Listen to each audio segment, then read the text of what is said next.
Apriamo questa sera la 59esima seduta del Consiglio Comunale di mercoledì 20 dicembre 2023.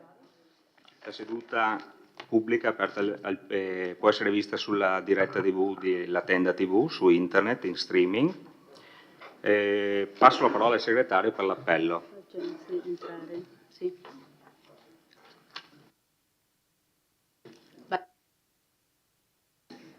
Casagrande Andrea, Zareggia Antonio, De Antoni Giulio, De Bastiano Alessandro, De Nardi Barbara, Dus Marco,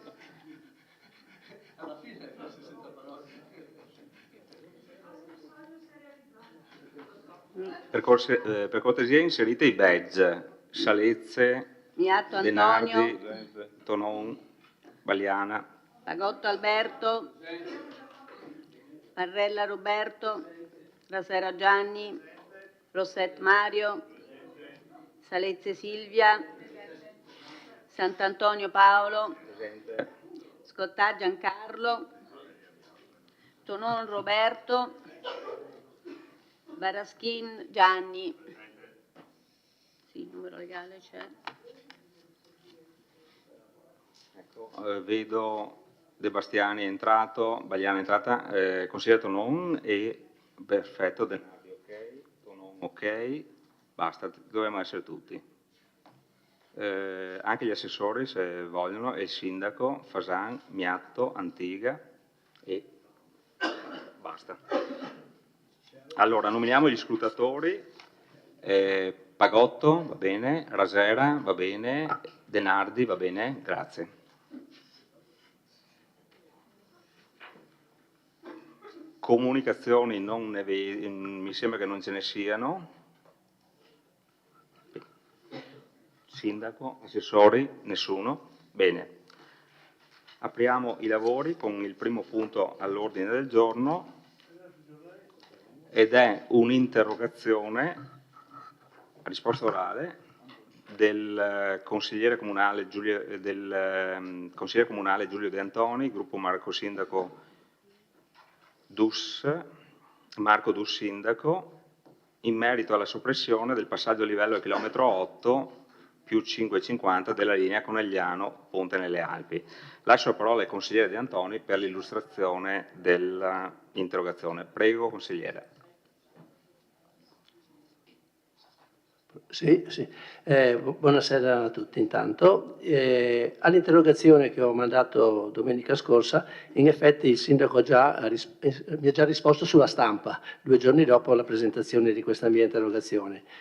Questa interrogazione l'ho fatta perché più volte ho dichiarato la mia contrarietà ad un'opera che consideravo una cattedrale nel deserto. Un'opera sulla quale sono stati investiti e impegnati oltre 1,5 milioni di euro di risorse proprie, di soldi derivanti dagli avanzi di amministrazione e quindi di tutti noi cittadini di Vittorio Veneto, soldi che sono fermi da almeno 3 anni. L'opera, infatti, era già inserita nel piano triennale delle opere pubbliche del 2021. Soldi che nel frattempo hanno subito un'inflazione di circa il 10% in questi 3-4 anni, oltre a un aumento dei prezzi dei materiali edili come da preziario regionale di oltre il 25%. Oltre alla perdita di valore delle risorse impegnate, che si può stimare attorno ai 400.000 euro, c'è anche la responsabilità di non aver provveduto a realizzare con tali risorse, che non sono state utilizzate immediatamente, altri lavori ben più urgenti e necessari come la ristorazione delle piscine o la messa a norma della biblioteca. Alle mie numerose sollecitazioni in diversi consigli comunali, sia il sindaco che l'assessore ai lavori pubblici hanno risposto di non preoccuparmi se i lavori non andavano avanti. Dicevano, i lavori saranno realizzati nei termini concordati. Ora siamo arrivati al 31 dicembre del 2023, che è il termine indicato e sottoscritto dal Comune per terminare i lavori e leggo dal giornale che il progetto esecutivo non è ancora stato approvato. Certo, c'è scritto sulla stampa, verranno avviate delle interlocuzioni con Rete Ferroviaria Italiana per ottenere una proroga e non pagare la penale che è prevista nel contratto di 6.000 euro al mese. Avvieremo queste interlocuzioni da una posizione di grande debolezza, credo, perché ricordo che quando è stata firmata la convenzione, ancora nel 2020 mi sembra, un altro assessore che era presente mi diceva che siamo andati da Rete Ferroviaria Italiana con il cappello in mano, questa era l'indicazione, perché effettivamente dovevamo far spostare, far cambiare, eccetera. Però, nonostante il cappello in mano, non siamo ancora riusciti a far realizzare da parte di Rete Ferroviaria Italiana la convenzione che era stata sottoscritta dalla precedente amministrazione Tonon, che prevedeva il completamento dei lavori. Stranamente sul giornale di oggi è tornato fuori questo tema che riguarda proprio quello che volevo dire, ma comunque era prevista in questa convenzione firmata nel 2018 la realizzazione dei marciapiedi definitivi a 0,55 metri, 55 centimetri dal piano del ferro e le relative pensiline nuove. Poi era prevista la realizzazione del sottopasso di stazione con uscita anche dal lato ovest della stazione. Questa è la situazione. Quindi io chiedo al Sindaco se siano state avviate queste interlocuzioni con Rete Ferroviaria Italiana, se ci siano delle soluzioni che ci consentano di non pagare questa penale di 6.000 euro al mese e se questo il Sindaco ritiene sia un corretto modo di procedere nella realizzazione delle opere pubbliche, perché quest'opera era presente nel piano triennale 2021.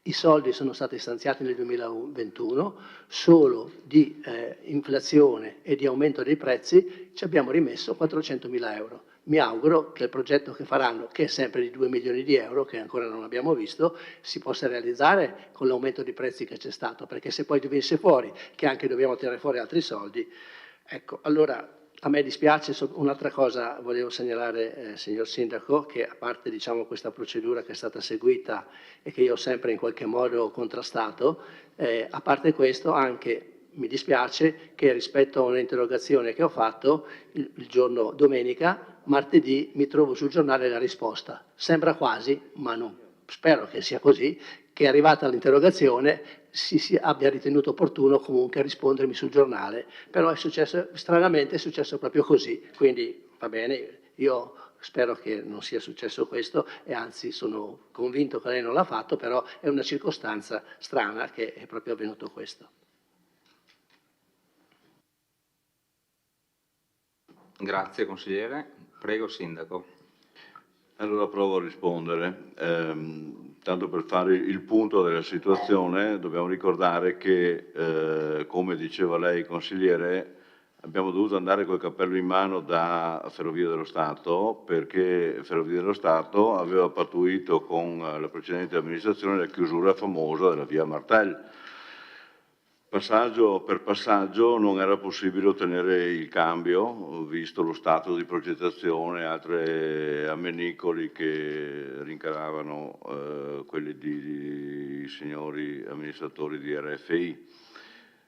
Sono stati molto sensibili invece e hanno accettato quando abbiamo proposto la chiusura di 2 caselli, dando quindi la possibilità a noi di lasciare aperto via Martel, chiudendone uno di minore importanza, e concedendoci anche di pensare di fare un sottopasso che era già previsto ancora non mi ricordo quanto, del periodo di quanti anni era stato preceduto da quel disegno, da quel pensiero di poter accedere a quella che era una parte della zona industriale, no? Oltre la ferrovia, che non era mai stata usata praticamente da nessuno proprio per l'impossibilità di accedervi comodamente. E quindi, ecco, dal 93, mi aiuta il consigliere Tonon. E quindi, avendo intravisto noi come amministrazione una grande utilità, contrariamente a quello che magari pensa lei, consigliere, nel fare questo sottopasso, proprio per dare adito, ne abbiamo parlato anche pochi giorni fa, no? del discorso della zona industriale che è fondamentalmente esaurita e le nostre brave industrie stanno premendo per potersi allargare, poter ampliare la loro produttività. è uno dei motivi per cui abbiamo anche gradito dare questa seconda opportunità a RFI, cioè quella di fare questo sottopasso. Lei ha accennato anche, già che parlavamo di tanti anni fa, 2018 era ieri, dell'intervento sulla nostra stazione da parte di RFI relativamente all'altezza del marciapiede e del sottopasso per i fruitori dei treni e anche del binario 2. Mi dispiace, ma in quella convenzione che fu firmata era un obbligo non del Comune ma di RFI farlo e non è stata messa nessuna data entro la quale fare quel lavoro. Quindi bisognerebbe incidere su RFI, in qualche modo indurli ad anticipare i tempi, ma non hanno nessun obbligo neanche loro relativamente ai tempi di esecuzione. Sì, rimane il loro impegno, però non è temporizzato, quindi speriamo, come ho detto ancora in passato, che mettano mano sulla coscienza e lo facciano, insomma, questa miglioria nella nostra stazione.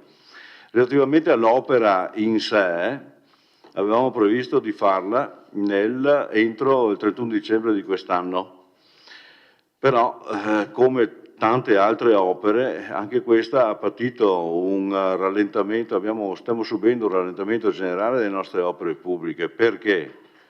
Ma perché le potenzialità dei nostri uffici fin là arrivano. Se poi considera che abbiamo dovuto rifare il PAT, che abbiamo subito 2 anni di Covid, che il PNRR da solo quasi assorbe tutte le potenzialità gestionali dei nostri uffici, che il nostro personale, bravo personale, ha trovato modo di cercare un po' di promozione personale nel vincere diversi concorsi in altri comuni dove poter sviluppare meglio la loro professionalità. E molti altri memorie storiche sono andati in pensione, sono stati sostituiti da giovani valenti, bravi, ma magari privi delle memorie storiche e delle abitudini che avevano i nostri uffici ad essere efficienti e a produrre molto. È chiaro che praticamente, facendo il riassunto, il conto della serva, noi siamo in ritardo di circa 2 anni, che corrispondono grosso modo al Covid, un po' si è recuperato, ma un pochettino stiamo soffrendo di questa cosa.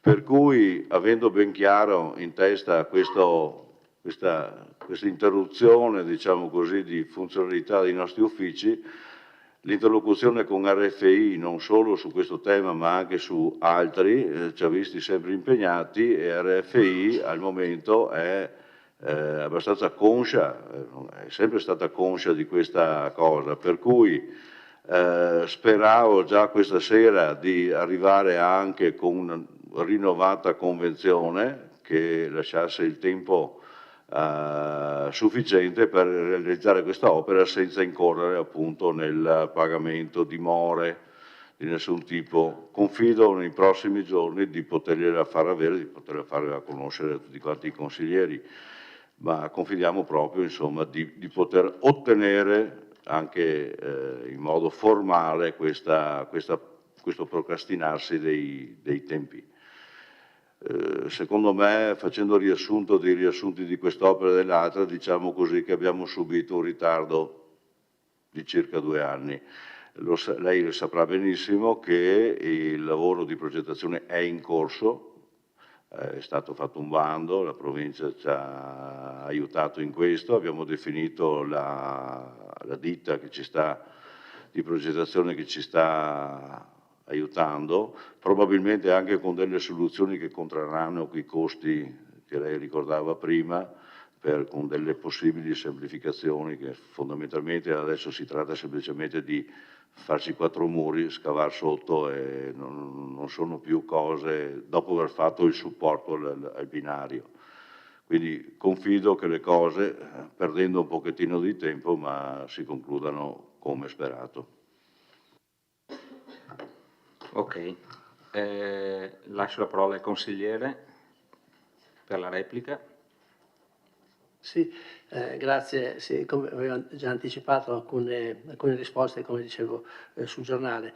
Sì, effettivamente, come vedremo quando parleremo del DUP, la situazione delle opere pubbliche si può dire con un termine che è drammatica, perché effettivamente per una serie di concause comunque i ritardi sono rilevantissimi. Riporterò dopo anche le differenze, insomma, no, del costo di alcuni progetti che erano stati inseriti nel 2021 e il costo che abbiamo messo quest'anno nel piano triennale. Effettivamente è un grosso problema. Sì, quello che non capisco, e ne abbiamo parlato anche altre volte, perché di fronte a questa situazione non si sia fermati un attimo per dire, ripeto, purtroppo sempre il discorso della piscina. C'è sta piscina che è messa male, c'erano 1.600.000 di soldi nostri che potevamo con un pezzo di carta in una sera di consiglio comunale spostarli da lì alla piscina. Non è stato fatto e io ve l'ho chiesto, ve l'ho detto. A me dispiace ecco, che quando anche si fanno delle osservazioni che sembrano essere positive, che non vogliono mettere in discussione niente, che non sono critiche, che non vengono neanche prese in considerazione. Questo mi dispiace. Io credo che se siete andati con il cappello in mano per risolvere il problema di Via Martel, potrete tornare con il cappello in mano per chiedere anche che, rispetto anche a quello che si è letto oggi sul giornale, di quel mancato incidente, non c'ero, ma è stato riportato che un ragazzo ha attraversato i binari proprio mentre sopraggiungeva il treno, nella stazione di Vittorio. È riportato oggi sul giornale, non lo sapevo. Quindi di fronte anche a queste situazioni, che non ci scappi anche non diciamo il morto, ma insomma che non succeda anche un incidente grave. Volevo aggiungere che, tanto per ricordarci tutte le cose, che nella convenzione che è stata sottoscritta, nella convenzione che avete sottoscritto, è anche previsto, una volta che verranno trovati i finanziamenti, anche di risolvere il problema del passaggio di Via Martel. C'è scritto all'articolo, se lo ricordano? Ecco, quindi c'è anche quel problema, quindi teniamo conto tutto, cioè io le ho sempre detto che avevate fatto una buona azione riportando, diciamo, togliendo, non chiudendo il passaggio a livello di Via Martel, però tenete conto anche di questa cosa. Quindi sì, mi dispiace, cioè io ho sollevato questa cosa perché mi ero segnato sull'agenda che verso novembre del prossimo anno prova a vedere se, e in effetti era come ci si aspettava. L'assessore Fasan diceva sempre, mi ricordo, Giulio, non preoccuparti che il problema, i lavori li finiremo. Assessore, non sei riuscito neanche, visto che mi dai del tu qualche volta, non sei riuscito neanche a fare il progetto esecutivo. Questo è un problema e questo non dipende neanche dagli uffici che sono sovraccarichi, perché l'incarico che è stato dato poteva essere per dare un incarico, a parte che c'era già un incarico dato allo studio Martini, mi sembra di ricordare, per fare una parte. C'era, ecco, quindi poteva essere compreso anche quello. Comunque, sono contento di aver sollevato il problema e che spero che venga risolto facilmente, però chiedo un impegno vero da parte vostra, con il cappello o senza il cappello in mano, di risolvere il problema del sottopasso della ferrovia, della stazione ferroviaria, perché effettivamente è una situazione precaria che può dar luogo anche a un incidente. Hanno terminato i lavori di elettrificazione, si potrebbe anche dire che avendo terminato quei lavori finiscono anche i lavori che si erano impegnati a fare, anche se non c'è il termine, sono passati 5 anni, credo che il termine potrebbe essere risolto. Grazie. Passiamo ora al punto numero 3 del Consiglio Comunale, l'ordine del giorno, verifica quantità e qualità di aree fabbricabili da destinarsi alla residenza, alle attività produttive terziarie ai sensi della legge 18 aprile del 62, numero 167, 22 ottobre 1971, numero 865 e 5 agosto 1978, numero 457, che potranno essere cedute in proprietà o in diritto di superficie. Lascio la parola all'assessore. Lascio la parola quindi all'ingegner Curti, responsabile dell'ufficio tecnico.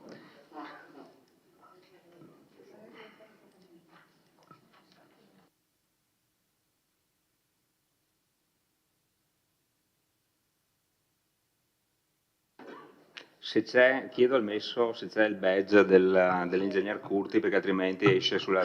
ecco, perfetto, grazie.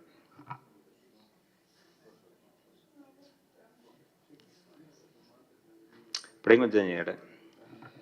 Grazie Presidente, buonasera a tutti.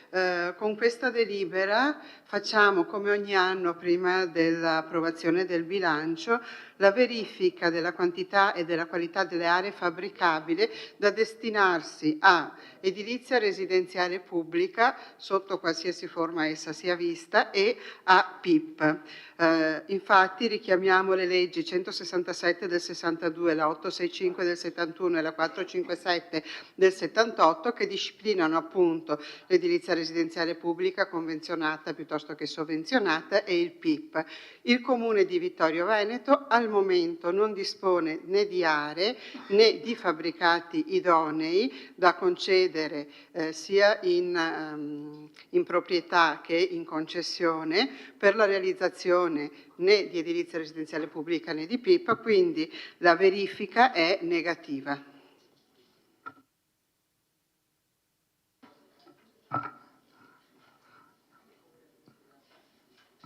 Bene, apriamo la discussione.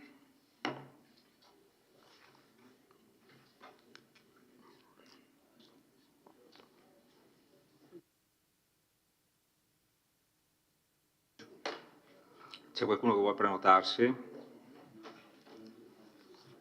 Niente. Nessun intervento? Allora, dichiarazione di voto? Non c'è dichiarazione di voto. Passiamo in votazione.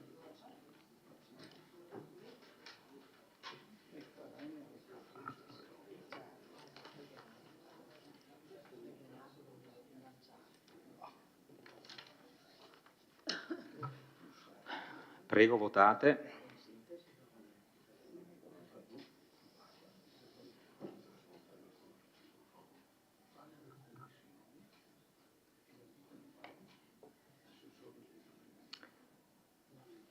La delibera è approvata con 13 favorevoli, 0 contrari e 2 astenuti.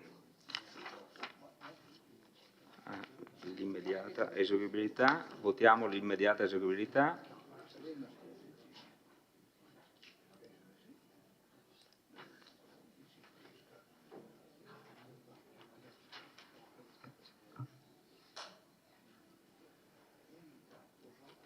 Parrella e Scottà, votazione perché...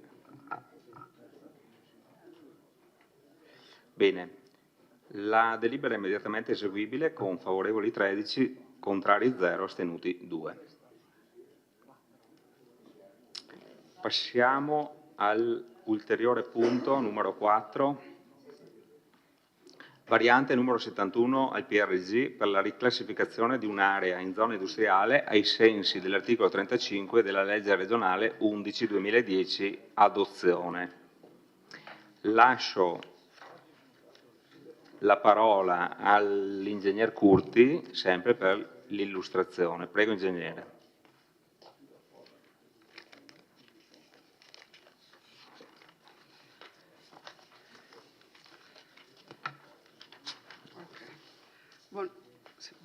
Buonasera. Questa variante prende avvio da una richiesta specifica che ci è pervenuta nell'aprile di quest'anno di un'azienda di poter acquisire un'area in zona industriale collocata in via Podgora a confine con la linea ferroviaria. Come sapete, il nostro regolamento sulle alienazioni prevede la possibilità, a seguito di richiesta di parte, di fare una istruttoria e quindi valutare la possibilità di modificare il piano delle alienazioni inserendo l'area oggetto di richiesta specifica. Quindi è stata svolta l'istruttoria. Nell'agosto di quest'anno abbiamo adottato la variante del piano alienazioni inserendo quest'area, dopodiché, siccome l'area oggi ha una destinazione di scalo ferroviario e in parte zona F1 del depuratore dismesso, si rende necessario fare una variante urbanistica, variante possibile ai sensi dell'articolo 35 della legge regionale 11 del 2010, che consente per la valorizzazione delle aree inserite nel piano di alienazioni di fare varianti urbanistiche ancorché il Comune non sia dotato di PAT, e questo utilizzando l'articolo 50 della legge 61. Io adesso passo la parola al dottor Gobbo, che è il professionista che abbiamo incaricato per la redazione della variante. Grazie ingegnere, buonasera a tutti i presenti. Come è stato correttamente anticipato nell'intervento, la variante consiste nella riclassificazione di una porzione di territorio di circa 25.000 metri quadrati, 2,5 ettari, che il piano regolatore vigente, il PRG, attualmente destina per circa 6.000 metri quadrati a zona F1, zone per le attrezzature pubbliche di uso pubblico esistenti, e ZTO di 7 SCA, zona dello scalo merci, nello specifico circa 19.000 metri quadrati. La variante quindi consiste nella riclassificazione a zona D di questa porzione, diciamo, di territorio, che, come è stato ben detto, è individuata nella parte meridionale del territorio comunale a confine con, lungo il confine comunale, lungo via Potogora. La variante è stata preceduta da un'analisi e una verifica urbanistica finalizzata a appurare la compatibilità e la conformità con il piano di assetto territorio che è stato adottato nel mese di luglio dal Consiglio Comunale. L'area interamente ricade all'interno degli ambiti di urbanizzazione consolidata, come si può evincere dalla... Ce l'hai nelle pratimetrie? Sì, nella relazione anche. Ah, ok, scusa. L'area ricade nel tessuto urbano consolidato perché di fatti è un'area già trasformata ad usi insediativi. Per quanto riguarda la verifica della strumentazione adottata del piano di assetto territorio, perché c'è un'altra cartella. Eccomi qua. l'area ricade, per quanto riguarda la carta dei vincoli, non risulta caratterizzata da particolari, diciamo, vincoli e vincoli importanti, se non la fascia di rispetto ferroviaria che si attesta al confine della zona di 7 SCA. Per quanto riguarda la carta delle invarianti non emerge nessuna indicazione ostativa, stesso discorso vale per quanto riguarda la tavola delle fragilità, che classifica l'intero ambito come terreno ottimo, come area idonea all'edificazione. Per quanto riguarda invece la carta della trasferabilità, l'intero ambito di 25.000 metri quadrati ricade all'interno delle aree ad urbanizzazione consolidata. La porzione di ambito attualmente destinata a zona F è classificata come urbanizzazione consolidata, residenziale e servizi per residenza, per effetto che l'individuazione in sede di PAT aveva preso atto della presenza in passato di un depuratore, anche se ad oggi è, come voi sapete, dismesso. La variante, per essere adottata, quindi per essere portata in Consiglio Comunale, è stata preceduta da una verifica del dimensionamento, in quanto andiamo a sfruttare circa 6.000 metri quadrati di zona F. Tale verifica è stata effettuata non solo a livello territoriale, quindi per tutto il territorio comunale, e come si può vedere dalla pagina 9 della verifica della relazione, l'area F sottratta di circa 6.000 metri quadrati non va a incidere alla dotazione, diciamo, di PRG, in quanto il fabbisogno è meno della metà della dotazione di piano per l'intero territorio comunale.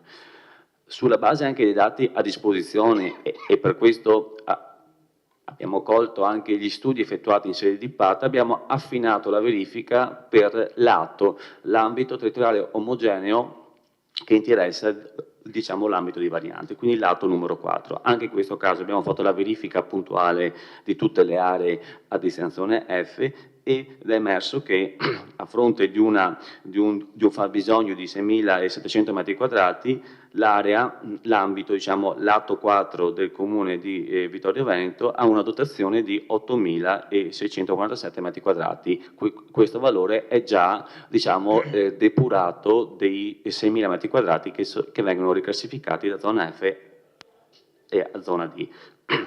Ulteriore verifica, proprio per essere, diciamo, ancora più certi della coerenza, della congruità per quanto riguarda questa riclassificazione, è stata fatta per la zona industriale di San Giacomo di Veglia. Quindi abbiamo ancora ristretto il campo, diciamo, di analisi per supportare questa modifica di piano e abbiamo verificato che ovviamente sono cambiati i parametri perché, come voi ben potete immaginare, la zona produttiva è una zona a destinazione, diciamo, non residenziale, quindi sono cambiati anche i parametri di riferimento, quindi non metri quadrati per abitante teorico insediabile, ma 10 metri quadrati ogni 100 metri quadrati di superficie fondiaria di stazione produttiva. Anche in questo caso la verifica ha dato esito positivo, in quanto a fronte di un minimo di legge di 10 metri quadrati su 100 abbiamo una dotazione di 18,4 metri quadrati ogni 100 metri quadrati di superficie fondiaria delle singole zone. Quindi la verifica, anche in questo caso, quindi questa zoomata possiamo definire per quanto riguarda l'ambito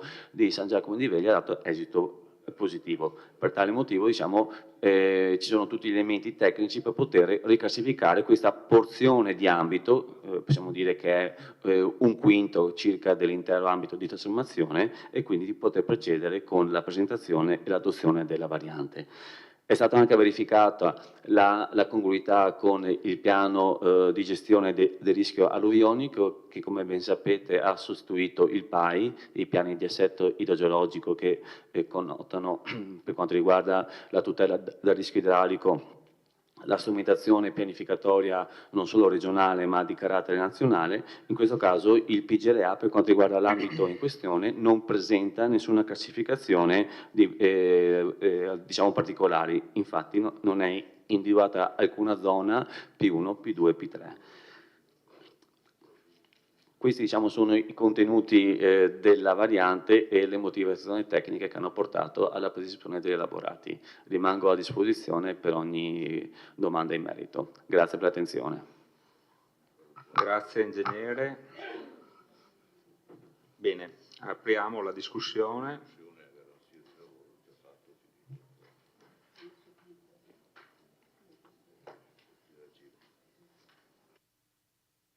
Consigliere De Antoni, prego. Sì, se volete scusi, sì. Se volete togliere un attimo le slide, così vediamo. Prego, consigliere. Sì. Vabbè. Vabbè, allora lasciamo le slide. Poi vedremo il tempo, ma ci metto meno del doppio previsto. No, l'ingegner Curti, nell'introdurre l'argomento, ha detto che è pervenuta in data, io preciso io, 19 aprile, al protocollo comunale la manifestazione di interesse per l'acquisto di un'area di proprietà comunale in zona industriale a condizione che la stessa sia edificabile per fini produttivi, eccetera. Nella richiesta dell'azienda, che non è riportata in allegato alla delibera, ma che io ho richiesto di avere copia agli uffici, c'è scritto: essendo a conoscenza che codesto spettabile amministrazione intende procedere all'alienazione dell'area sita in via Caduti del Lavoro, via Podgora, a ridosso della linea ferroviaria Conegliano-Calalzo, cioè dalla lettera del privato, dell'azienda, sembra che sia venuta a conoscenza l'azienda che noi comune volevamo vendere questo terreno, non come è stato detto invece che è arrivata la domanda e quindi noi abbiamo fatto la variante. Ma se anche così fosse, cioè è arrivata la domanda e noi facciamo la variante, il senso della legge che consente di fare queste varianti, come ha detto giustamente l'ingegnere, non è quella di correre dietro a tutte le singole richieste che vengono presentate e in relazione alle richieste, diciamo, si fa l'intervento. La norma dice le ho citata qui, ma insomma non le conoscete forse meglio di me, la norma dice che rispetto all'esame, alla situazione complessiva urbanistica di un certo territorio, si valutano quali possono essere le aree che non sono più diciamo, connesse strettamente all'attività produttiva e che non devono rispondere all'esigenza che coloro che 50 anni fa hanno progettato questo intervento prevedevano, cioè hanno, onestamente, come è stato già riconosciuto, in questo piano delle attività produttive, questa zona industriale è stata pensata alla grande, è una zona industriale importante in cui anche le zone a servizio, le strade, le zone a verde sono molto ampie rispetto ai parametri più stretti che c'erano una volta, adesso si sono anche ampliati. E quindi voglio dire, intervenire a spizzico, dico io, una volta me lo chiede il consorzio agrario per fare un'attività commerciale, un'altra volta un privato che ha un'azienda vicino al Parco Dan chiede di acquistare questo terreno e noi abbiamo la variante, poi vi chiedo perché non è andata avanti, e poi adesso arriva un altro e chiede questo. Il giusto modo di approcciarsi dell'ufficio e dell'amministrazione dovrebbe essere quello. Guardiamo dall'alto la zona industriale, vediamo quali sono le zone che possono opportunamente essere messe a disposizione dei privati che sono interessati, aree che possono essere messe a disposizione dei privati interessati ad ampliare la propria attività, e in relazione a quello definiamo quelle che sono le aree che sono comunque necessarie per completare i servizi che sono propri di un'area industriale così importante. Tant'è che anche nell'articolo 38 delle norme tecniche di attuazione della PAT si legge, per quanto riguarda la zona industriale delle Prealpi Travigiane, trattandosi di area che per caratteristiche e dimensioni risulta, insieme con la porzione ricadente in comune di Conegliano, una delle aree produttive più importanti, strategiche e popolate della provincia, le dotazioni di servizi alla persona e alle aziende dovranno essere opportunamente dimensionate e incrementate rispetto all'esistente. In coerenza con tale indirizzo, oltre alle funzioni esclusivamente produttive secondarie, quali industria, artigianato, logistica, magazzini, depositi e simili, il piano degli interventi potrà prevedere l'insediamento di destinazioni terziarie a servizio delle attività esistenti, come pure delle persone, quali ad esempio uffici pubblici e privati, spazi ricettivi e ristorativi, attività commerciali, palestre, centri di formazione, centri di congresso e centri servizi. Questa cosa è stata valutata prima di procedere semplicemente uno mi chiede e io ti faccio la variante. Diciamo, dalle carte non risulta che sia data questa attenzione né che sia stato fatto un discorso complessivo. Passa quasi in secondo ordine che quest'area, D7 mi sembra, era prevista nello strumento urbanistico come scalo merci. Ora, si è parlato diciamo, del problema dell'intermodale, si è detto che le aziende che sono sul territorio della zona industriale non sono interessate a questo tipo di scambio, però chiuderci la possibilità per il futuro di fare questo, con i cambiamenti che ci sono e che anche tutti voi riconoscete nell'ambito della moderna industrializzazione, togliersi questa possibilità senza neanche preoccuparci di dirlo perché lo facciamo, oppure di dire la togliamo perché c'è questa azienda che vuole realizzare questa cosa e questo ampliamento, e lo facciamo da un'altra e ci riserviamo di poterlo fare da un'altra parte e lo facciamo senza neanche dirlo. A me sembra che sia un modo, come dire, superficiale di affrontare un problema che invece è molto più importante. Allora, è questo aspetto che mi lascia molto perplesso, e anche mi sembra che anche in questo caso si proceda così. Sì, ma tanto all'assessore ai lavori pubblici le cose che dico non interessano, si passa così a richiesta senza avere questo quadro complessivo.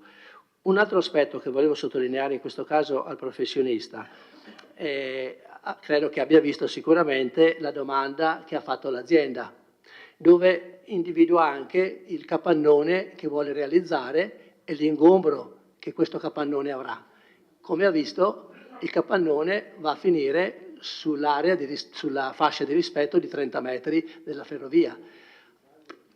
Credo che forse questa cosa qui si dovrebbe anche evidenziare, no? Perché altrimenti, a noi è successo recentemente in un altro caso, che gli uffici dicono una cosa, l'amministrazione ne dice un'altra, andiamo in consiglio comunale, approviamo una valorizzazione una definizione di interesse pubblico di un'opera, il giorno dopo gli uffici partono con la richiesta di demolizione di questa. Insomma, se dobbiamo fare questa variante, la dobbiamo fare per l'impresa, facciamola, perché prima di tutto conta il fatto di poter dare spazio a un'impresa che vuole espandersi.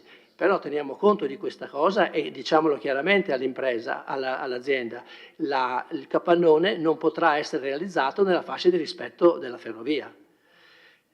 E insisto anche sull'altro aspetto, se decidiamo di togliere quest'area di scalo ferroviario, teniamo conto che ci togliamo anche la possibilità in futuro, non si sa mai, di poter realizzare, se non si realizzerà lo spazio per lo scambio intermodale, non potremo realizzare neanche il doppio binario che consentirebbe ai treni che percorrono la linea Vittorio Veneto-Conegliano di non avere una frequenza di un'ora, ma di avere una frequenza di mezz'ora. Ultimissima cosa che chiedo sempre al progettista o all'ufficio: secondo voi le norme del PAT, quelle dell'articolo 29, quelle dell'articolo, adesso mi scappa il numero, poi lo dico, quelle diciamo precedenti a quello che ho detto prima, se prima era il 38, adesso sarà il 37, precisano esattamente come le aree produttive inserite pure nel consolidato potranno espandersi, potranno cioè realizzare nuove cubature. Avevamo previsto che ci fosse un indice che poteva consentire la costruzione di nuove volumetrie a condizione che una parte di quella capacità edificatoria fosse legata come si chiamano? Ai crediti edilizi. Questa cosa, consentendo adesso la realizzazione di questi 9.000 metri cubi, questa cosa non la rendiamo possibile, cioè quindi passa quella cosa che era stata deliberata anche dal Consiglio Comunale sul nostro emendamento ed approvata dal Consiglio Comunale, che prevedeva che anche nelle zone del consolidato le nuove edificazioni dovevano essere realizzate sulla base di un indice edificatorio base e un indice edificatorio legato ai crediti edilizi. In questo modo ci togliamo questa possibilità che il PAT prevedeva. E allora non dovrebbe forse essere, non dovrebbe essere una norma di salvaguardia che deve essere rispettata? Grazie. Grazie.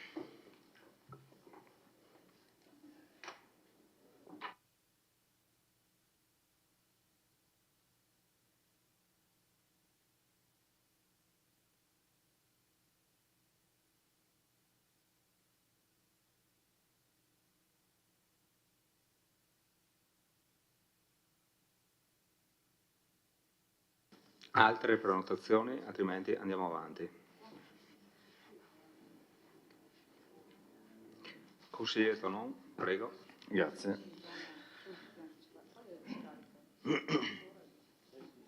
Talvolta sembra quasi che se si parla dei massimi principi ci sia una certa linea, poi quando si scende nel particolare cambia un po' l'atteggiamento. Mi spiego.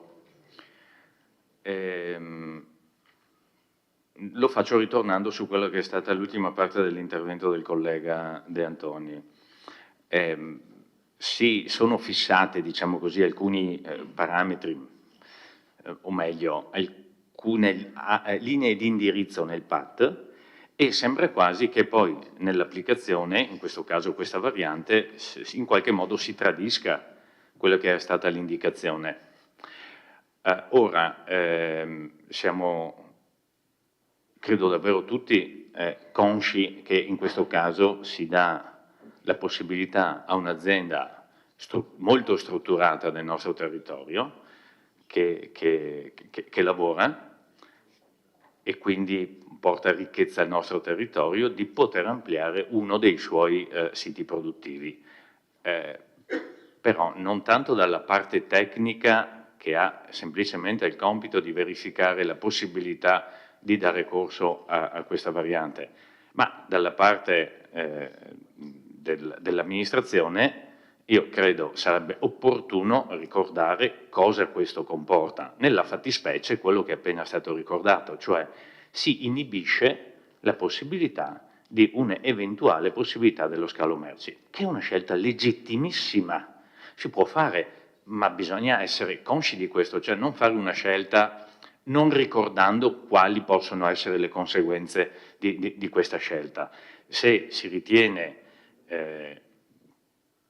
di gran lunga maggiore o comunque più importante l'ampliamento di un'azienda florida che lavora nella nostra zona industriale rispetto a quella che è una teorica, per ora ovviamente, possibilità di un raddoppio di una parte della ferrovia, lo si dice molto chiaramente e si può anche, come dire, concordare, ma mi parrebbe molto più serio mettere sul piatto tutte quelle che sono le conseguenze di una scelta.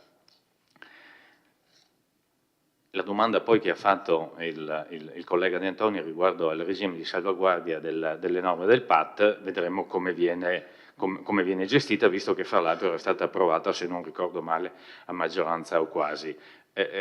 Fossimo stati in una situazione analoga a questa, facciamo 6-7 anni fa, qualcuno avrebbe probabilmente parlato di urbanistica à la carte, cioè si chiede, in base a quello che è il menù, e questo si può dare o non si può dare. Più coerente, secondo me, è cercare da parte di chi amministra di collocare anche questa legittimissima richiesta assieme alle altre che sono pervenute precedentemente in un piano organico.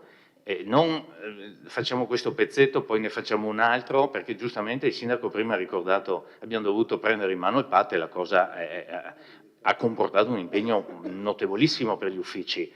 Ma appunto per questo, avendo in mano il PAT, era bene ricordare anche, visto che la domanda era di aprile, fra l'altro, dire c'è anche questa possibilità in corso. Non a patto adottato dice, bon, adesso cominciamo con le variantine. Secondo me sarebbe molto più coerente, diciamo, col disegno che il PAT, fra l'altro, ha anche dato. L'altra domanda è quella relativa alla distanza. In commissione la dirigente di settore ha ricordato che la norma che riguarda la distanza rispetto alle ferrovie è di 30 metri, prescrive 30 metri. Ha anche ricordato, se non ricordo male, che in qualche caso le ferrovie hanno concesso la possibilità di derogare a questa distanza, avvicinandosi quindi a quella che è indicata nella proposta, nell'estratto delle norme tecniche di attuazione, cioè dei 10 metri. Presumo siano ovviamente i 10 metri, perché qui non è segnato come fosse distanza dalla strada. Chiedo, una domanda che faccio. Sì, siccome si parla, allora, al punto 9, articolo 58.9, comma 9, è quello che riguarda proprio, nello specifico, dice superficie coperta massima 9.000 metri quadri, che è quella, fra l'altro, che si vede anche nella cartografia. A quella si arriva considerando 10 metri dalla ferrovia, non 30 metri. Se non ho letto male. La domanda è, i 10 metri sono quelli che sono indicati al comma 6, anche quelli della ferrovia, lo chiedo perché io, ripeto, io non ho visto da strade, da confini, da altre proprietà, eccetera, ma non dalla ferrovia. Siccome appunto si è ricordato che sarebbero 30 derogabili eventualmente, ma non su indicazione del Comune, ma ovviamente su concessione di Rete Ferroviaria Italiana, RFI, a 10 metri, volevo capire dove era evidenziato questo. No, non è così.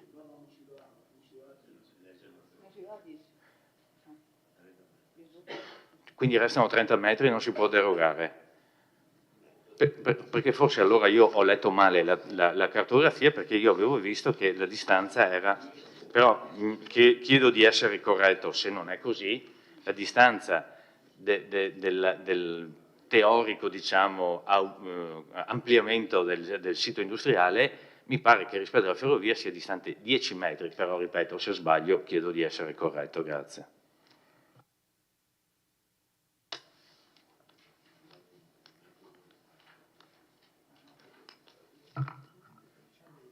Altri interventi?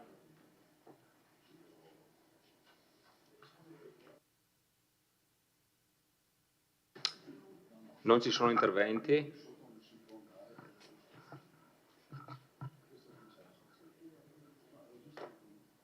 Precisazioni, altrimenti andiamo avanti.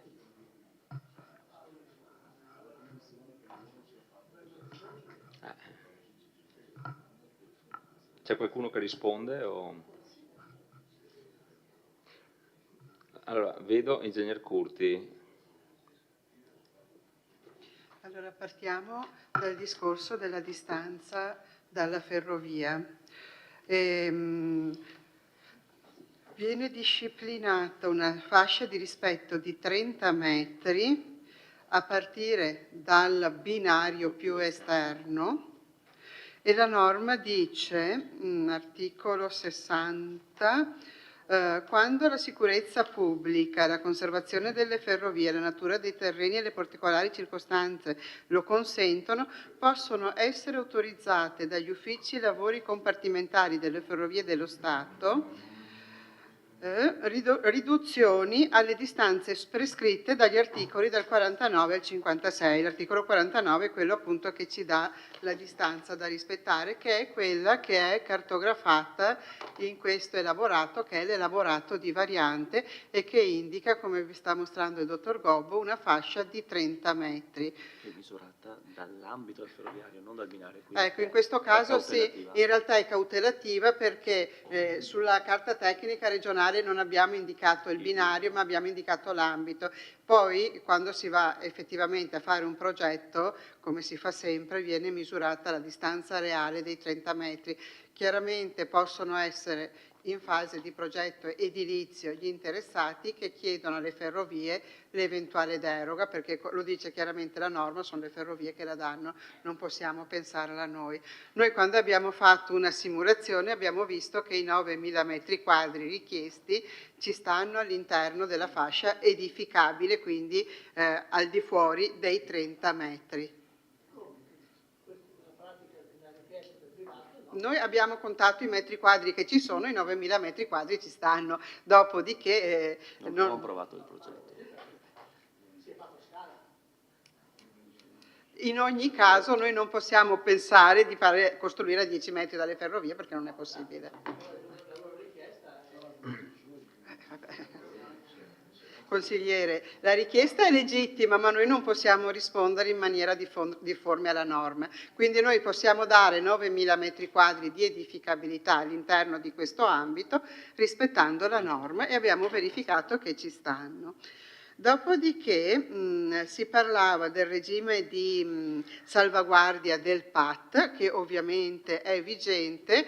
Vi è da dire che i 9.000 metri quadri di edificabilità all'interno di questo ambito sono già inferiori all'indice della D2, e comunque poi le salvaguardie valgono, però i 9.000 metri quadri sono inferiori di quello che è l'indice che oggi avrebbe una D2. E poi cos'altro era stato chiesto? Sì, mi pare di sì, che era circa, forse anche di più di 12.000. Non so, c'era qualcos'altro che mi è sfuggito? Se vuoi. Volevo solamente aggiungere che per quanto riguarda il regime di salvaguardia si applica nei vincoli e nelle prescrizioni, non nelle direttive. Tutte le strategie definite per l'atto numero 4, per ogni atto del PAT, quindi carta della trasformabilità di un PAT, Vittorio Veneto, ma di qualsiasi PAT, sono strategie, sono direttive che si applicano in sede di piano di interventi.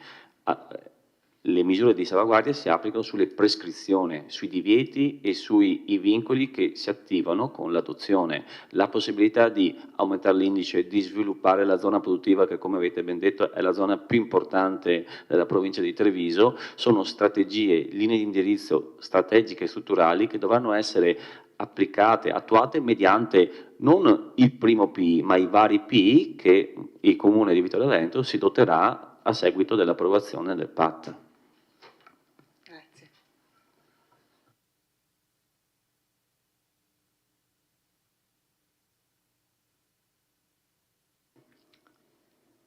Consigliere, Assessore Antiga, voleva dire qualcosa? Ok.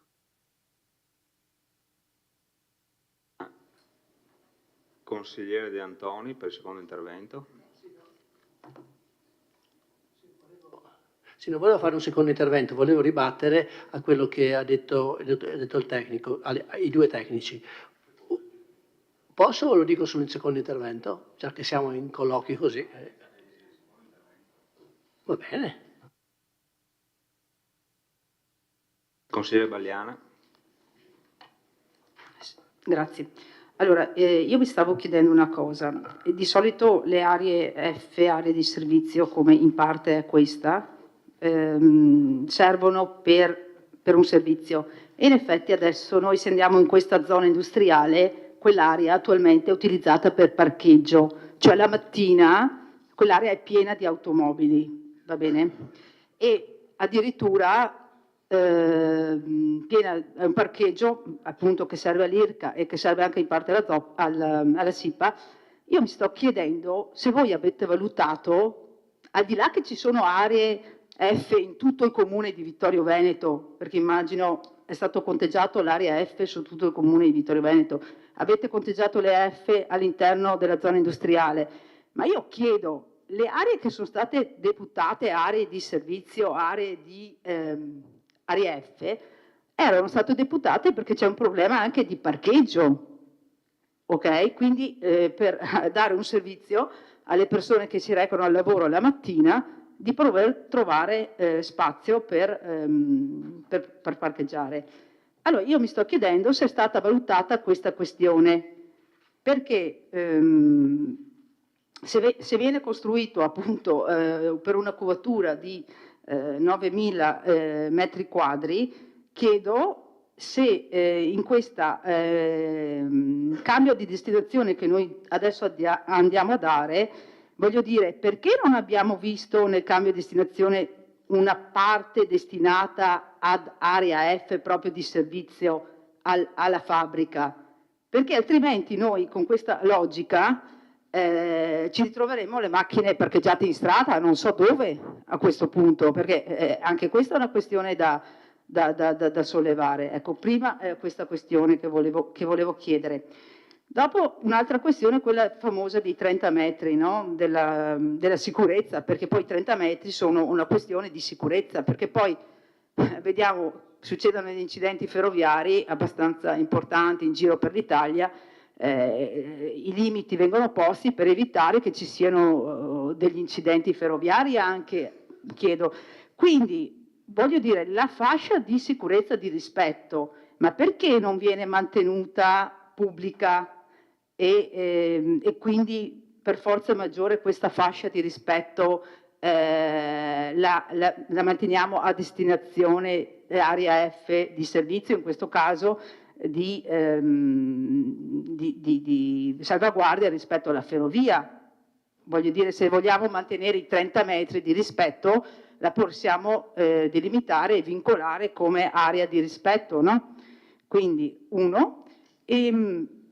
L'altra cosa che volevo dire è la questione che è già stata preannunciata prima, è la questione della destinazione dell'area a scalo merci E qui mi ricollego un po' ai discorsi che sono stati fatti in precedenza nel dire che con questa scelta andiamo a ipotecare il futuro di quello che può essere la zona industriale. Più volte in quest'Aula abbiamo detto che la zona industriale di Vittorio Veneto non potrà mai essere convertita da un punto di vista del trasporto merci in trasporto merci ferroviario. Però voglio dire, i presupposti per uno sviluppo del trasporto merci su ferrovia mi sembra che ci sono tutti da qui in avanti. Dal mio punto di vista si andrà in senso opposto, cioè le merci su gomma verranno prima o poi dismesse. Invece noi con questa scelta andiamo a precludere quello che potrebbe essere un importante snodo di servizio alla rete ferroviaria.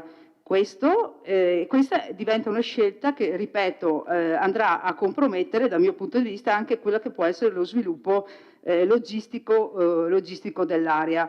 E qui per il momento mi fermo. Allora mi chiedo principalmente la questione dei parcheggi. Grazie. Grazie, consigliere.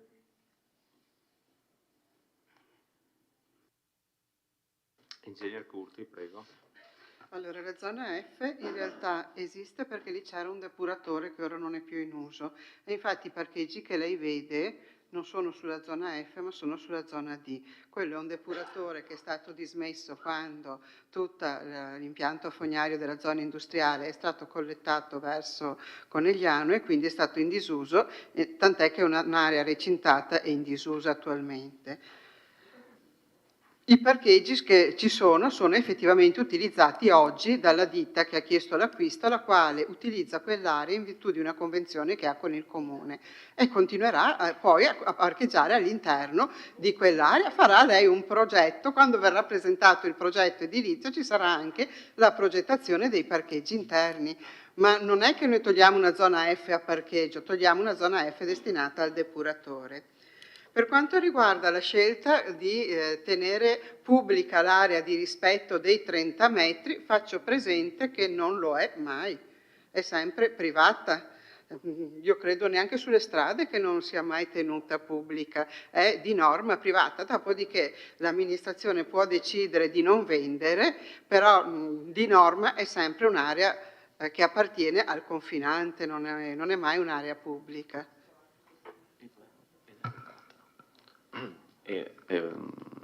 Dico solamente una cosa, che la fascia di rispetto non è vocata per la sicurezza dei fruitori delle aree contermini, ma per l'ampliamento, lo sviluppo della sede stradale, della sede ferroviaria, quindi per ampliare la potenziale, integrare, allargare in questo caso i sedimi, che in questo caso ferroviario.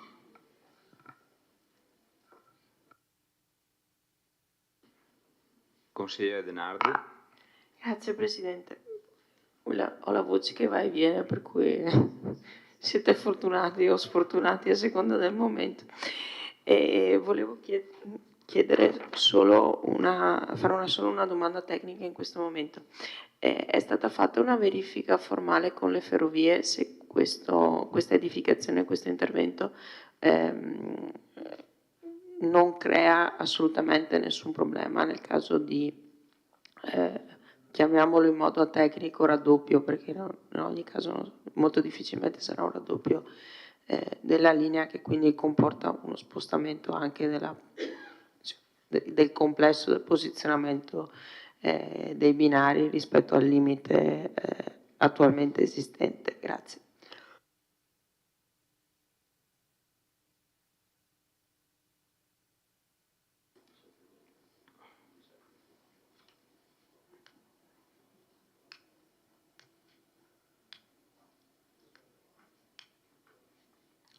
Prego, Ingegner Curti.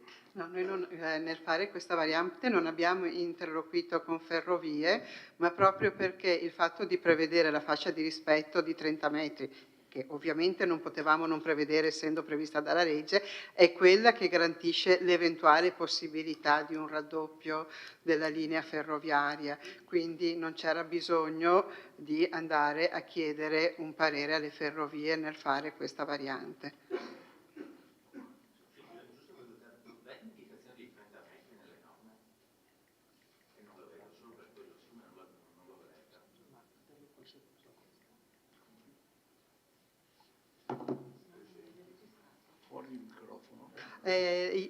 Allora, i 30 metri di fascia di rispetto sono solo cartografati, non vengono riportati nelle norme, valgono per tutta la linea ferroviaria. Cioè, se lei guarda anche sulle nostre norme di attuazione, c'è un articolo alla fine dove si parla delle fasce di rispetto e dice la larghezza, ma vale per tutta la linea ferroviaria, la fascia di 30 metri. Sì, perché l'avremmo riportata sulle norme se fosse stata una fascia di rispetto su cui avevamo competenza di intervenire, tipo una fascia di rispetto stradale all'interno del centro abitato è il comune che decide di quant'è, ma questa qua non abbiamo proprio, per cui è cartografata come vincolo ed è cartografato ovviamente in scala, quindi...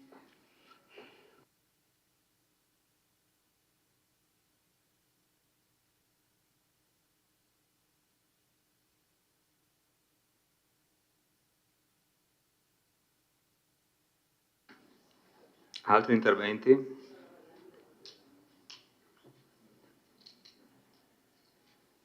Prego. Sì. Sì, sentiamo l'assessore. Prego. Prego, consigliere.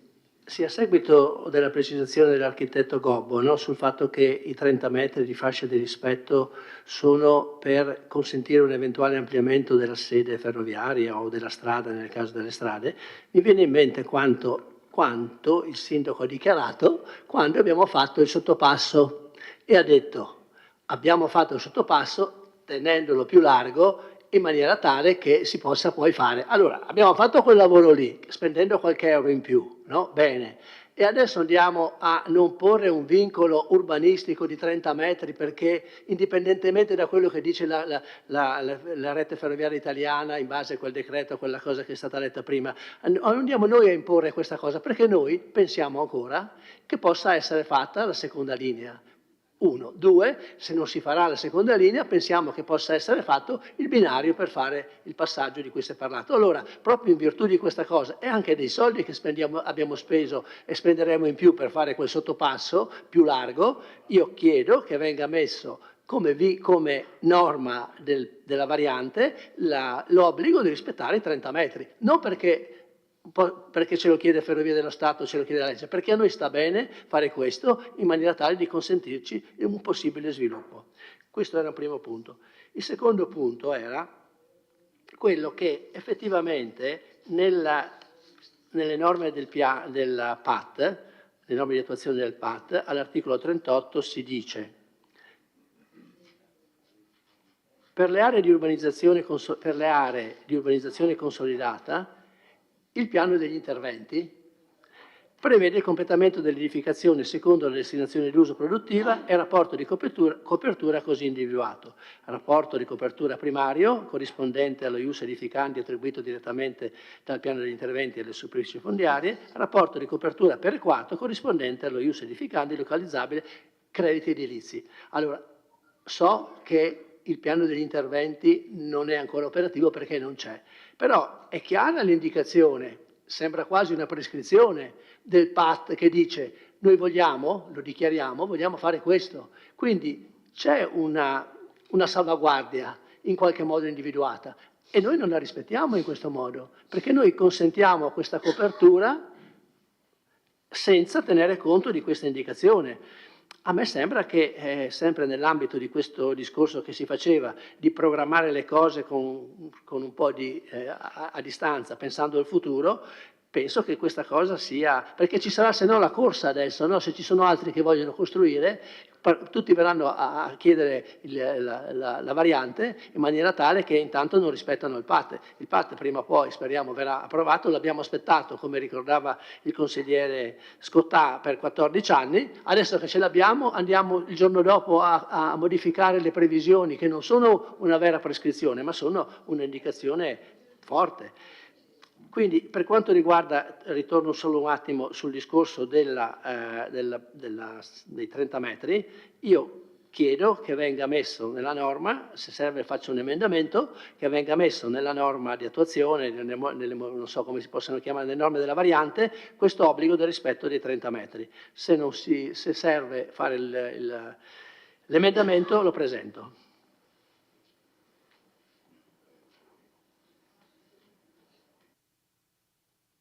Consigliere Del Re.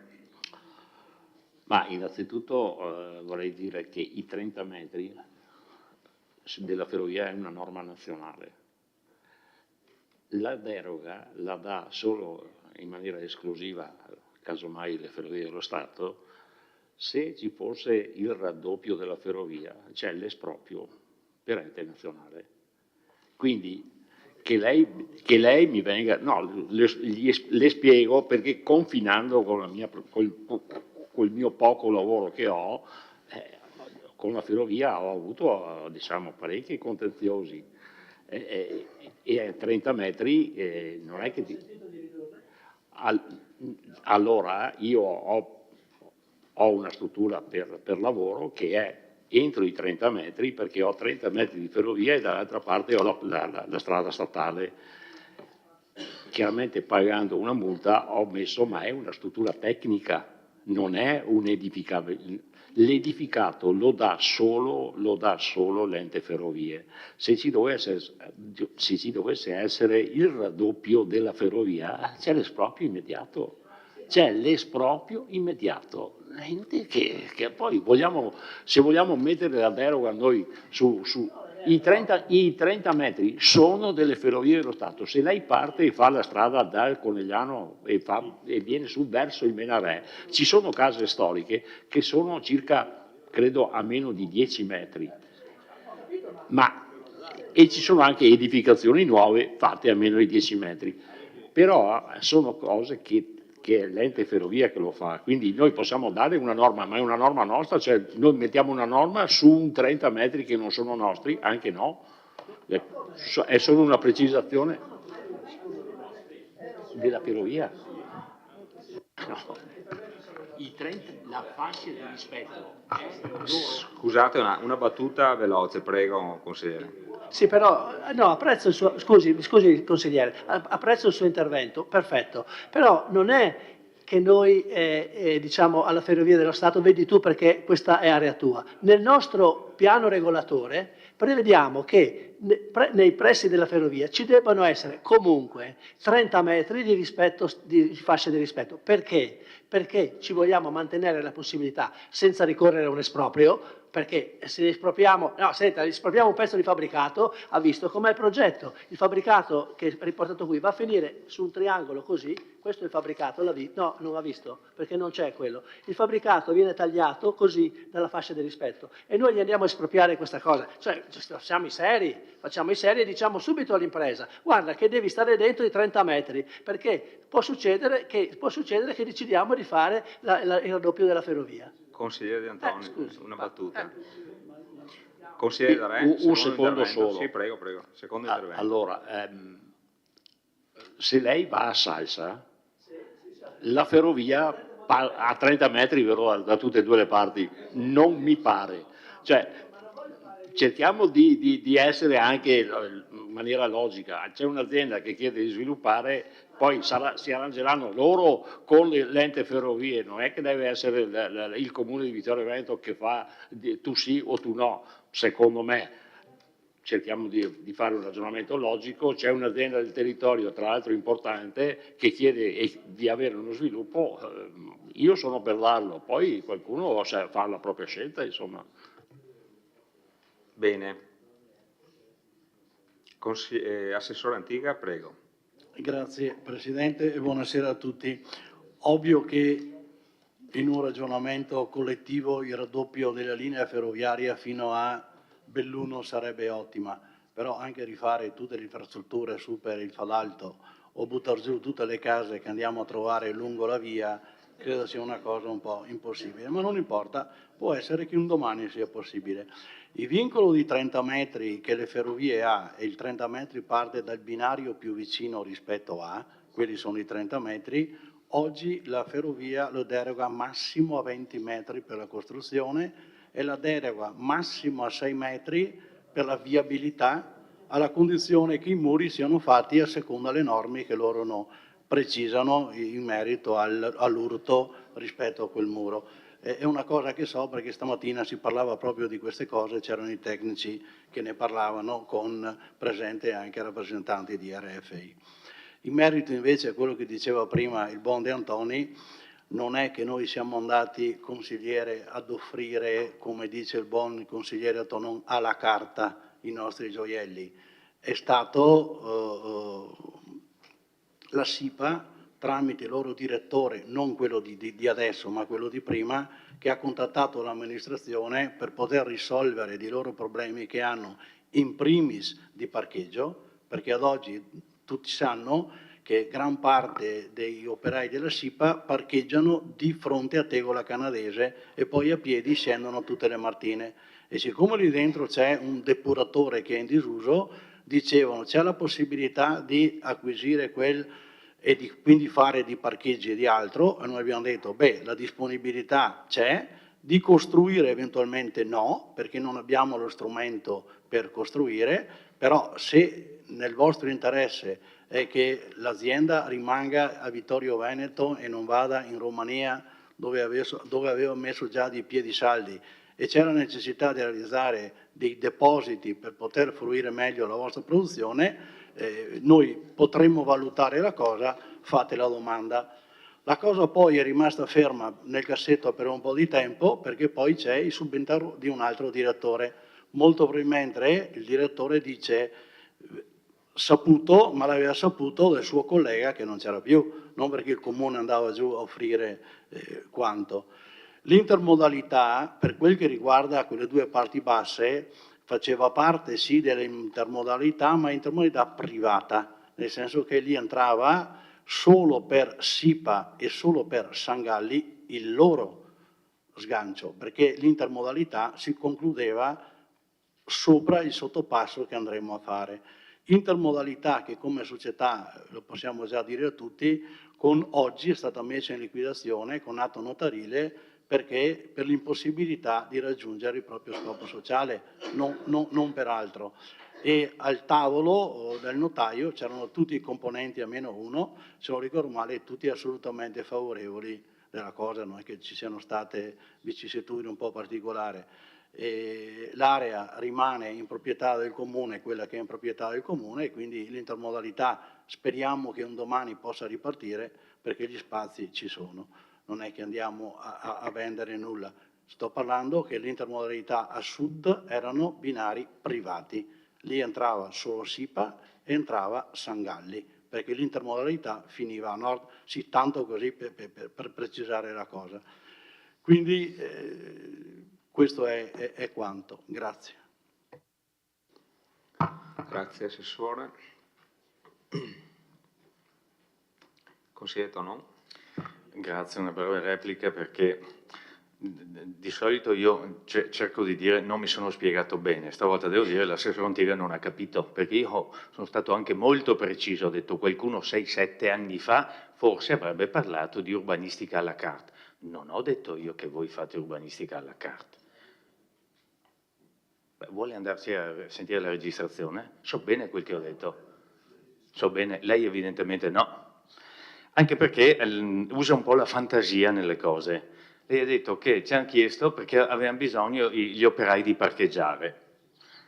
Allora, rileggiamo la richiesta dell'ingegner Narder, procuratore speciale della SIPA. Essendo a conoscenza che codesta spettabile amministrazione comunale intende procedere all'alienazione dell'area sita in via Caduti del Lavoro a via Podgora a ridosso della linea ferroviaria Conegliano-Calalzo, eccetera, eccetera, la SIPA comunica fin d'ora la disponibilità ad acquisire le aree catastalmente censite al foglio 82 mappale 244 ed ad un'ampia porzione del mappale 242.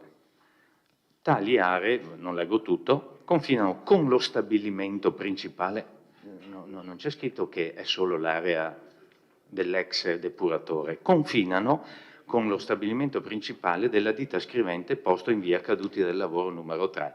Superficie catastale presunta 29.395 metri per fare il parcheggio? Assessore Antiga, io capisco la fantasia, no, lei ha esordito dicendo che la ditta, siccome gli operai devono parcheggiare di fronte in via dell'industria, forse quella è, di fronte alla tegola canadese e poi scendere a piedi, avevano chiesto di utilizzare l'area del già in disuso da oltre 10 anni depuratore per fare il parcheggio. No, non hanno chiesto questo. Assessore Antica, non hanno chiesto questo, hanno chiesto tutt'altro. Siccome, come ogni tanto qualcuno dice, le amministrazioni parlano per atti e non per l'interlocuzione come fa lei, queste sono carte scritte, quindi per cortesia, almeno un po' di serietà. E già a proposito di atti fatti bene, solo un'annotazione, a pagina 7 della delibera, il punto 2, magari oltre al dottor pianificatore Matteo gli aggiungiamo anche il cognome perché sicuramente è noto, però io metterei anche Gobbo, ecco. Grazie. Grazie consigliere.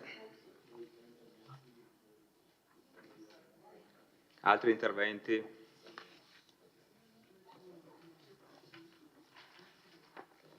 Allora proseguiamo con consigliere Denardi, prego. Sì, adesso non vorrei... No, la voce ormai non passa un pezzo. Non vorrei sparare sulla Croce Rossa, vedi Assessore Antica. Assessore Antica, lei continua a parlare dell'intermodalità, ma voi nel PAT avete previsto a servizio della zona industriale una stazione a servizio del trasporto viaggiatori. È inutile che continui a parlare solo di quello. È una stazione a servizio viaggiatori, se anche non pensiamo ovviamente a una stazione stile quella che è qui in centro, ovviamente, non penso che l'idea sia di costruire un manufatto di 3 piani e cose del genere, quantomeno come a Sofrata ha bisogno di un marciapiedi se non vogliamo far tirare sotto le persone. Quindi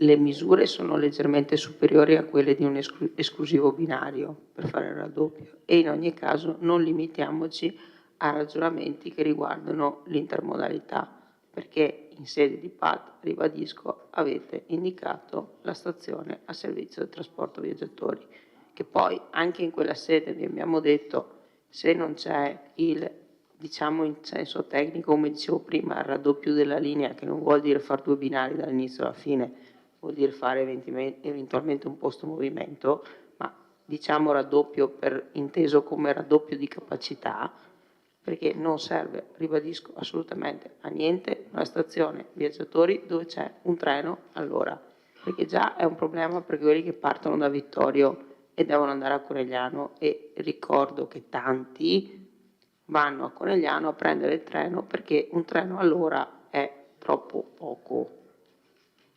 Mettiamo altri paletti, non c'è problema, tanto dopo facciamo l'esproprio, tiriamo giù un pezzo di fabbrica già costruita, io vedo un'operazione che mette ancora i bastoni fra le ruote a un servizio, quello del raddoppio della frequenza dei treni sulla nostra tratta, che è indispensabile, uno, per sgravare la rete viaria su gomma di tante persone che devono andare in macchina, 2, per ridurre l'inquinamento, 3, e non è il meno importante, per agevolare e ridurre i costi di trasporto delle persone che adesso vanno a Conegliano a prendere il treno o continuano a partire da Vittorio Veneto e da Sofrata, sobbarcandosi i fastidi di dover avere pochissimi treni a disposizione. Grazie.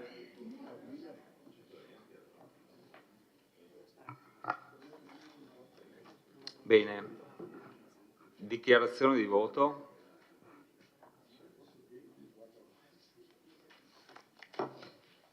Prego, consigliere De Antoni. Sì, chiedo che questa dichiarazione poi venga riportata a verbale nella delibera, come abbiamo parlato prima della riunione della conferenza dei capigruppo. E quindi io dichiaro il nostro, credo, non so, comunque il mio e forse nostro voto di astensione, in quanto, pur essendo assolutamente favorevoli alla richiesta dell'azienda che vuole sviluppare le proprie attività nel nostro comune, Non riteniamo che la procedura seguita risponda a criteri di corretta programmazione urbanistica e non risponda alle indicazioni contenute nel PAT appena approvato. Consigliere, se ce l'ha scritto, può lasciarlo anche qua, che così Esatto. verbalizziamo. Sì, facciamo la votazione a questo punto. Altre dichiarazioni di voto? Consigliere Balliana?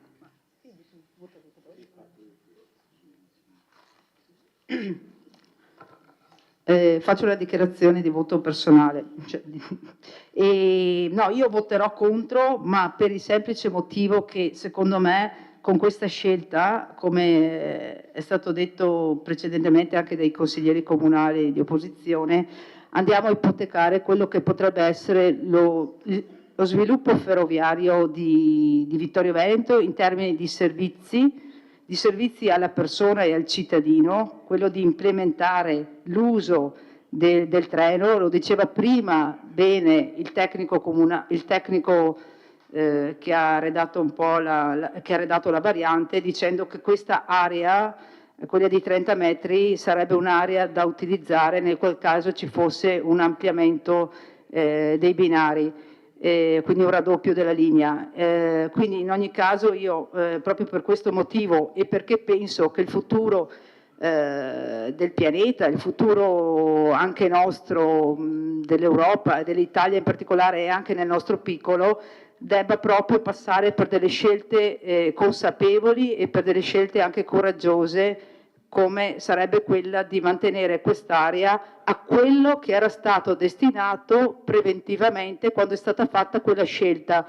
Io mi chiedo come mai quando si è fatta la progettazione della zona industriale sono state fatte delle scelte secondo il mio punto di vista lungimiranti, adesso noi stiamo andando in senso opposto, quindi il mio voto sarà contrario.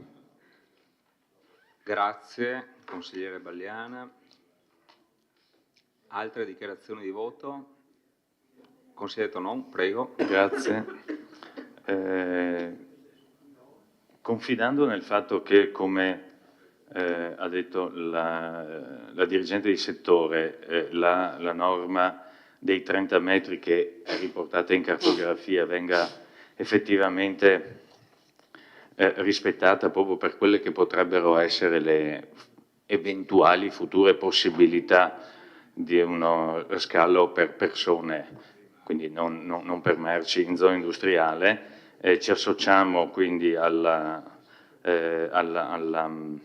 dichiarazione del collega De Antoni con l'astensione. Grazie. A questo punto passiamo in votazione.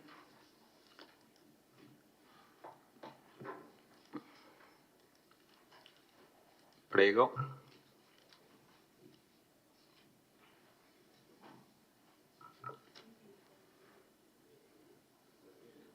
Consigliere Parrella, consigliere Salezze, se potete votare. Perfetto. Allora, la delibera è approvata con 10 favorevoli, 2 contrari e 3 astenuti. Votiamo ora l'immediata eseguibilità. No, non c'è? No. E allora la delibera è approvata. Ecco, approfitto del fatto che il consigliere De Antoni ha chiesto di verbalizzare per fare un attimo una precisazione relativamente al discorso dei verbali, perché prima in conferenza dei capigruppo, giustamente, il consigliere De Antoni e il consigliere Tonon hanno richiesto i verbali che ormai alcuni verbali che ormai è tanto tempo che giacciono, diciamo così, fermi e non riescono ad uscire ed essere pubblicati. Allora, chiederei per cortesia alla dottoressa Costalunga di venire un attimo a dare lo stato, siccome i verbali di fatto sono compito degli uffici, no? sono responsabilità degli uffici, di dare lo stato dell'arte e gli uffici si sono mossi in questo periodo, quindi diciamo, è passato qualche mese, ma gli uffici hanno lavorato, hanno cercato di capire come mai i verbali avevano qualche problema ad uscire.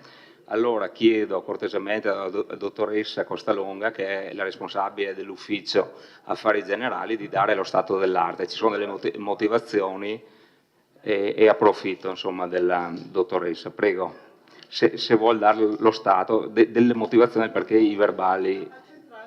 Sì, prego.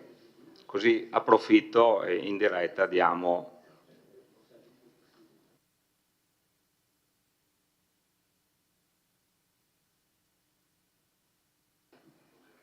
Prego, dottoressa. Sì, allora buonasera a tutti.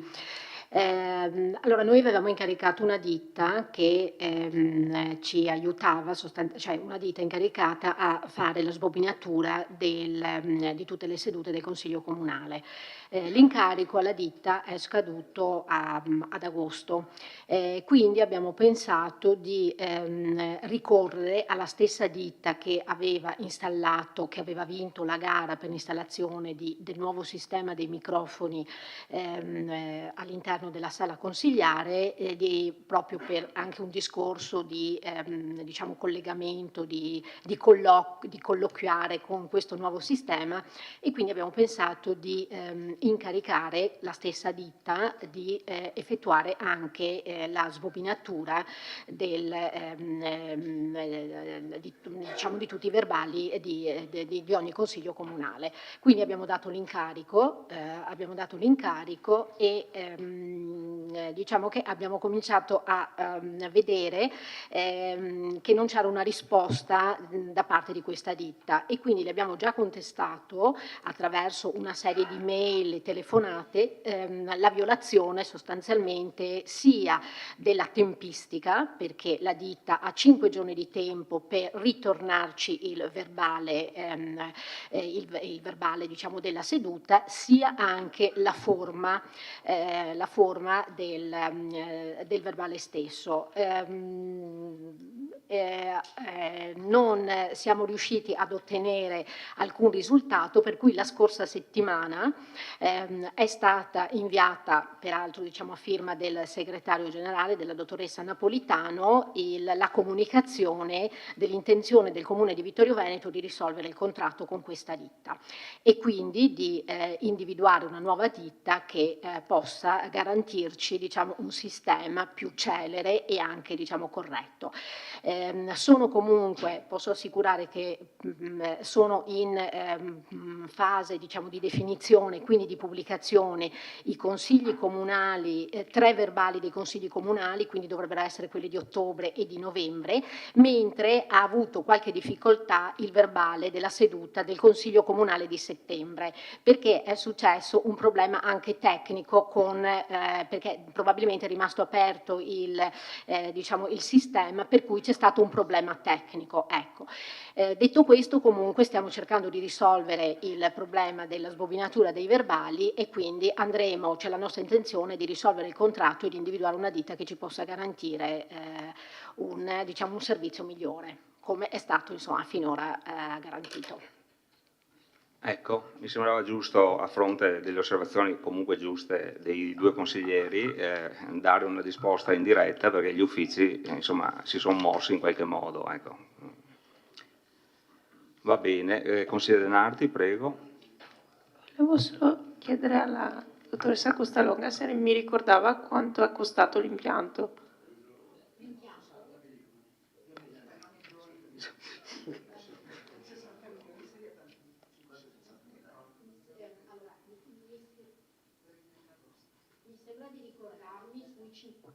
Sì, all'incirca 50.000 euro, mi sembra. No. L'impianto dei microfoni con... Sì, okay. Tutto il sistema, sì. Sì, tutto il sistema.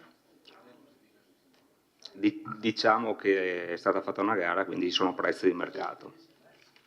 Bene, passiamo al prossimo punto.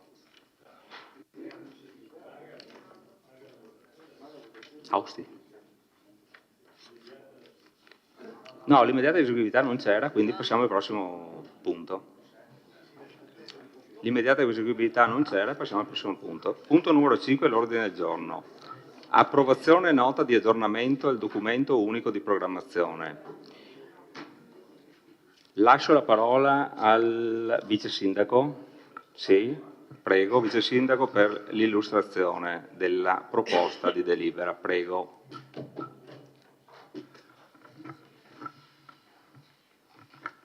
Grazie Presidente, buonasera a tutti. Questa sera come proposta di delibera vedete che abbiamo una serie di punti legati al bilancio di previsione, partendo dal documento di programmazione del DUP 2024-2000, la nota di aggiornamento, e con tutti gli atti propedeutici all'approvazione del bilancio. Innanzitutto questo è l'ultimo bilancio di previsione della Giunta Miatto.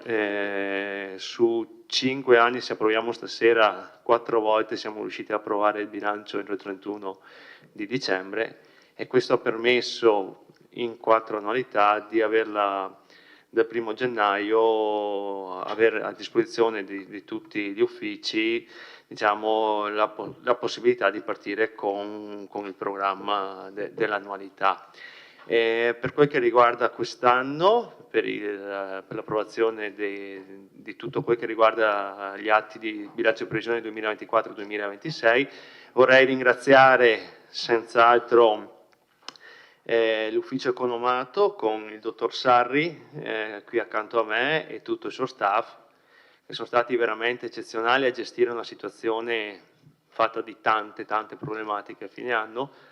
Loro non sono un esercito in ufficio, però lavorano come un esercito, e quindi sono contento per la professionalità, per la qualità che hanno, e farà bene anche nei prossimi anni queste persone al nostro comune. Ecco, quindi vorrei ringraziare loro, ringraziare il collegio dei revisori dei conti. Questa sera c'è il presidente, il dottor Genovese, qui presente, e io penserei non so nella riunione di capogruppo cosa avevate pensato, però nella discussione lascio la parola al dottor Sarri per via della presentazione del DUP, poi vediamo insieme anche probabilmente con la prossima discussione il bilancio di previsione. Ogni assessore, dopo la presentazione, diciamo, delle parti tecniche del bilancio, farà un attimo una relazione su quello che andremo un attimo a fare da qui alla scadenza del mandato, calcolando che la scadenza, noi come amministrazione arriveremo all'approvazione del rendiconto col 30 aprile, poi tutto sarà come sospeso e toccherà alla prossima amministrazione andare avanti. Ecco, quindi io lascerei la parola intanto per questo punto al dottor Sarri. Grazie.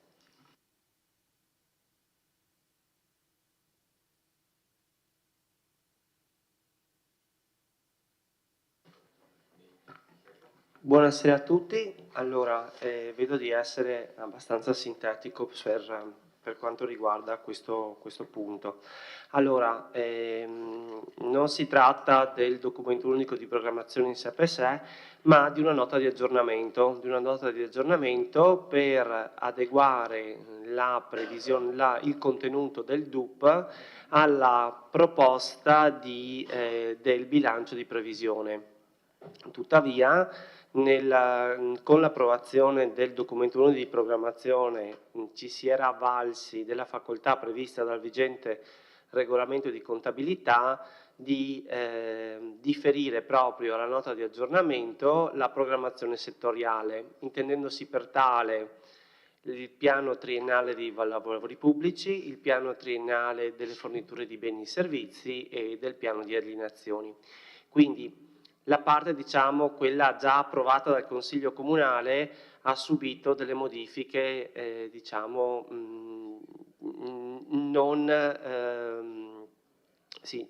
importanti, nel senso che nella parte descrittiva è stata modificata la parte relativa, ad esempio, alle note introduttive del governo. Dopodiché tutta la parte finanziaria è stata adeguata allo schema di bilancio di previsione che poi vedremo al punto successivo, mentre il cuore della variazione riguarda principalmente proprio questi 3 elementi di programmazione, sui quali mi soffermerei un attimo, in una parte più veloce, lasciando eventualmente la parola ai dirigenti competenti sul piano, andando appunto a parlare di piano triennale delle opere pubbliche ed elenco annuale.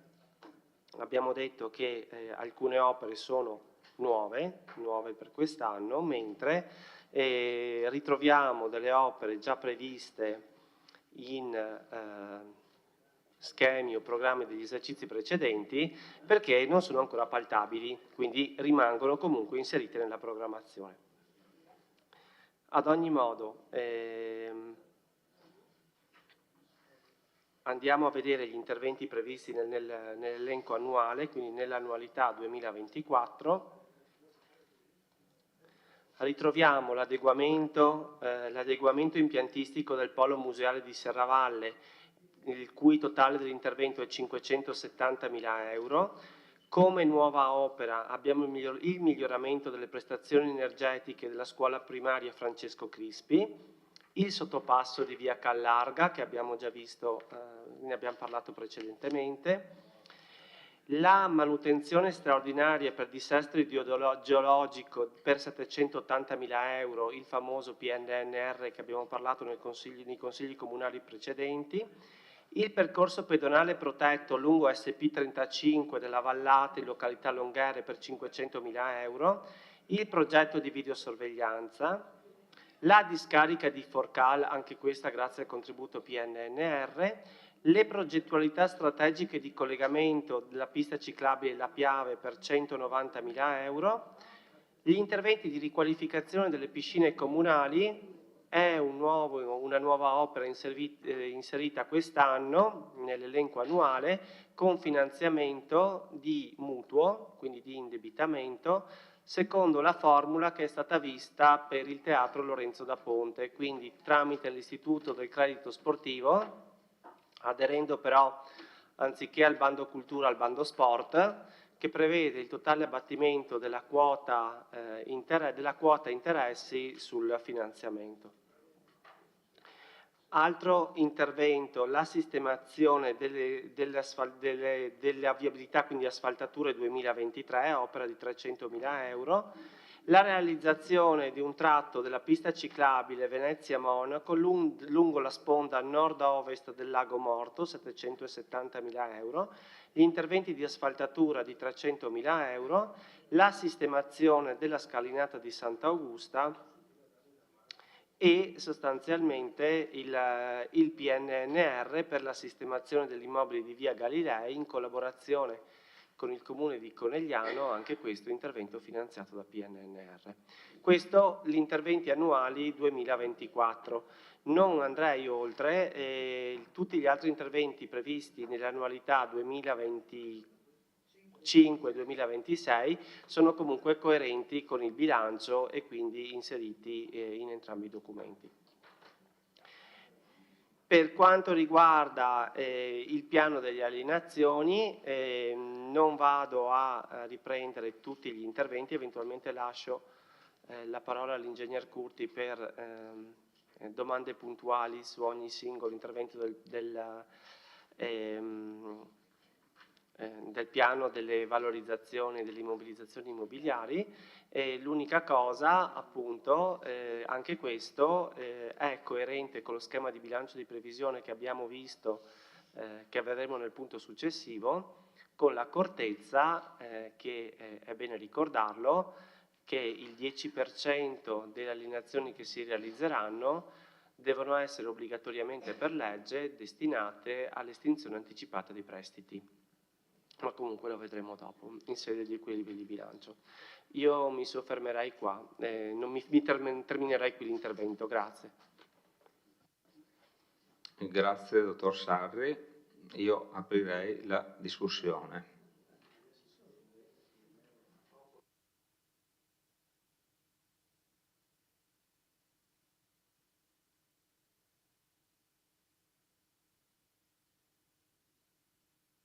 Scusi una cosa, una precisazione solo, grazie.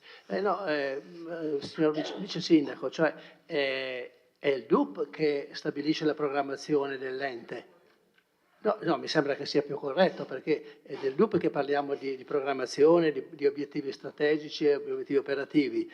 Il bilancio è la trasposizione di quelli che sono gli obiettivi indicati nel DUP, quindi credo che sia corretto, per darci anche la possibilità di fare un intervento più organico, che se gli assessori intendono intervenire, che apprezzo molto questa cosa, che lo facciano adesso, perché sul bilancio parliamo di numeri, ma di numeri che rispecchiano quelle che sono le indicazioni del programma del DUP.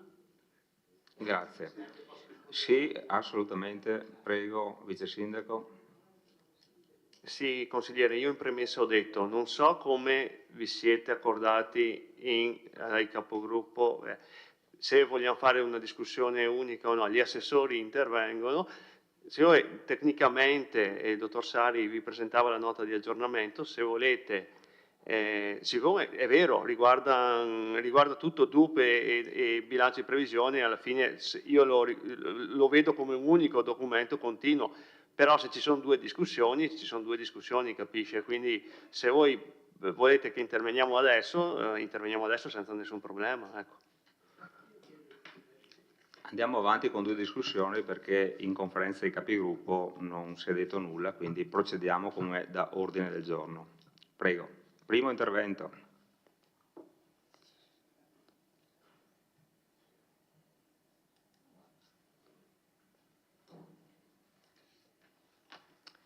Consigliere Tonon. Sì, Presidente, in capigruppo non si è detto nulla. Cioè non si è detto non intervengono gli assessori, intervengono dopo.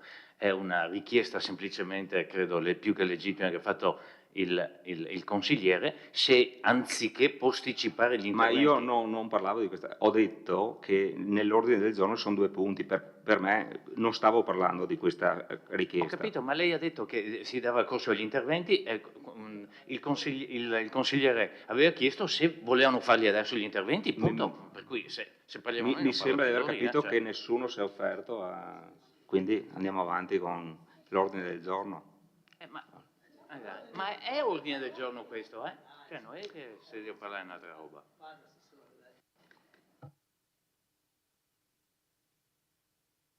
Prego, Assessore Caldart.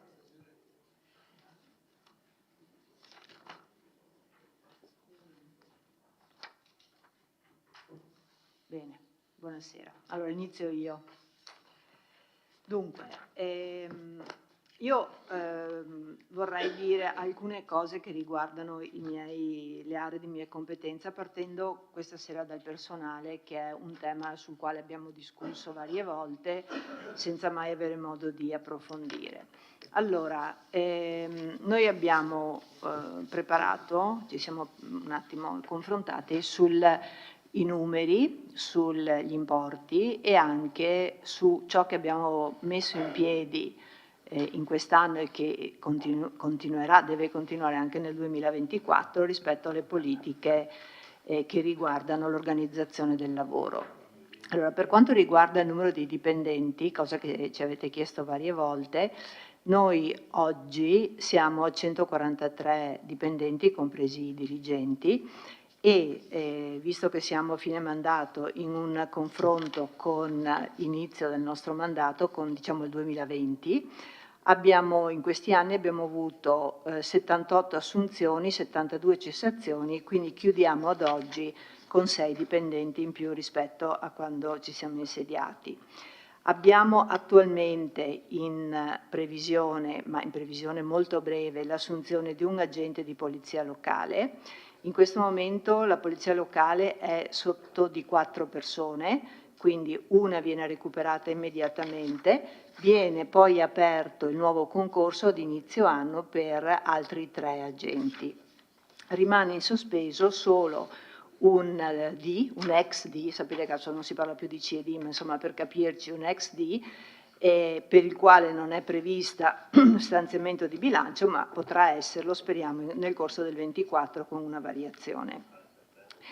Poi abbiamo anche in previsione un'immediata, il 1° gennaio 24, l'assunzione di un istruttore amministrativo per i demografici. Attualmente verrà assunto con tempo determinato, perché poi grazie all'intervento dello Stato, perché quando ci sono le europee ci riconoscono una parte dei costi del personale, potremmo prorogarlo senza incidere sul bilancio del Comune.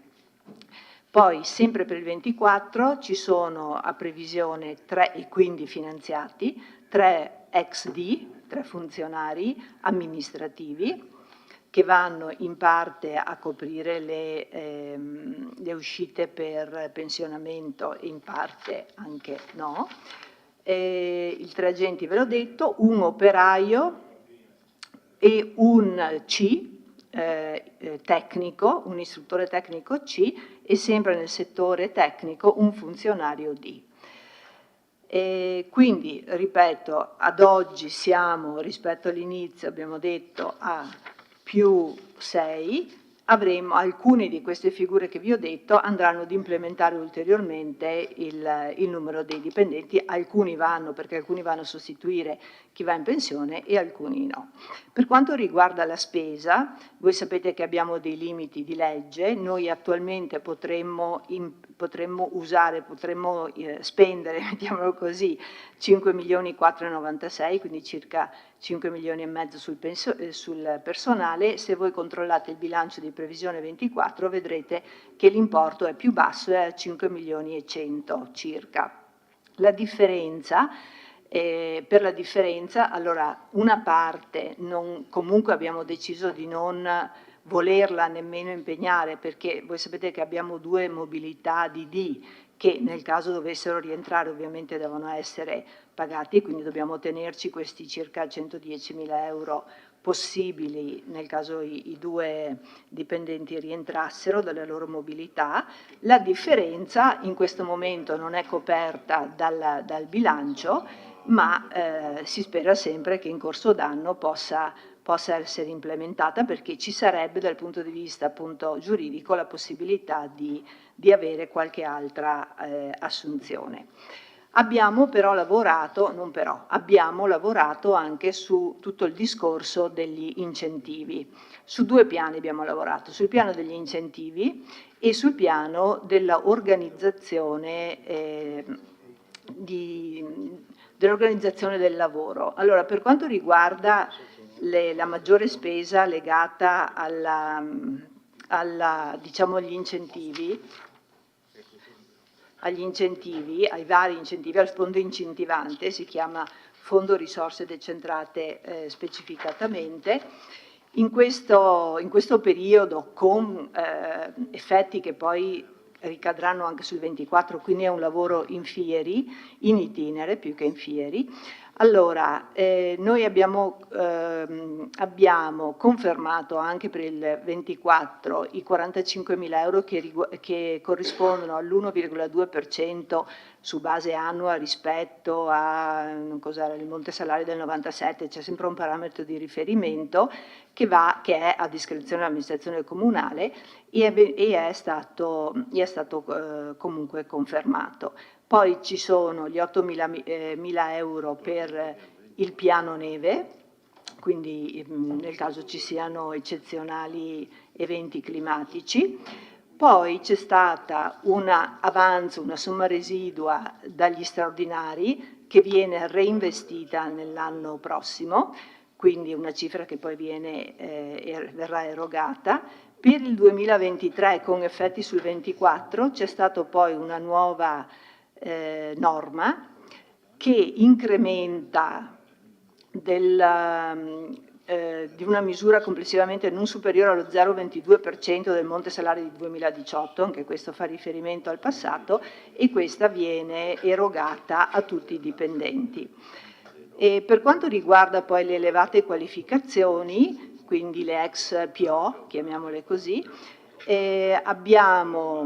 ecco, innanzitutto va sottolineato il fatto che noi abbiamo in questi anni aumentato il numero di posizioni, passatemi il termine, posizioni organizzative, perché da quando ci siamo insediati ad oggi ne abbiamo aggiunte 3, quindi oggi sono 11, di cui una assolutamente nuova con l'istituzione dell'ufficio appalti e gare. A loro complessivamente vanno 117.000, quasi 118.000 euro, e di cui il 15% da destinarsi a retribuzione del risultato, che viene erogata in base proprio a tutto un sistema di misurazione e valutazione della performance che è stato migliorato in questo periodo proprio con l'evoluzione dei nuovi regolamenti. Ci sono poi le progressioni economiche all'interno delle aree, in questo caso proprio recentemente, quindi a valere sul 2024, abbiamo aumentato il fondo da 10.000 a 15.000 euro in accordo con le RSU, e queste sono le progressioni economiche orizzontali. Poi ci sono le indennità per specifiche responsabilità, cioè quelle chiamiamoli capi uffici, no? Tipo i servizi demografici, il CED, i tributi, il paesaggio, eccetera, e qui abbiamo un fondo di 12.500 euro. C'è poi la funzione sempre speciale del vicecomandante e gli incentivi di produttività legati alla performance, e anche questi erogabili poi in base al sistema di valutazione della performance. Quindi complessivamente tutte questi nuovi istituti praticamente che sono nati, che sono legati ai nuovi contratti di lavoro, hanno fatto sì che il Fondo Riserve Decentrate dal 2020 ad oggi sia passato da 528.700 euro a 769.500. Quindi c'è stato anche un'implementazione delle risorse aggiuntive. Questa è testimonianza del fatto che per quanto ce lo permettano le norme, si cerca, sempre in accordo con le RSU, naturalmente, di incentivare laddove c'è la possibilità. Ecco, e poi c'è tutto il tema dell'attivazione dell'ufficio, che è un lavoro che non si vede immediatamente, cioè non ha un riflesso in consiglio comunale sui numeri, però è un lavoro che prepara il miglioramento proprio dell'organizzazione. Ovviamente, essendo noi anche, come quasi tutti, sottodimensionati a livello di personale, lavorare sulla migliore organizzazione permette di migliorare il funzionamento e la performance. Abbiamo quindi il cosiddetto funzionigramma, che proprio finalmente inquadra ogni dipendente nel suo ruolo e nella relazione con i colleghi. Abbiamo il nuovo regolamento appena prodotto il regolamento sul part-time, sulle dimissioni, stiamo lavorando al codice di comportamento, quindi tutta una serie di regolamenti che stanno aiutando e devono continuare ad aiutare il funzionamento del personale. Per quanto riguarda poi l'area alla persona, senza far entrare troppo nel merito di tutti i capitoli, ho pensato di dare uno sguardo, diciamo, a quelle che sono le principali attività in fieri e che si protrarranno poi nel 2024. Allora, quando dico area alla persona penso ai servizi sociali, alla scuola, alla famiglia, che incide moltissimo sul nostro lavoro e sui vari settori tipo la disabilità, la salute mentale, l'asilo nido da una parte e poi il centro antiviolenza. Queste azioni sono in parte hanno un riflesso immediato nel nostro bilancio, in parte non lo si vede direttamente perché sapete che facendo parte dell'ambito territoriale alcune risorse vengono erogate direttamente ai potenziali beneficiari dall'ambito, quindi non c'è uno riscontro immediato, però penso che sia molto interessante sapere che cosa sta succedendo. Allora, in questo senso, cioè il nostro lavoro diciamo in accordo da un lato con l'ULSS e dall'altro legato ai piani di zona, prevede in modo particolare con l'ULSS, per quanto riguarda diciamo, la famiglia in senso lato, Una grande attenzione alle famiglie fragili, c'è il cosiddetto progetto Pippi che prevede di lavorare con le famiglie fragili per evitare l'allontanamento dei bambini dal nucleo familiare originario. Abbiamo 62.500 euro, parlo di fondi a livello di ambito. Poi un altro progetto molto importante con la famiglia si chiama Primula e serve da un lato a rafforzare i sistemi interistituzionali, quindi c'è un forte lavoro ora dell'ULSS, del Comune, degli assistenti sociali e della scuola, ancora una volta per individuare immediatamente le fragilità ed intervenire. E in questo progetto Primula la seconda azione è proprio un'azione diretta sui nuclei familiari con dei voucher. Complessivamente questo progetto Primula pesa per 491.000 euro sul nostro ambito, quindi ci sono molte risorse che abbiamo iniziato ad usare e che continueranno anche nell'anno prossimo. Poi c'è tutto il lavoro che fa lo IAF, cioè l'unità infanzia, adolescenza e famiglia, con il tavolo minori a livello di piani di zona. E noi abbiamo attivato, come sapete, lo sportello famiglia, che viene in parte finanziato anche questo dall'ambito. L'anno che sta per concludersi abbiamo avuto 2.860 beneficiari, quindi è un trend che riprende anche l'anno precedente, quindi è un trend che possiamo pensare continui anche nel 2024.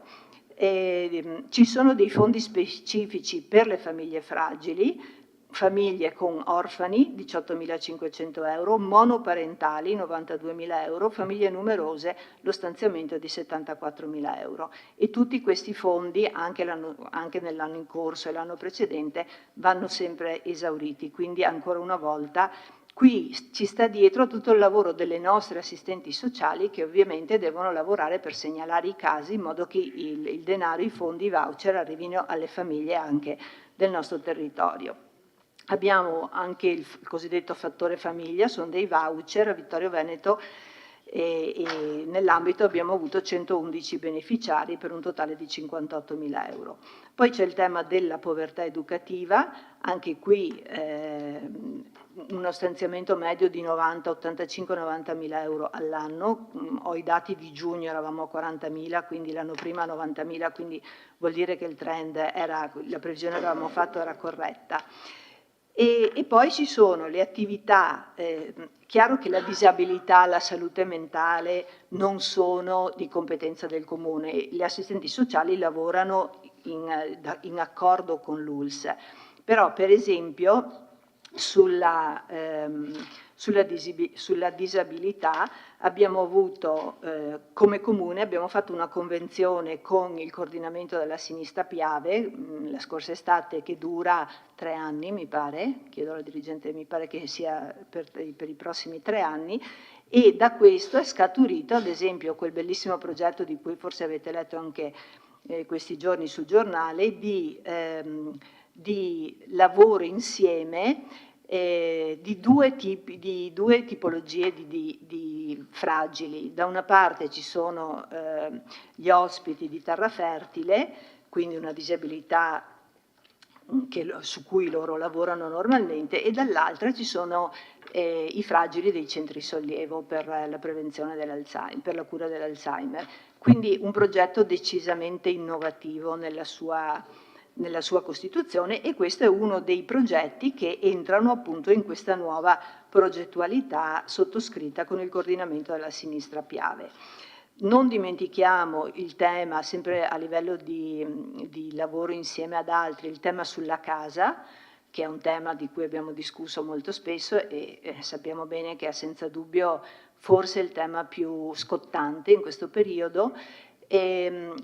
Sul tema casa anch'io ho partecipato ormai da un anno a una serie di incontri con tutte le associazioni che sul territorio di Vittorio Veneto si occupano specificatamente di prevenzione, di aiuto, di sostegno a chi cerca abitazioni. Ci sarà un convegno di presentazione di tutti i lavori, ci siamo anche formati con dei corsi appositi in questi mesi, ci sarà la presentazione a gennaio, un convegno da cui poi scaturisce una azione concreta che è quella messa in campo grazie alla Fondazione di Comunità, che ha proposto, inizialmente era solo per il nostro territorio, ma poi è stato ampliato il progetto a tutta la provincia di Treviso, coinvolgendo nella progettazione di questo progetto anche il centro studi di Marca Treviso, la possibilità di avere un fondo di garanzia per le persone, per i lavoratori che vogliano accedere ad un affitto. Il fondo di garanzia, ci sono due tipologie: da una parte garantisce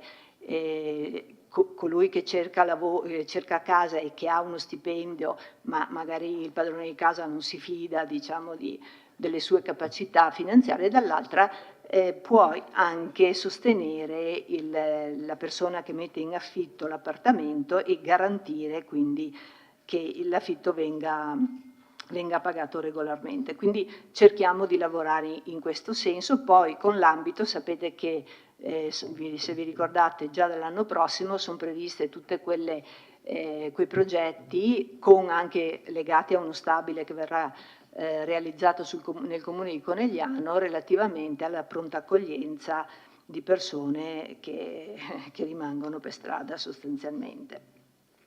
Poi c'è tutto il tema, con le scuole abbiamo finalmente dato il via ieri a EduParks, quel progetto di cui vi avevo anticipato. Abbiamo avuto i fondi regionali, verranno spesi tutti nel 24, quindi anche lì è un lavoro di prevenzione della fragilità con alcuni bambini, con alcune classi individuate dai vari istituti comprensivi. Vittorio Veneto è il capofila di questo progetto che riguarda i comuni che hanno degli spazi pubblici, dei parchi, quindi dal Livelet con il parco archeologico, il Noi e il Papadopoli, Sarmede con tutto il discorso della mostra internazionale stazione e così via. Ovviamente viene confermato Educhiamoci anche per l'anno prossimo. E poi abbiamo parecchi progetti con le scuole superiori, sempre, ecco, questo è interessante, con le scuole superiori ci sono molte convenzioni, comune, scuola e poi o aziende o associazioni per inserire i ragazzi, per esempio nel sociale, in tutti questi progetti, anche quello sulla salute mentale, per esempio, che adesso è stato i fondi dell'ULSS sono stati vinti da un bando da Insieme si può, quindi partono tutta una serie di attività che vedono coinvolti gli studenti in attività non solo per conoscere le associazioni e le fragilità, se parliamo di sociale, ma anche per coinvolgerli sia in attività di volontariato che in attività e anche per capire quali sono i possibili sbocchi professionali legati agli indirizzi delle varie scuole. Poi c'è il tema del CAV, di cui magari poi possiamo, senza entrare adesso nel merito, possiamo approfondire, perché è un tema piuttosto caldo in questi giorni, ma insomma su cui stiamo collaborando, abbiamo presentato le nostre istanze alla nostra regione. La regione si sta interfacciando poi con il Ministero per capire come risolvere il problema di questa nuova normativa. Poi se volete possiamo anche entrare nel dettaglio. Quindi l'idea nostra è quella di mantenere, ovviamente a livello sociale di scuola, di mantenere l'equilibrio. E qui c'è il grosso lavoro delle assistenti sociali, perché fino a quando non emergono i problemi vuol dire che si sta lavorando bene con tutte le varie fragilità. Sapete che i nostri assistenti sociali lavorano con gli anziani, con i minori, con la famiglia, sempre in modo coordinato, coordinandosi con l'ambito, inserendo i nostri progetti nel piano di zona. Per esempio è molto, e lo dico anche con un certo orgoglio, il progetto SHARE che avevamo presentato un paio d'anni fa in regione, che all'inizio non era stato finanziato, è stato ora finanziato. Abbiamo avuto ieri il kick-off, il primo incontro con tutti i partner, ed è finalizzato proprio all'inserimento degli anziani di tutta la zona di Ceneda, perché il luogo fisico da dove parte sono le due palazzine di Via Cosmo, dove abbiamo sia la palazzina del Comune che quella del Cesana, insieme a Carita, San Vincenzo, alla Tenda TV, ovviamente al Cesana, alla Medietà, al Piazzoni, cominciamo a lavorare a gennaio su un progetto di coinvolgimento degli anziani, sia con antenne sul territorio per segnalare difficoltà, eccetera, sia per un accompagnamento personale,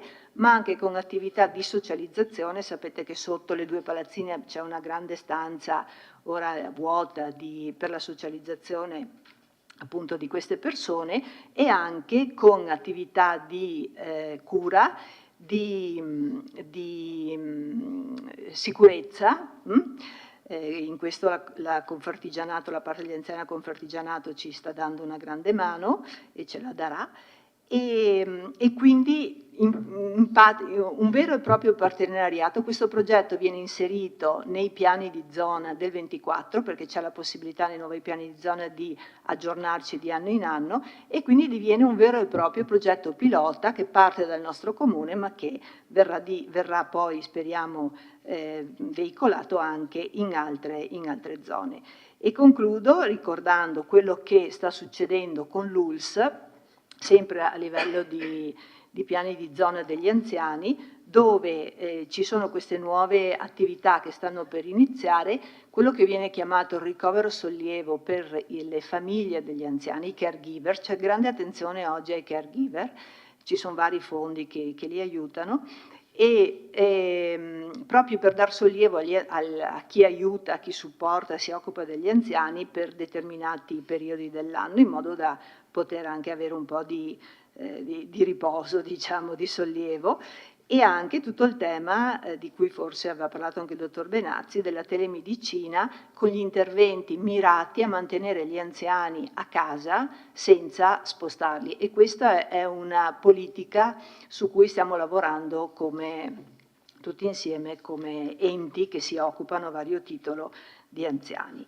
E per finire ovviamente ci sono i giovani, sui quali, come vedete, stiamo lavorando sia con moltissime attività all'interno del centro Criciúma internamente, lavoriamo sempre con i ragazzi, ma diciamo che si parte con quelli più a rischio, però più fragili, ma sono contornati da ragazzi che semplicemente vengono lì a trascorrere il loro tempo libero, potenziando anche e valorizzando le proprie capacità. E poi usciamo anche con gli operatori di strada per cercare di individuare quei gruppetti dove vediamo cominciare ad esserci qualche problema di socializzazione. Ecco, questo a grandi linee. Grazie Assessore.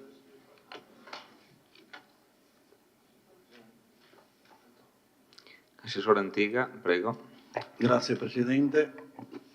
In merito ai referati, quello che mi sta più a cuore per la verità è la polizia locale, perché ci siamo impegnati ormai troppo tempo fa su un progetto di videosorveglianza che credo sia arrivato al dunque.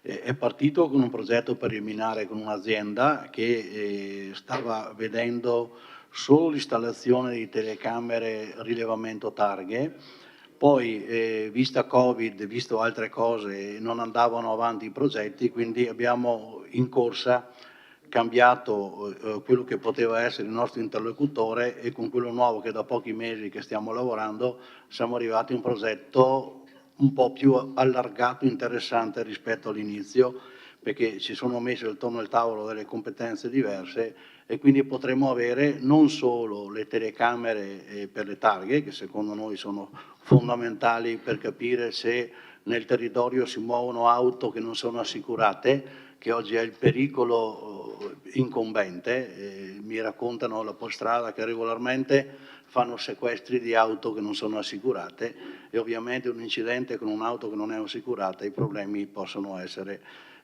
tanti e devastanti.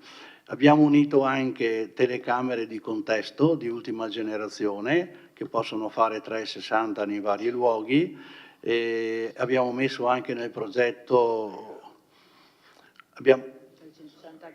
a 360, sì. E abbiamo messo anche nel progetto tutta la nuova sala operativa. Venerdì avremo l'ultimo incontro, dopodiché si confezionerà il progetto e vi verrà presentato ovviamente prima di andare in appalto. Si è fermato anche la progettazione per un fermo che abbiamo avuto all'interno. Il nostro comandante per diversi mesi non è stato partecipe, lo sentivamo per telefono, però per telefono non è la stessa cosa, e quindi abbiamo preferito sospendere un periodo. Adesso sta tornando, è tornato, e quindi ha preso per mano la cosa, e quindi abbiamo già fatto un incontro. Il secondo dovrebbe essere venerdì, dopodiché dovrebbe essere definitivo la cosa. Ovvio che quando parlo col comandante mi dice sempre: dammi personale, siamo sotto 4 unità, una arriverà, 3 arriveranno. Soffriamo anche l'esodo di vigili che sono attratti dal friulano, perché lì ovviamente hanno compensi un po' diversi dai nostri, e quindi magari si sentono più portati verso quella regione. Per quel che riguarda invece patrimonio, abbiamo fatto il nuovo regolamento, si è insediata la nuova PO al posto dell'architetto Scaret, che tutti conoscete, la Canil, si è resa conto di quale e quanto patrimonio abbiamo calendarizzato ovviamente degli interventi da fare. Non è facile farli tutti perché sono tanti, ma per esempio dicevo alla consigliera Bagliana, siamo arrivati alle finestre del Cosmo per fortuna, e lì poi andremo avanti a cancellare più che possiamo.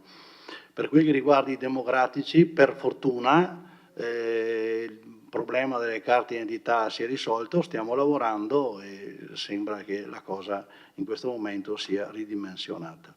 Grazie. Grazie, Assessore Antiga. Prego, Sindaco. A volo d'uccello cerchiamo di abbreviare i tempi. Urbanistica, il tema principale che andiamo gestendo è quello del PAT. Siete perfettamente a conoscenza del punto in cui siamo arrivati. Confidiamo di arrivare alla conclusione di questa storia lunga, fin troppo lunga. Altri interventi che abbiamo fatto con i nostri uffici sono stati anche altri interventi anche abbastanza fondanti. Ultimo esempio, ne abbiamo parlato prima, quella ricognizione generale sulla zona industriale per le destinazioni urbanistiche precise delle varie aree, che i miei uffici mi dicono che in 30 anni non era mai stato fatto prima. Ci siamo arrivati adesso, è una cosa, un dato utile sul quale ne facciamo conto. Un altro capitolo che sto trattando è quello del turismo. Anche qua abbiamo lavorato, stiamo lavorando sui fondamentali.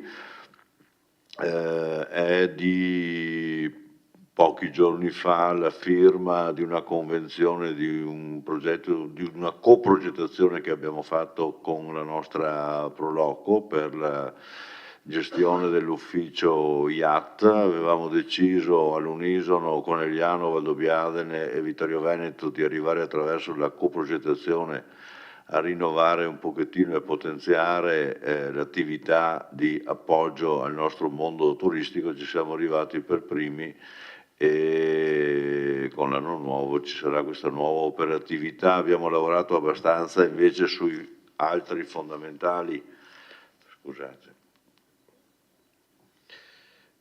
su altri fondamentali come per esempio l'OGD. È stato un lavoro non di poco conto. Fondazione Marca Treviso ha cambiato presidente, la Fondazione Marca Treviso ha cambiato direttore. Praticamente andremo a dismettere tutto quel corollario di attività di agenzia e di specifici campi di intervento tipo golf, tipo matrimoni, tipo convention, tipo film commission, Treviso Film Commission, eccetera. Sono state scatole che speriamo che a qualcuno servano, ma noi lo dismettiamo. Sorgerà un solo soggetto pubblico che senza tante complicazioni tratterà i temi fondamentali del turismo nella nostra provincia. Andremo in cerca, stiamo completando lo statuto nuovo, andremo in cerca di un direttore quelli giovani, particolarmente preparati sull'argomento, in modo da concentrarsi sui temi importanti. Visto i flussi che stanno aumentando, bisogna prepararci a flussi ancora maggiori con tecnologie, con attenzioni più attuali.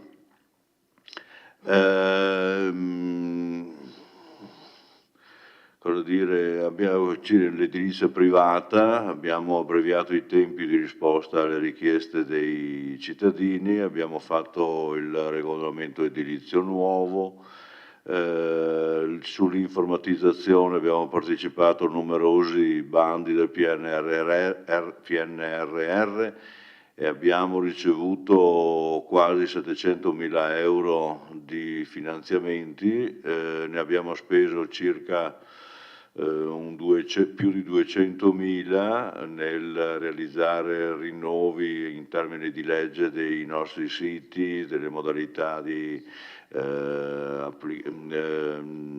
recovery dei dati in cloud, aggiornato l'anagrafe, abbiamo fatto 7 interventi di 7 tipologie diverse di interventi, abbiamo ancora in cassa circa $500.000 che non ci verrà tolto, ma rimarranno sempre a disposizione per ulteriori interventi che sono abbastanza complessi perché incidono molto sull'intera amministrazione e sull'intera cittadinanza.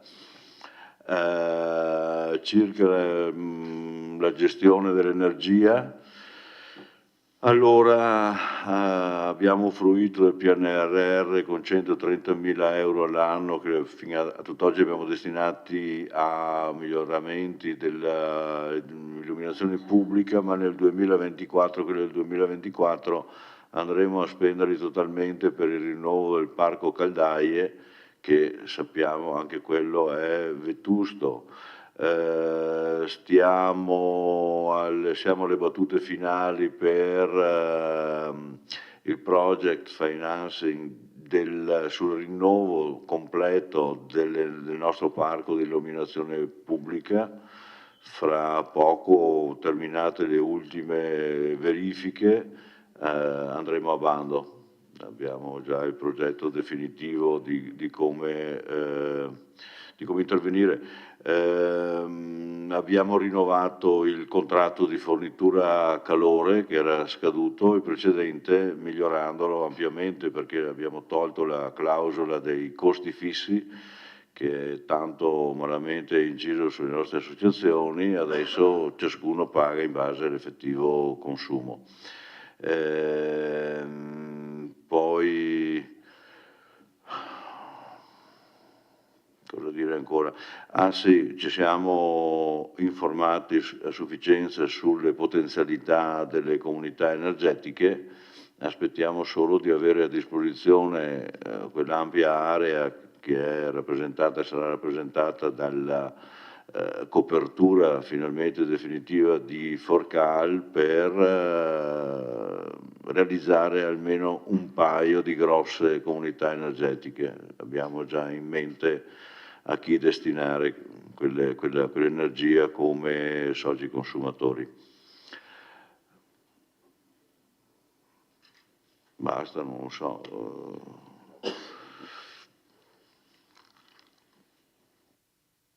Grazie Sindaco.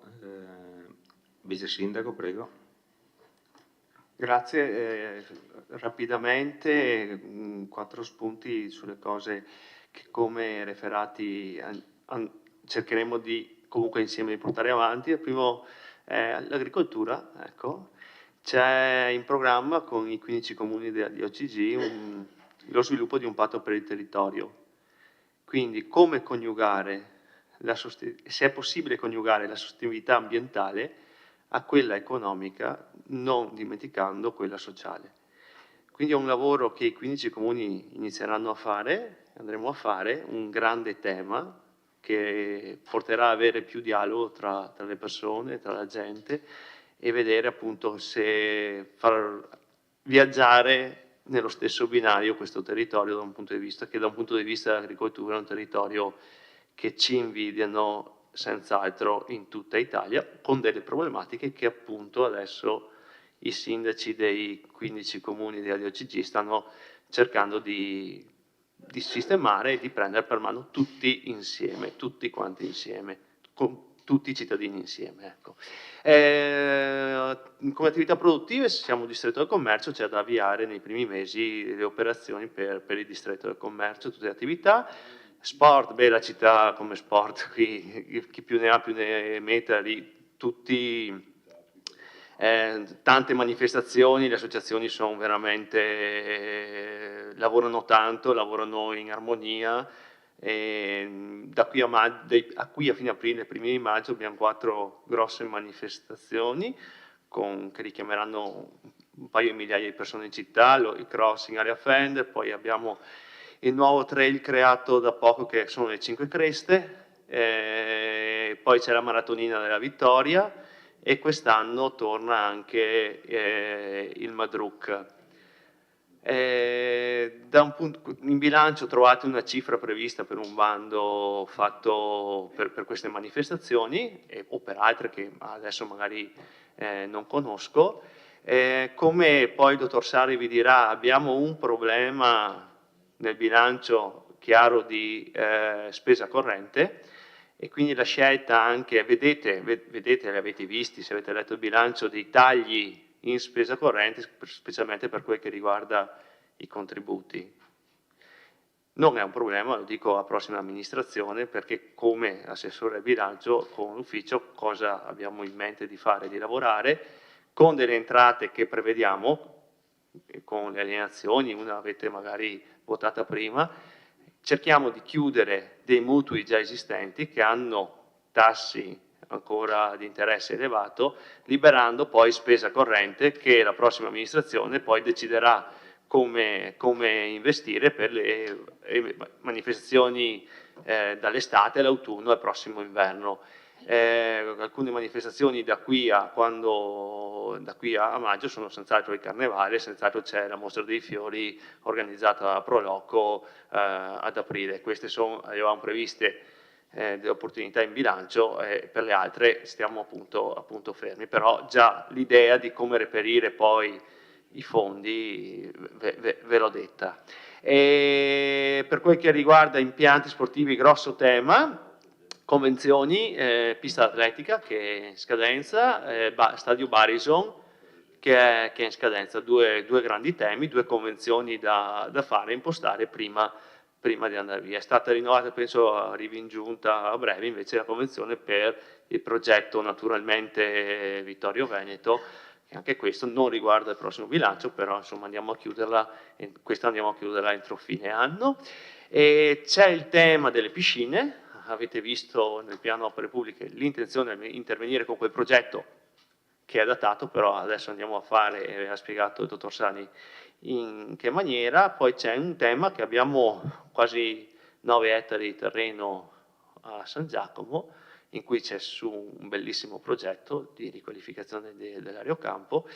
Sarebbe interessante comunque che non stesse chiuso, che i cancelli non stiano chiusi finché non iniziamo, che magari qualche società sportiva possa certamente riuscire a entrare a praticare dello sport prima che poi inizino i lavori, e anche questo è un altro tema da prendere per mano. E per quel che riguarda il palazzetto, adesso andiamo a intervenire con un po' di lavori, per ridere sostituiamo i nostri canestri di 50 anni saranno sostituiti, quindi un pezzo di storia di Vittorio Veneto, e abbiamo anche trovato ci stiamo confrontando per la palestra Bortoluzzi per quell'annoso problema del telo. Abbiamo trovato una ditta croata che aveva fatto il lavoro, adesso vediamo come di sistemare almeno queste piccole cose, però piccole ma utili per chi pratica lo sport in queste strutture. Grazie. Assessore Fasan. Grazie Presidente, buonasera a tutti. Allora, cercherò di essere conciso perché per esplicitare il mio assessorato, il mio referato, ci vorrebbe un consiglio comunale perché lavori pubblici, ambiente e un sacco di cose. Però cercherò di condensare. Come già recentemente spiegato il sindaco, mi ho preso un po' di appunti, l'ufficio tecnico in reale difficoltà, come credo che siano in difficoltà tutti gli uffici tecnici di tutti i comuni e province del territorio, almeno da notizie e dialoghi con i miei assessori di riferimento, il problema sono gli uffici tecnici. Dal 2019 al 2023 siamo passati da 29 unità lavorative tecnici operai a 19. Questo mentre il piano opere pubbliche è salito. Dal 2022 avevamo 8 milioni di euro di piano triennale, nel 2023 sono arrivati a 15, nel 2024 siamo a 10 milioni e 24 mila euro. Milioni, sì, chiedo scusa, sì.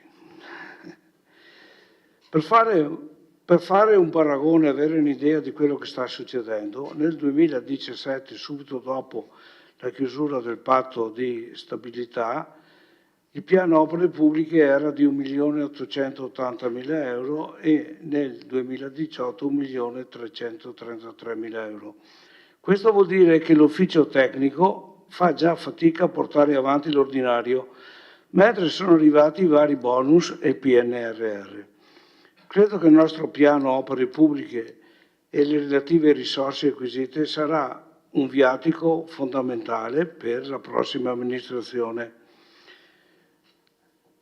Ora credo che sia il tempo di portare fieno in cascina in previsione del futuro inverno di finanziamenti. Al momento abbiamo 14 progetti finanziati sopra i 150.000 e innumerevoli sotto i 150.000. Il dottor Sarri ha fatto l'elenco di tutti i progetti finanziati. Io non credo che sia necessario stare a rileggerli. Se lo volete ne discutiamo dopo. Però io credo che mancando 5 mesi alla fine dell'amministrazione, i lavori che sicuramente partiranno, che finiranno, essendo già partiti, sono i prossimi a brevissimo. La scuola Paravicini, per il quale è stata avviata la procedura di affidamento ai lavori e di seguito il bando. Questo sarà entro fine anno. Stiamo ultimando l'asilo di via San Fermo a San Giacomo, dove i lavori sono finiti e stanno ultimando le tinteggiature. Stanno partendo a San Giacomo i lavori finanziati PEBA.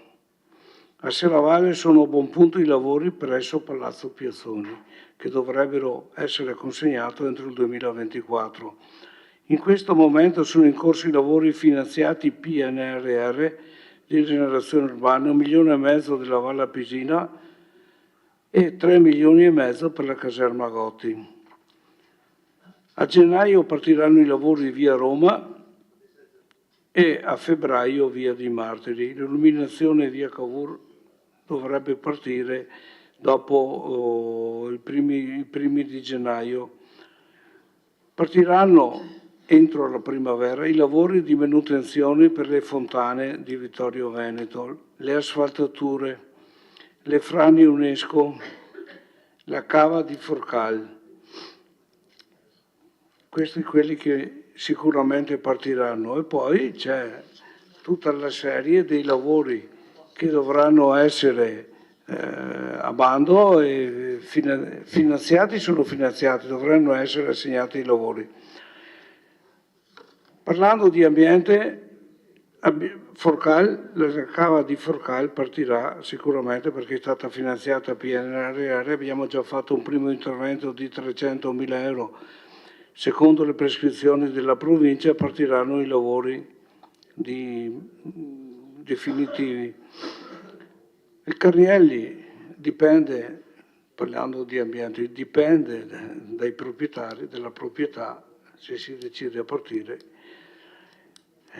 Trasporti, questi sono tutti i miei referati, noi ci affidiamo a MOM che sta facendo un piano di riorganizzazione e di cambiamento di tutti i fino al 2032 verranno cambiati tutti gli autobus, questo per la qualità dell'aria.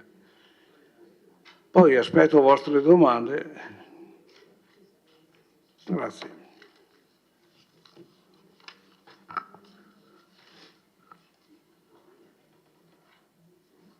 Assessore Giuliana. Sì, allora per quanto riguarda la parte della cultura, io mi concentrerei per velocizzare il mio intervento su alcuni punti fondamentali che potete trovare anche nel bilancio. Uno riguarda le spese di valorizzazione per il Palazzo Todesco.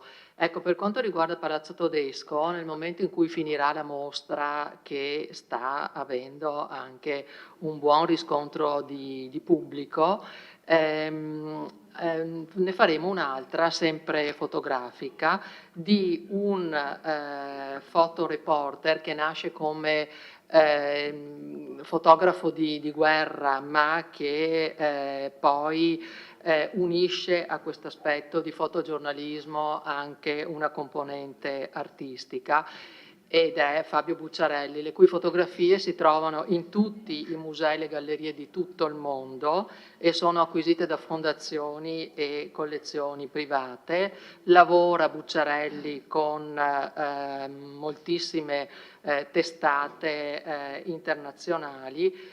Per quanto riguarda le testate invece nazionali, per il Corriere della Sera, la Repubblica, e poi lavora per la Croce Rossa Internazionale, le principali ONG. Beh, insomma, avete capito che si tratta di un fotografo che va a toccare, e quindi rimaniamo in linea con quella che è la tipologia delle mostre che abbiamo inaugurato a Palazzo Todesco, va a toccare tutti quei temi sensibili di carattere socio-antropologico, culturale in senso più ampio, geopolitico. Questo per quanto riguarda Palazzo Todesco, poi e sarà da marzo a maggio. Un altro appuntamento rilevante per la cultura della nostra città nel 24 è la 57esima edizione del concorso corale, che si terrà a Vittorio Veneto il 24, 25 e 26 maggio.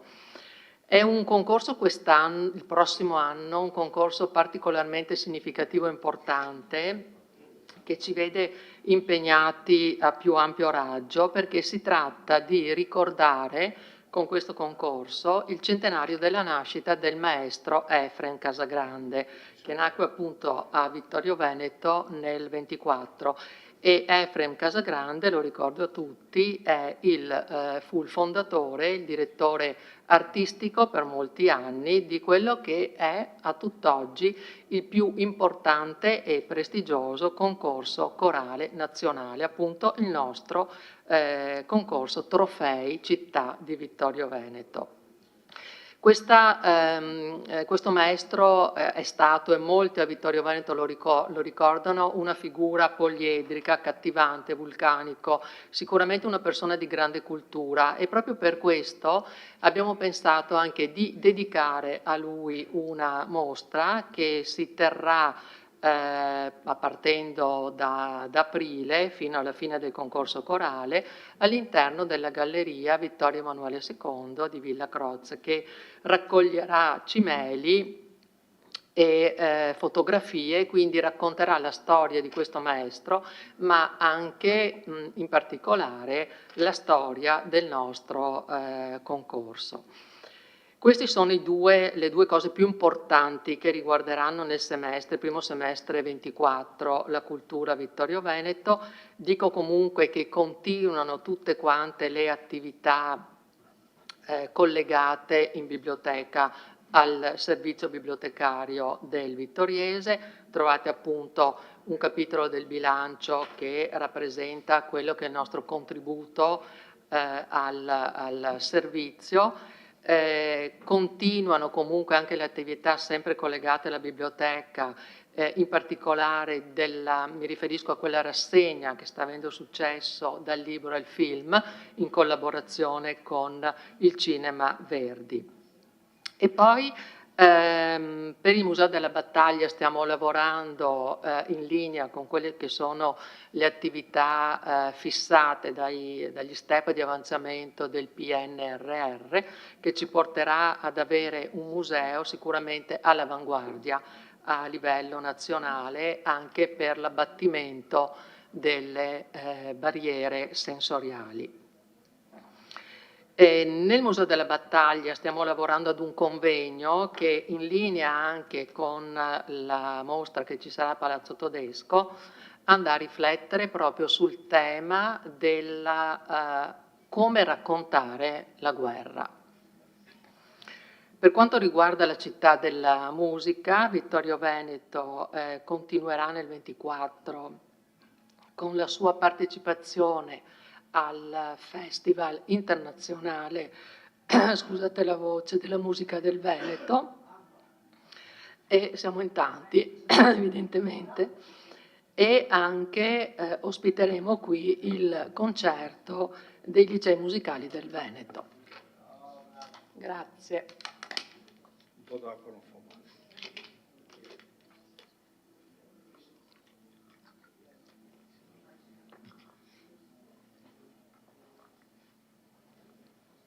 Io ho finito.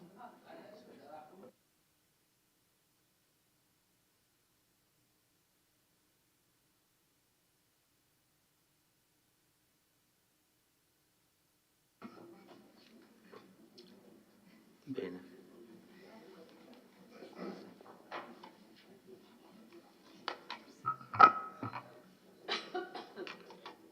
Abbiamo finito la carrellata degli assessori, adesso se vogliamo iniziare con gli interventi.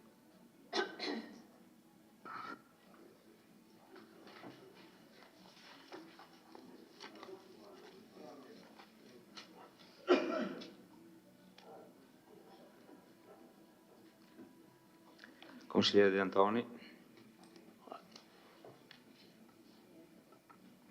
Sì, diciamo, io intervengo sul DUP appunto sottolineando che anche quest'anno, proprio nelle premesse del documento, il sindaco scrive che con questo documento l'ente pone le principali basi della programmazione e detta all'inizio di ogni esercizio le linee strategiche della propria azione di governo.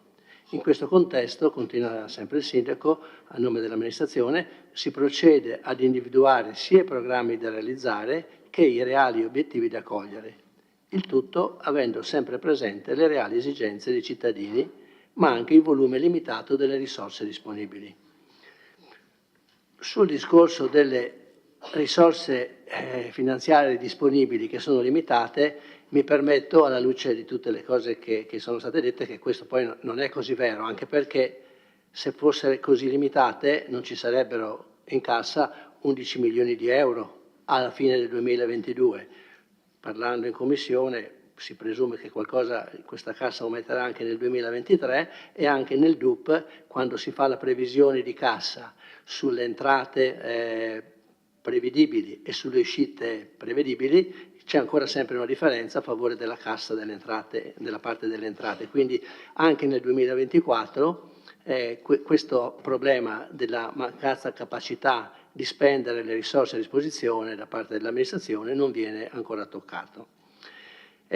Quindi cioè, a me sembra, leggendo il DUP, non sentendo quello che avete detto questa sera, ma leggendo il DUP mi pare di capire che l'amministrazione non ha nessuna attenzione a quello che è questo documento definito così importante. Lasciamo stare i tempi di presentazione, no? Perché vabbè, dovevano essere presentato a luglio, è stato presentato il documento al 29 di settembre, l'aggiornamento doveva essere presentato per il 15 di novembre, lo dice anche il Collegio dei Revisori, è stato presentato in questi giorni. Ma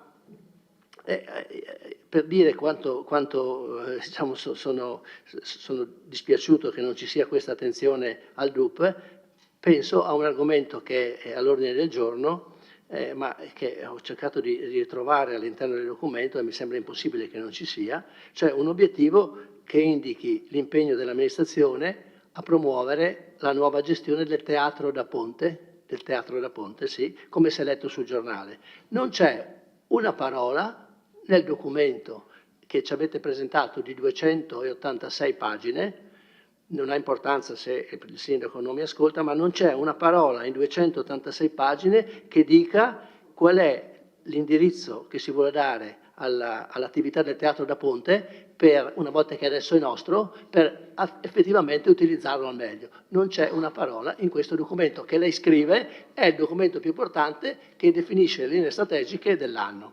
Allora, da quello che ho sentito questa sera, io ho apprezzato moltissimo quello che hanno detto questa sera gli assessori. Non hanno detto tutto quello che pensavo, perché bastava che si limitassero alle cose che devono essere fatte. Le cose che sono state fatte di solito si rendicontano in sede di conto consuntivo, ma va benissimo, perché io personalmente sono davvero contento di tutte le cose che ho appreso stasera, che però non trovo in questo documento di 280 pagine. Allora, una cosa è il documento e una cosa sono diciamo, le presentazioni che è stata fatta. Comunque, vi ringrazio comunque per quello che è stato detto. Dico che non c'è molta attenzione al DUP perché, ad esempio, a pagina 70, ma non ho ancora andare a vedere, quando si parla delle linee generali di indirizzo alle società partecipate, Vittorio Veneto Servizi e Istituto Cesana, si ripetono esattamente gli indirizzi dell'anno scorso, sia per l'uno che per l'altro, mettendo delle cose che già sono state fatte. Quindi non è stato neanche letto quello che c'era scritto in questo documento. Ad esempio, per la Vittorio Veneto Servizi si dice: l'obiettivo è quello di presentare un piano di fattibilità per la nuova farmacia di San Giacomo. L'abbiamo già fatto, è già stato esaminato questo tema a lungo, l'abbiamo discusso. Si ripete anche nel 2024, sto povero amministratore deve preoccuparsi di fare un altro piano. No, è già stato fatto. Le spese, la consegna dei farmaci a domicilio, un mio pallino di 4 anni, l'abbiamo rimesso anche stavolta, quando l'amministratore, quando viene qua, ci dice che è già stato fatto. Ma perché l'abbiamo lasciato? Cioè è un segno, scusate, di non considerare questo documento, che dovrebbe essere così importante, di considerarlo invece nella sua importanza. Mi permetterei di aggiungere, per quanto riguarda gli obiettivi che sono quelli dell'anno scorso del Cesana Melanotti, la possibilità di presentarci un documento, magari prima diciamo dopo 3 mesi dalla fine della chiusura dell'anno, quindi 2023, un documento che ci possa dare una serie di informazioni su tutta una serie di parametri che possono farci capire come lavora la casa di riposo, no? Quindi mi riferisco, non so, ai posti letto che sono attivi, mi riferisco ad esempio all'indice di copertura di questi posti, mi riferisco agli eventuali tempi di attesa, c'è una lista di attesa, che tempi di attesa ci sono, quali sono i livelli di assistenza sanitaria, viene gestita direttamente, viene gestita dall'azienda sanitaria, possiamo chiedere all'azienda sanitaria di essere ancora più forte, più presente per quanto riguarda l'assistenza sanitaria. Ci sono i medici che definiscono la gestione sanitaria della struttura, ci sono solo i medici di base, sono impegnati effettivamente come dovrebbero, quali sono, quant'è il personale presente rispetto alla pianta organica, quali sono le convenzioni che vengono fatte per supplire a queste carenze della pianta organica, eccetera, eccetera, eccetera. Parlo del Cesana.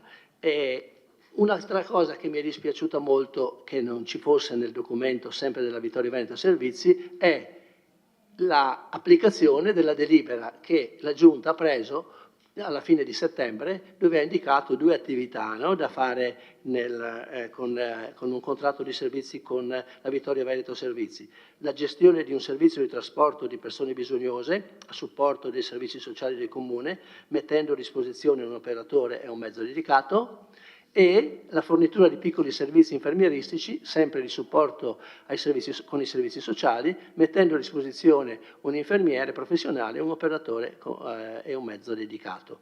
Questa cosa, se ne è parlato, no? Sì, ma se ne è parlato di questa cosa in quella famosa riunione del 6 novembre, dove non sembrava che aveste già definito questa cosa, perché ce l'avete presentata come una possibilità, assieme a tante altre possibilità che la fantasia dei consulenti e dell'amministratore hanno portato quella sera, no? Però la cosa era già stata fatta, ci avete detto dobbiamo tenere la riunione segreta perché non vogliamo, non lei, l'amministratore, ma l'amministratore è il nostro braccio, no? È il nostro braccio operativo. Ha detto che teniamo riservata la riunione perché non vorremmo che i competitors, diceva lui, cioè le altre farmacie di Vittorio Veneto, venissero a conoscenza di questi dati. Queste diciamo, previsioni di attività alla Vittorio Veneto non sono riportate. Per quanto riguarda il personale, che è emerso qui anche da parte di tutti gli assessori la carenza di personale, io ne parlo nel bilancio perché, come ho capito bene, credo, il piano delle assunzioni di personale non è più competenza del Consiglio, ma è competenza solo della Giunta. Non si chiama più piano assunzioni, ma si chiama piano operativo, quella cosa lì che c'è scritta. Passo al punto ultimo che voglio trattare, è quello del piano triennale delle opere pubbliche, perché è inserito nell'ambito del DUP. Allora, io guardo il piano 2024 e guardo il piano 2021. Allora, trovo nel piano 2024 un importo di 350.000 per l'adeguamento impiantistico del polo museale di Serravalle. Erano 350 milioni, oggi sono, scusate, 350.000 euro, adesso sono 570.000. Non è stato fatto quasi niente. Al punto 2 trovo la CRISPI, la sistemazione della scuola CRISPI, scuola elementare CRISPI. Nel 2021 c'erano 470.000, oggi sono 575.000. I lavori sono sempre quelli, ma diciamo, le spese aumentano. Al punto 3 trovo il sottopasso di Via Callarga, ma lì ne abbiamo già parlato. Qui potrei dire che tutte quelle risorse che erano presenti in quel piano hanno diminuito il loro valore, secondo me, di 300-400.000 euro in 4 anni. Continuo sul punto relativo alle piscine comunali. Nel 2021 era previsto un intervento di 940.000 euro, ora sono 1.370.000. Solo la ciclovia dell'amicizia, che nel 2021 era prevista per un intervento di 500.000, oggi diminuisce a 470.000. L'unico caso, diciamo, in cui l'amicizia porta a queste riduzioni di spesa. Poi, la cosa bella, no, assessore Fasan, che lei finalmente ha capito l'importanza della sistemazione delle strade, no? Lascio stare che l'investimento per il 2023 per la sistemazione delle strade è stato appena approvato con una delibera di giunta di pochi giorni fa e non verrà sicuramente appaltato nel corso del 2023 perché siamo proprio sotto le vacanze. Ma è bello che lei mette, per far capire quanto è importante la sistemazione delle strade, mette un intervento di 1 milione di euro per sistemare le strade, però nel 2026. Ma allora fino adesso che cosa ha fatto? Se lei si è reso conto di quanto sono importanti queste strade e non le ha mai sistemate.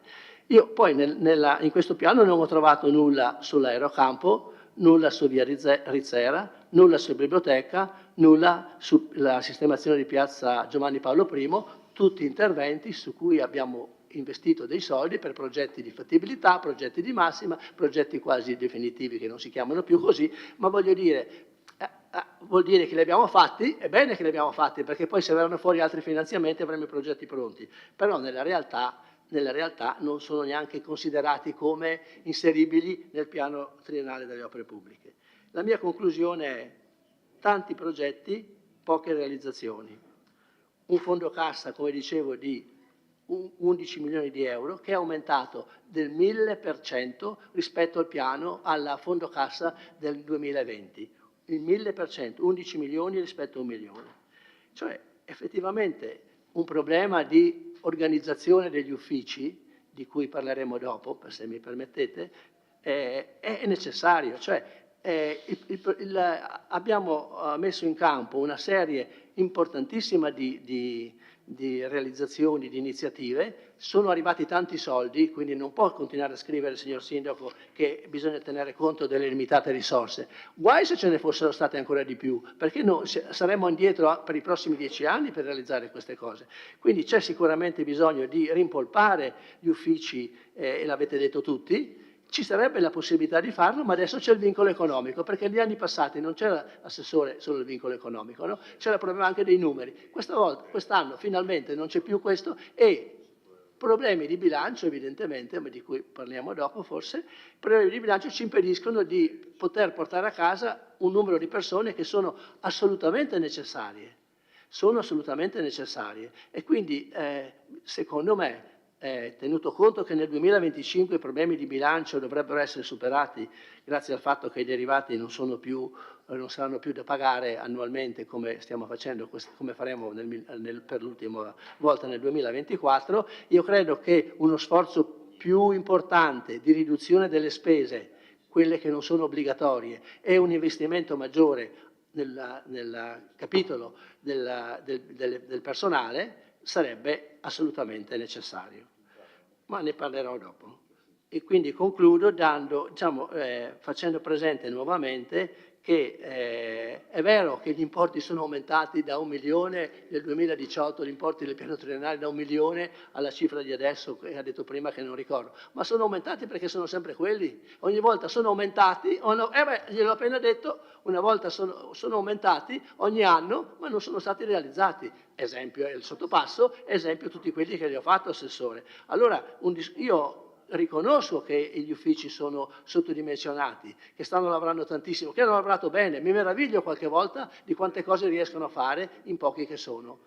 Però bisogna che gli assessori facciano un atto di coscienza, rinuncino a una serie di interventi e per il 2024 approfittino del fatto che le risorse, ci sarebbe la possibilità di investire molte più risorse, 6-7 assunzioni almeno, lasciando stare quello che dice l'assessore per quanto riguarda i 2 che potrebbero rientrare, che non è un obbligo, lo fa per prudenza, non è un obbligo tenere i soldi da parte, rientrano e si vedrà come fare. Comunque bene questa prudenza, però ci sarebbe la possibilità di assumere 6-7 persone e non lo facciamo.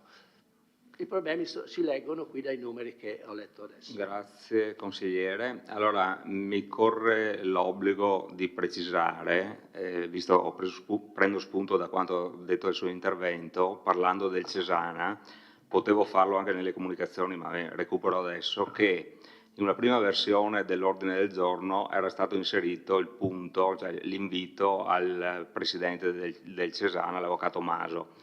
Ho ritenuto, vista i punti dell'ordine del giorno e anche i tempi doppi, di posticipare ad proprio il primo Consiglio Comunale del 2024. Inviterò, anzi l'ho già invitato e aveva dato la disponibilità, l'avvocato Maso per parlare di tutte le richieste e le problematiche che lei ha evidenziato, ma soprattutto anche del progetto che nel 2024 verrà di ampliamento, insomma, verrà effettuato al Cesana. Ecco.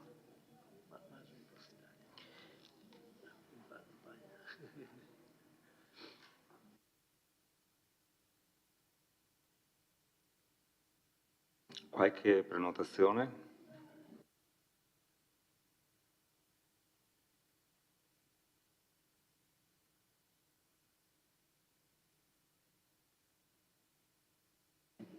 Nessuno che vuole intervenire con il sottofondo di Michael Bublé? Prego, consigliere Tonon. Grazie Presidente. Mi sono preso alcuni appunti durante le esposizioni, in qualche caso molto articolate, in altri casi più sintetiche degli assessori, e concordo con quanto, col giudizio che è stato dato da chi mi ha appena preceduto, che alcune delle cose dette si vengono a sapere perché vengono dette, non perché si vedano, ma questo non significa che sia solo disattenzione, perché ovviamente l'attività del Comune è così articolata che non tutte le iniziative, i progetti del Comune vengono, come dire, alla ribalta dell'opinione pubblica o anche semplicemente di quelli che si informano. Alcune di queste iniziative sono davvero lodevoli, perché fra l'altro lo sappiamo che a parte i fuochi d'artificio sono le attività cosiddette giornaliere, quotidiane, che sono quelle ordinarie ma non poco importanti, che costituiscono la struttura del comune e in questo senso anche dell'intera città. Alcuni appunti rispetto a quello che è stato detto. Allora, i dipendenti nel 2019, non 2020, erano 142 comunque, quindi lei, Assessore, ha fatto il paragone con il 2020, nel 2019 erano 142 e solo nel 2010, e quindi uno meno di adesso, e solo nel 2019 c'è stata la possibilità di tornare poi al 100% delle assunzioni, perché prima le assunzioni, ricordiamo tutti, che erano bloccate, non era possibile proprio assumere dei dipendenti qualora ci fossero state delle quiescenze o delle dimissioni. Piuttosto, confesso che mi ha un po' sorpreso, anche se da quanto ho colto da altri colleghi, ex colleghi, amministratori, succede in parecchi comuni, e quindi la cosa è abbastanza singolare dal mio punto di vista, che ci sono alcune persone che fanno il concorso, vengono assunte, rimangono un po' e poi se ne vanno. Ripeto, non solo a Vittorio, accade in parecchi comuni, e la cosa è, come dire, rispetto al trend che c'era una volta, abbastanza sorprendente. Evidentemente c'è anche una lettura, non credo solo economica, probabilmente anche sociologica di questo fenomeno, che se da un lato come dire, è più corrispondente a quel senso di mobilità che in altri paesi è più accentuato che in Italia, diciamo da noi forse è meno, siamo meno abituati, ecco, diciamo così. Per quanto riguarda, e questo riguarda sia le attività di carattere privato, in particolare, visto che parliamo del comune, anche negli enti pubblici, questo comporta, diciamo, delle difficoltà, perché a fronte di, detto per fare un esempio, è come se avesse in officina un apprendista, dopo che ha imparato va via. Caspita, gli avevano insegnato, magari era anche bravo, però ha scelto altri lidi. E questo ovviamente dispiace, perché capisco che con la mole di lavoro, penso soprattutto al PNRR, e quindi alla possibilità, il sindaco l'ha anche illustrato, ecco, quella per esempio non si vede, ma è molto importante, quella dell'implementazione da un punto di vista informatico, lo metto fra virgolette, ma anche dei lavori pubblici, che servirebbe personale, e ahimè di fatto è quello che c'era 5 anni fa, per cui capisco che poi, come ha sottolineato il collega De Antonis, troviamo lavori che erano previsti nel 21 e sono gli stessi ancora nel 24, ma per come dire, ovvia non incapacità, impossibilità di dar corso a tutti i lavori. Buona cosa quella i due progetti che mi sono appuntato per quanto riguarda le fragilità. Probabilmente le due fragilità è una novità, forse per questa ULSS, in altre parti d'Italia sono anni che vengono portate avanti, così come quella della garanzia dell'affitto. A Milano è cosa ordinaria ormai, per fortuna, speriamo lo diventi anche da noi. Rilevo che, adesso io non so se, perché qualsiasi cosa accada si tende a dare colpa al Covid, perché il progetto di videosorveglianza non è andato avanti, Assessore. Non so francamente se sia colpa del Covid, cioè, poretta, il Covid sì, ha fatto danni, ma che abbia bloccato lui il progetto di videosorveglianza mi pare un po' grossa, ecco. Diciamo che considero che rientra in quella fantasia come quella che ha avuto prima, per cui bisogna trovare un motivo. Sono 400 rotti 1000 euro fermi, anche quelli come altri, bisogna farlo, è utile, serve, però è dal 2020 che sono là fermi. Va bene, speriamo che si smuovano adesso, visto che come ha detto l'assessore siamo in dirittura d'arrivo. Quello che mi preoccupa, perché ho l'impressione che non sia... allora, reset, ci sono tanti progetti che condivido. Ho l'impressione che però non si tenga presente un elemento cardine, forse perché non emerge almeno nelle letture che ho fatto, e cioè se vogliamo avere del futuro dobbiamo avere una popolazione che si rinnova. Noi siamo arrivati a 27.078 abitanti all'1/1/2023. È finito l'anno, adesso io non so, speriamo sia qualcosa di più, ma temo che sia qualcuno di meno. Cioè, il trend, come dire, riguarda tutte le amministrazioni, anche quella che ho avuto l'onore di presiedere, è un trend, come dire, in discesa più o meno accentuata, in alcuni anni non era così, però insomma abbiamo sentito, almeno ho sentito notizie al GR Veneto che proprio stamattina alle 7:18 che la Regione Veneto ha un leggerissimo aumento dovuto esclusivamente ai flussi migratori e basta, perché invece il saldo nascite e morti sarebbe assolutamente negativo. L'Italia per la prima volta mi pare sia scesa sotto i 59 milioni.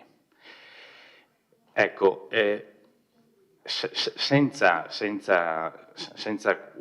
nuova vita, il futuro possiamo, non dico cancellarlo, ma sicuramente si presenta in maniera meno rosea. Ecco, ho l'impressione che non si tenga conto, mi riferisco ovviamente e soprattutto a quelle che possono essere le occasioni che non sono state colte per quanto riguarda progetti, come dire, di sostegno, non tanto e non solo, perché non è che riguardi proprio precipuamente il Comune alla natalità, ma in generale, diciamo, all'accoglienza e alla possibilità di fare in modo che le famiglie giovani, più o meno giovani, insomma, quelle che hanno la possibilità di insediarsi in città abbiano alcuni servizi che sono necessari per poter fare in modo che la famiglia non abbia degli scompensi quando ci sono delle nascite. Ecco, io ho questa impressione. Un ultimo punto, me l'ho segnato da un'altra parte, scusate un attimo. Ah sì,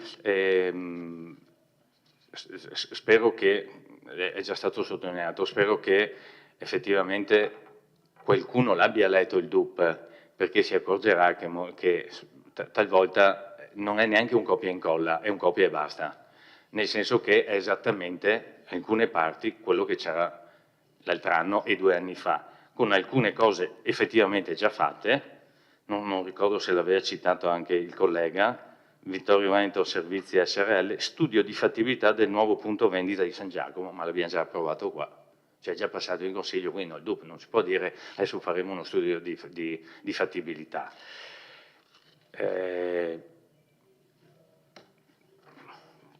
Punto, mi fermo qua, penso che basti, grazie. Grazie. Consigliere Denardi. Grazie Presidente. Parlo pochissimo perché vi risparmio questa voce. All'assessore Antiga il ragionamento sul progetto sulla videosorveglianza come di imminente completamento è un discorso che le ho sentito fare anche 6 mesi fa e per non parlare delle volte precedenti. Ricordo che nello scorso mandato l'attuale Presidente del Consiglio Comunale accusò la Giunta Tonon e alcuni dei suoi assessori in particolare di una malattia definita annuncite ora non vorrei che la vicinanza le avesse procurato lo stesso problema. No, no, lo ha detto lei in Consiglio Comunale. Sì, sì. No, no, l'ha detto di noi. Anzi, evito di dire dell'assessore del quale l'ha detto, visto che c'era seduto abbastanza vicino.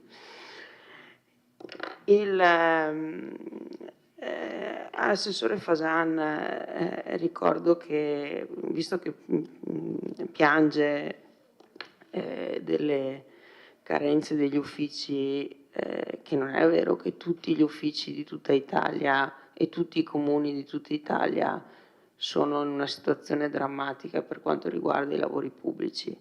Basta andare 15 km più in qua, in un posto che si chiama Conegliano, e guardare a un'opera pubblica che si chiama Ponte di San Martino, 700.000 euro i lavori, che è una giunta insediata un pochino dopo di voi, a fine 2021, tra l'altro con una serie di problemi evidenti precedenti, nel senso che viene da una gestione commissariale Conegliano prima, non è la continuità di una giunta precedente, è riuscita a inaugurare quest'anno. Non è che sono proprio messi tutti quanti così. Al sindaco chiederei un piccolo chiarimento su un ragionamento che ha fatto prima in termini di turismo. Ho sentito dire, se non ho capito male, che c'è l'intenzione da parte della fondazione di Marca Treviso di smettere la Film Commission o qualcosa del genere, non ho capito bene la cosa. Ricordo che la Film Commission negli ultimi anni in tutte le zone dove lavora bene è un asset strategico fondamentale. Basti ricordare che la serie TV italiana più vista del 2023 su Netflix, Lydia Poet, la storia della prima donna avvocato d'Italia, è stata finanziata e girata a Torino grazie ai finanziamenti della Film Commission Torino-Piemonte, e è sicuramente un'operazione di promozione del capoluogo piemontese straordinaria. Sì, no, io ho solo chiesto un chiarimento alla luce del fatto che ritengo che la possibilità di inserirsi, la possibilità di partecipare alle decisioni su quali saranno le produzioni sostenute e dove queste verranno girate è un asset dal punto di vista turistico straordinario. Non a caso Torino negli ultimi anni sta diventando uno dei poli turistici più importanti d'Italia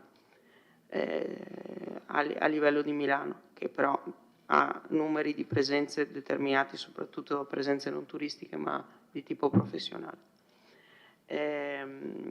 Ricordo che anche quest'anno andate a presentare un DUP che prevede come introiti dalla tassa di soggiorno, imposta di soggiorno, nessuna variazione nella previsione successiva, quindi nessuna previsione di aumento, che vuol dire pensare che neanche un bed and breakfast nuovo verrà aperto, che neanche un agriturismo con camere verrà aperto nei prossimi 3 anni o aumenterà il numero delle camere.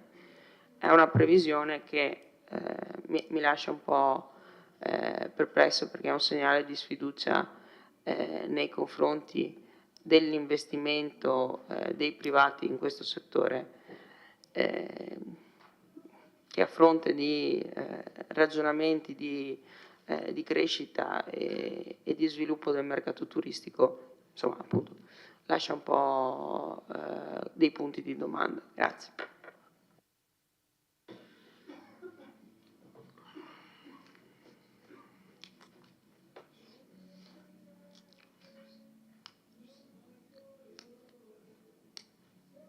Altri interventi? Prego, consigliere De Bastiani.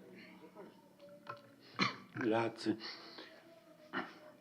Siamo all'ennesimo e ultimo DUP di previsione e io ho questa sensazione, è già stata accennata prima ma voglio risottolinearla, quando si parla del DUP e prendo in mano questo documento mi sembra di entrare in un film che si intitola Ricomincio da capo, dove il protagonista si svegliava al mattino e si accorgeva che era nel stesso giorno del giorno prima.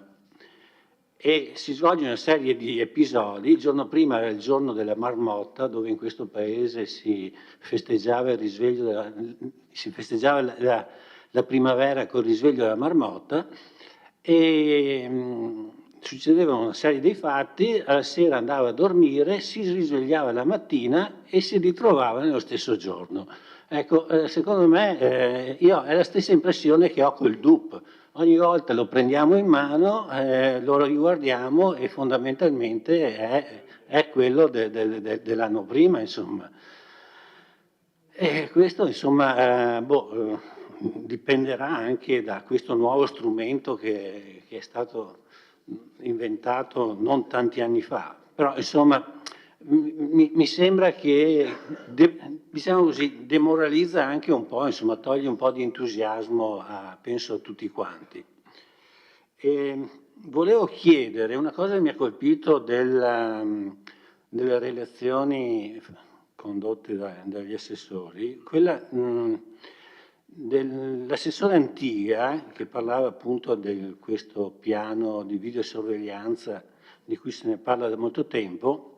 Non ho capito come funziona, perché lui ci ha spiegato che aveva individuato, non so se ha usato questo termine, c'era una ditta con la quale vi siete messi a lavorare per creare un progetto. Dopodiché si è interrotto questo rapporto con questa ditta e ne avete trovata un'altra con il quale, così mi sembra di aver capito, con il quale avete ripreso in mano il progetto e state rifacendo il progetto. Un progetto che dovrà andare in appalto, perché non sarà la ditta. Ma allora quello che non capisco è, cioè, intanto non mi stupirei che la ditta con la quale avete progettato e studiato il progetto vincesse anche il progetto, perché insomma ovviamente uno che dà una mano ha degli strumenti per mettere così in evidenza le sue peculiarità.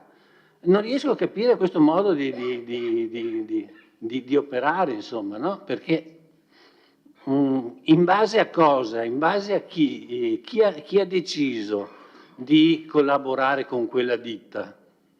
Questa è una prassi che non riesco a capire come funzioni. L'altra cosa che mi ha colpito è che, però è da lungo tempo che si ripete, è che sembra che il Covid sia accaduto solo per il comune di Vittorio Veneto. Insomma, ogni volta che c'è il Covid, abbiamo perso 2 anni per il Covid, è colpa del Covid.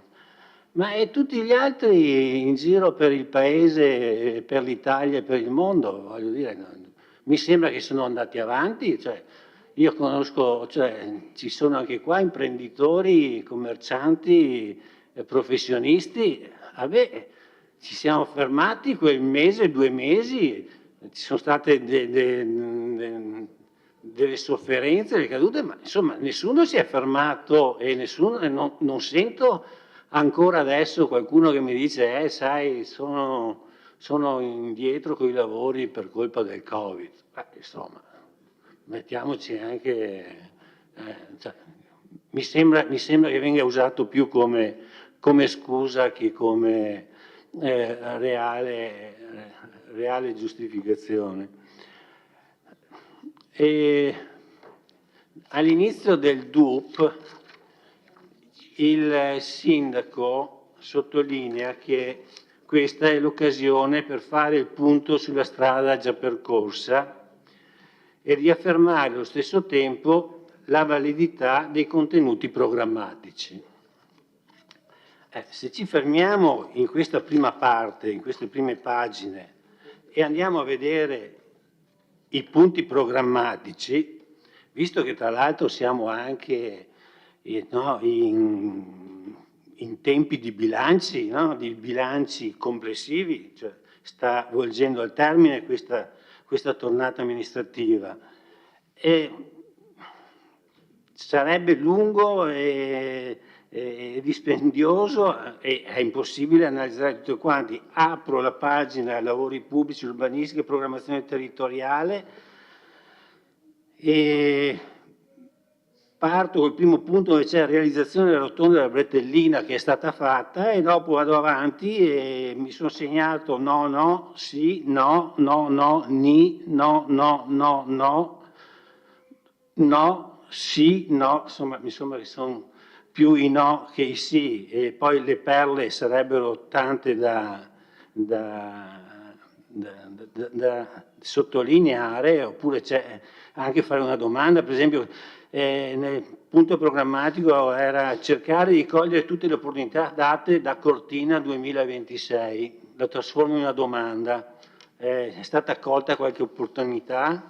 Ormai Cortina 2026 non è più tanto distante. Poi cos'altro? Sono tantissimi.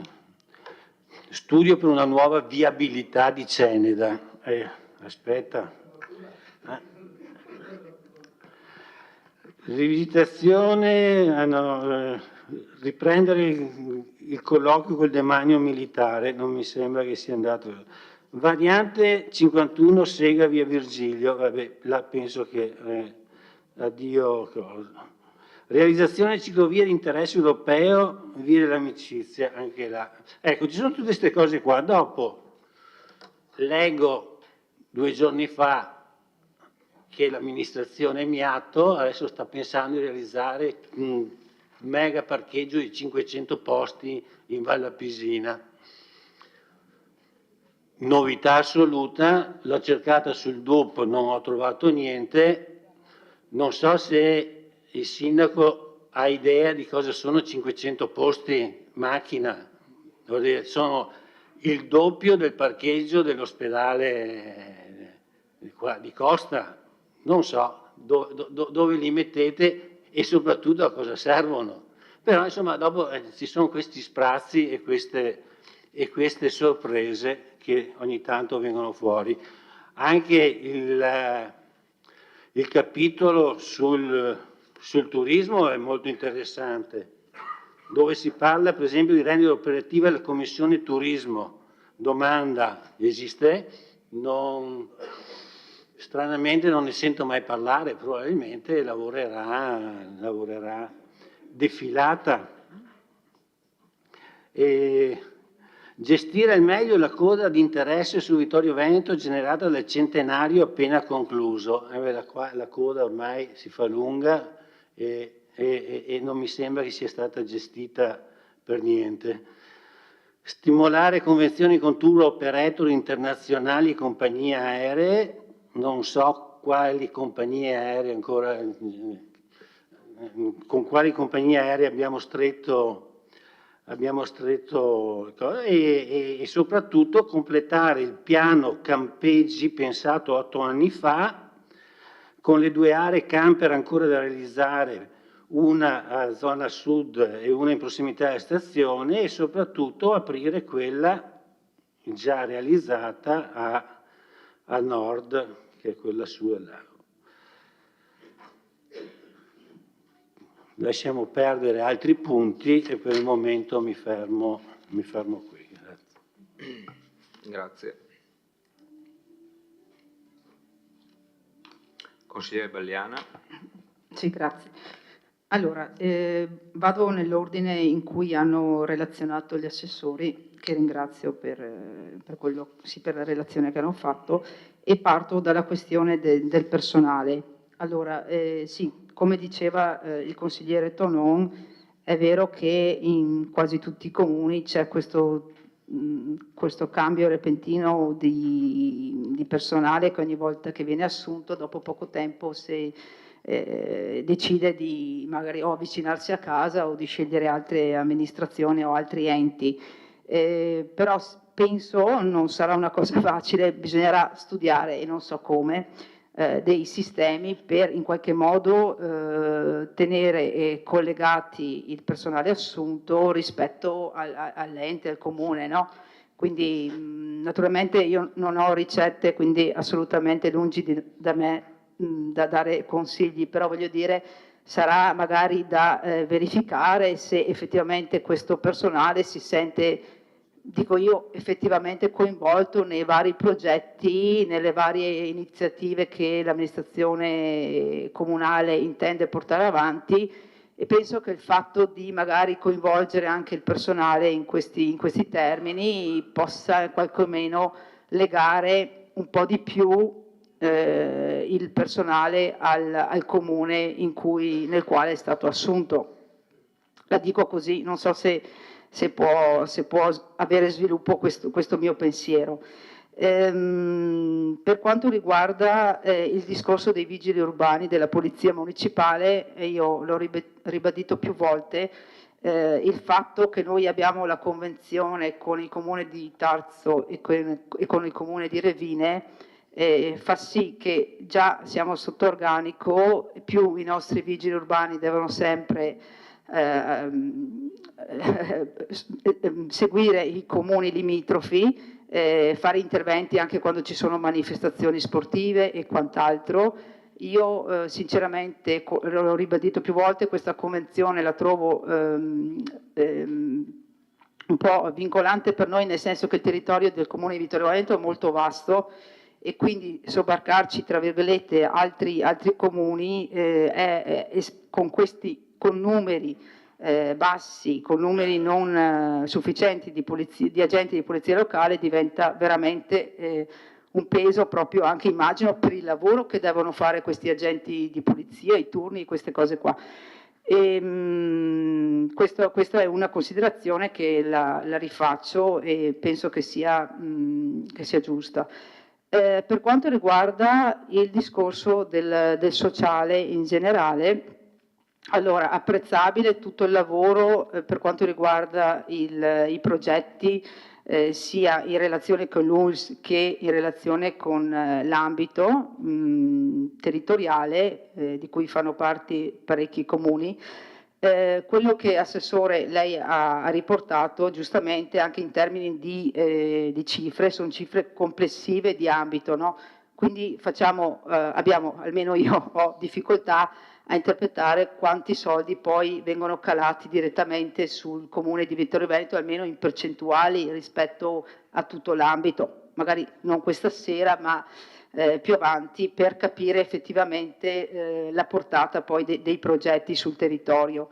Stessa cosa dicasi per i numeri effettivi delle persone che accedono ai servizi in generale rispetto a quello che lei ha detto, le famiglie fragili, il tavolo minori, lo sportello famiglia. Sarebbe interessante, io non ci sono mai riuscita e questo è anche colpa mia perché posso anche chiedere agli uffici e magari proverò a farmi un quadro completo, capire in quanti numeri, quante persone stiamo parlando rispetto a tutti i vari alle varie problematiche che ci sono, no? E questo ci darebbe un po' un quadro completo sulla situazione debole che ha il nostro comune, no? Sulle fragilità, però se noi parliamo solo di soldi, tra virgolette, non riusciamo a concettualizzare, non riusciamo a capire effettivamente quanto bisogno c'è di questi interventi. Immagino che siano richieste sempre in aumento, visto anche l'aspetto soprattutto economico, visto appunto adesso l'inflazione galoppante, il fatto che gli stipendi sono fermi al palo, non sono aumentati in Italia rispetto al resto d'Europa, sono fermi da più di 20 anni, quindi veramente l'aspetto economico penso in questo momento sia importante e vada a indebolire parecchio le famiglie che immagino facciano richieste in qualche modo di contributi o altre forme di aiuto. Anche qua sarebbe da avere un quadro un po' più completo in modo, ripeto, da vedere la reale situazione del comune e magari confrontandolo anche con altri comuni, avere dei paragoni, ecco. E poi un'altra cosa che volevo sollevare era la questione delle nuove emergenze sociali, mi verrebbe da dire, no? Cioè, che lei giustamente ha in qualche modo evidenziato, no? Per esempio, sì, l'aspetto della povertà educativa, tutti questi aspetti anche della disabilità, però mi sembra di poter vedere anche in città, ma anche non solo nella città di Vittorio Veneto, ma in generale in tutte le città, queste nuove forme di disagio sociale che a fatica riusciamo a intercettare veramente, cioè, anche perché o queste persone non vengono, non hanno la voglia di sistemarsi, di mettersi alla pari, di cercare aiuto, e però mi chiedo se alla stessa misura anche gli enti o l'ambito o qualcun altro riesca ad applicare nuove forme di relazione con queste persone che vediamo anche insomma in ambito nostro locale, a livello sociale, ci sono delle situazioni di gruppi, di ragazzi, di giovani, insomma, che dal mio punto di vista insomma, andrebbero intercettati. Ecco. Un classico esempio, vorrei spingermi un po' su un caso specifico, ogni volta viene chiamato in causa il caso ad esempio del parchetto giù vicino al Lidl. Secondo me là ci sono, al di là dell'aspetto della sicurezza, però ci sono veramente delle situazioni limite a livello sociale. Chiedo appunto se sono stati fatti eventualmente dei passi rispetto a intercettare. Avevamo parlato di operatori di strada o quantomeno di nuove figure per provare a intercettare queste situazioni, che ripeto non sono solo nel comune di Vittorio Veneto, ma ormai stanno un po', sono generalizzate in tutte le altre città. Altra cosa è la questione del tema della casa, che mi sembra sia stato affrontato. Io ribadisco che bisognerà implementare e potenziare questo discorso sul tema della casa, l'ho detto più volte, perché la casa sarà un problema per adesso ma anche per il futuro. Voglio dire, un po' mi ripeto, sotto l'aspetto economico la gente è in grossa difficoltà, le giovani coppie non riescono a trovare appartamenti a un affitto dignitoso o quantomeno che riescono a pagare, quindi anche per le giovani coppie diventa veramente un problema insediarsi e costruire una nuova famiglia, giusto perché se non hanno l'elemento base della casa. Quindi qua naturalmente non spetta al Comune di Vittorio Veneto applicare delle politiche sociali così importanti, però è giusto che anche l'amministrazione si faccia carico rispetto a queste istanze nei giusti luoghi dove si discute di questo, del tema della casa e quindi di alloggi popolari, pubblici o convenzionati. Per quanto riguarda l'aspetto della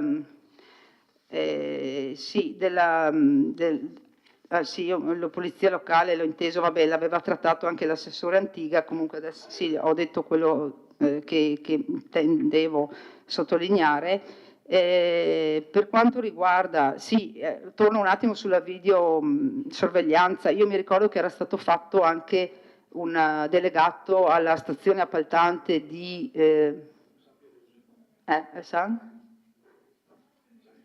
San Pierese era un altro comune, comunque vabbè, in provincia di Padova, e magari non ho capito bene appunto anche questo meccanismo di questa stazione appaltante, come sia andata a finire. Per quanto riguarda la questione dell'urbanistica, appunto il PAT come avrà ulteriori sviluppi appunto in aula quando saranno portate le osservazioni, magari ne discuteremo rispetto a quello. Riguardo al discorso dell'energia, quando ho parlato di comunità energetiche, sindaco, lei ha detto sapremo, abbiamo già idea a chi sarà dedicata, tra virgolette, il discorso dell'energia elettrica, ma appunto come socio consumatore immagino, quindi sappiamo che le comunità energetiche nascono proprio per la funzione che chi ha più necessità da un punto di vista economico, quindi in emergenza, tra virgolette, cioè sono rivolti a queste famiglie, a queste persone, quindi immagino sia quella la vostra idea. Per quanto volevo chiedere invece rispetto al famoso progetto di Aria Vasta, come sta proseguendo il progetto di area vasta con Conegliano, c'erano degli obiettivi da raggiungere e non mi ricordo più i termini di questi obiettivi. Mi sembra che uno fosse anche la questione della mobilità sul discorso dei pulmini, adesso non mi ricordo bene, comunque magari ci illustrate anche a che punto state con questo progetto dell'area vasta. E poi per quanto riguarda il discorso di attività produttiva e commerciale, volevo chiedere all'assessore Posocco, si era parlato che al sabato pomeriggio i parcheggi pubblici in centro e dove sono a pagamento fossero liberi, resi liberi. Chiedo a che punto siamo, perché a me sembra che a tutt'oggi sì, vabbè, ma a tutt'oggi no, ok, perché appunto non sono. Una cosa vorrei evidenziare in questi ultimi minuti, Sindaco, per quanto riguarda il discorso del sito dei finanziamenti PNRR rispetto alla digitalizzazione. Allora, ho visto insomma, che è stato riformulato tutta la questione del sito, però il sito del comune, quello che riguarda il pubblico praticamente, dal mio punto di vista, lo so che è generalizzato perché in tutti i comuni c'è quel modello, però sinceramente proprio è veramente brutto, cioè non si riesce a interagire e questo andrà detto, non lo so a chi, cioè vabbè, andrà sottolineato perché non è di facile intuizione, il sito è laborioso e non si riesce a procedere, ti rimanda indietro della pagina, cioè veramente.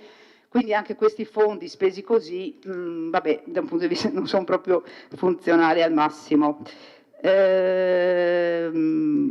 Vabbè, io continuerò il mio intervento rispetto agli altri assessorati, e soprattutto i lavori pubblici, nel secondo giro. Grazie.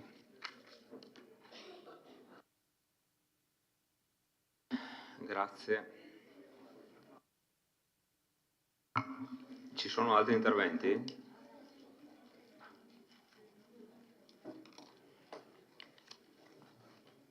Se non ci sono interventi, faccia pure il secondo giro, che poi chiudiamo.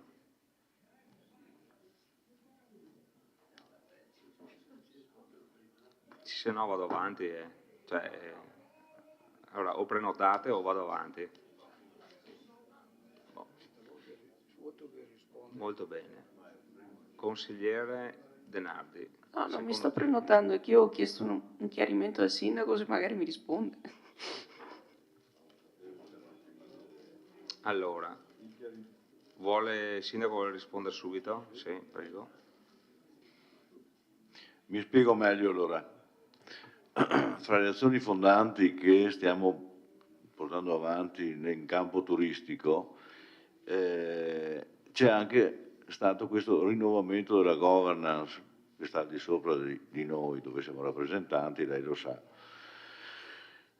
C'era un'organizzazione di destinazione turistica, l'OGD, il quale aveva OGD, e che aveva come braccio tecnico Fondazione Marca Treviso, la quale aveva una sua governance storica, diciamo così, che era dotata di agenzia, quindi si muoveva anche dal punto di vista commerciale. Probabilmente gran parte dei comuni non era soddisfatto di questo aspetto, magari lei lo conosce.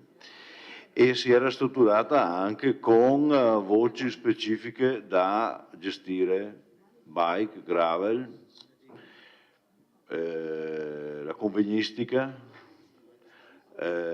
i matrimoni, col wedding, che avevano un'organizzazione di questi matrimoni, l'organizzazione di... Sì. E fra le varie voci c'era anche una Treviso Film Commission. Allora, nessuno vuole mettere becco sulla capacità di queste scatole annesse a Fondazione nel loro operare. La Film Commission ha la sua validità, c'è un po' in tutta Italia adesso la corsa, no? Abbiamo la Veneto Film Commission, abbiamo Treviso che si è dotata della sua. quindi Vittorio i fa correre quando chi arriva. Sì, è un po' una cosa particolare nostra questa qua. E allora nella riorganizzazione praticamente, le dicevo prima, stiamo già producendo uno statuto nuovo per la Fondazione Marca Treviso, la quale dismetterà l'OGD come tale e diventerà come per le Dolomiti DMO, è una destinazione, ok? E nel fare questo si rinnova, bene, la presidenza è già stata rinnovata in base allo statuto anche la sua funzionalità, d'accordo con la Camera di Commercio, così si assumerà del personale nuovo particolarmente preparato in campo della commercializzazione turistica, e allora si potranno affrontare i temi tipo linee aeree, come ricordava prima De Bastiani, cose che i comuni non possono fare ma possono incidere nel cercare di ottenere delle linee aeree che deviano con tanta facilità in Spagna, e qua da noi per esempio questo non avviene o avviene con più difficoltà. E queste scatole di cui parlavo prima, se erano funzionali, se erano effettivamente utili, lo continueranno ad essere, ma non come gravame da amministrare da parte di fondazione, ma avranno vita propria, oppure potranno essere assorbiti da altri soggetti, i quali, trovandosi un organismo che già funziona, che già frutta, potranno averlo, sgravando quindi fondazione da ammenicoli e tenendo invece i temi importanti, fondanti un turismo più numeroso, più efficientemente richiamato qua da noi, cioè tecnicamente un qualcosa di più agile e rispondente alle necessità attuali. Non so se sono riuscito a spiegare la cosa. Siamo in un interregno nel quale abbiamo appunto rinnovato la dirigenza, la presidenza praticamente. Stiamo adesso finendo di produrre uno statuto per dotarci dopo di un direttore e partire con questo nuovo sistema più agile quantomeno e pubblico e finalizzato all'efficienza e a essere adeguato a questi tempi qua.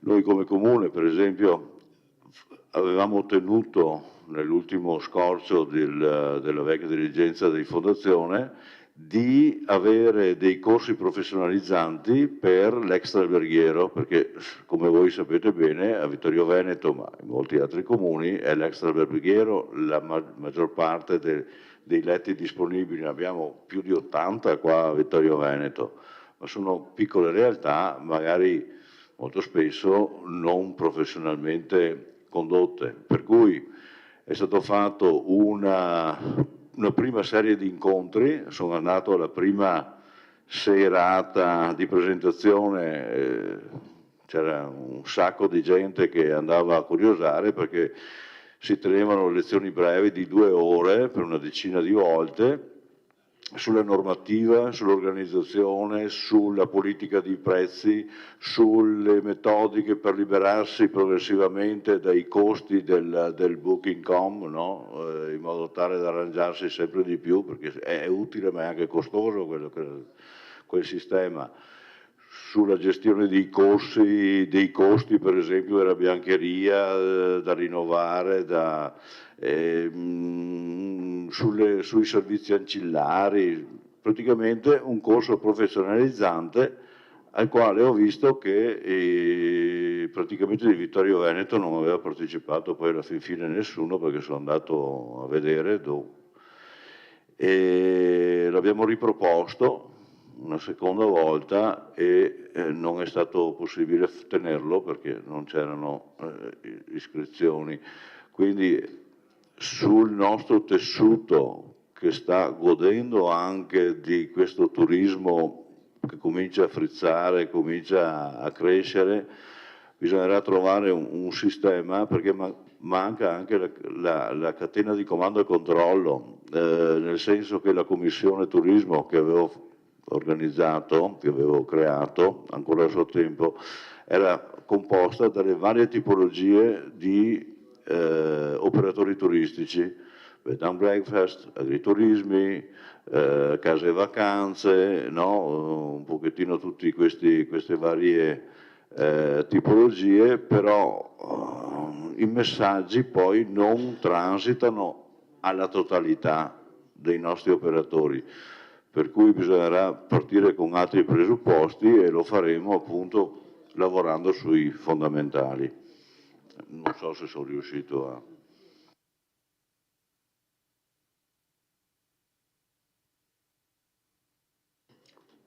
Prenotazioni?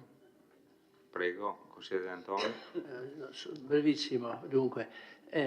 Mi aspetto una risposta sulla mancanza nel documento di programmazione di una proposta per la gestione del teatro. Mi aspetto la risposta.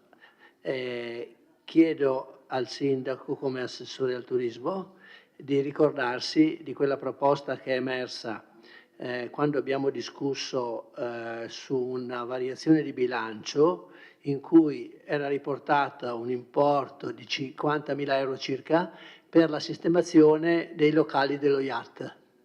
Le raccomando, se possibile, di verificare l'opportunità che la sede dello yacht venga portata all'interno del quadrilatero, perché si è visto anche che in questa fase natalizia c'era un po' di più movimento perché qualcuno ha aperto bravi quei locali per i ragazzi, eccetera. Quindi c'è la possibilità che questo benedetto quadrilatero possa ritrovare vita, no? Ed è il centro, proprio del centro del centro, no? Quindi su questo le ricordo quanto avevamo detto in quella riunione di consiglio in cui si parlava di questo, e solo diciamo, un ultimo invece appello all'assessore Caldart sul fatto che, a sensazione diciamo mia, ma che anche lei comunque ha sottolineato, il problema della politica abitativa sta diventando un problema drammatico, cioè, forse non si percepisce stando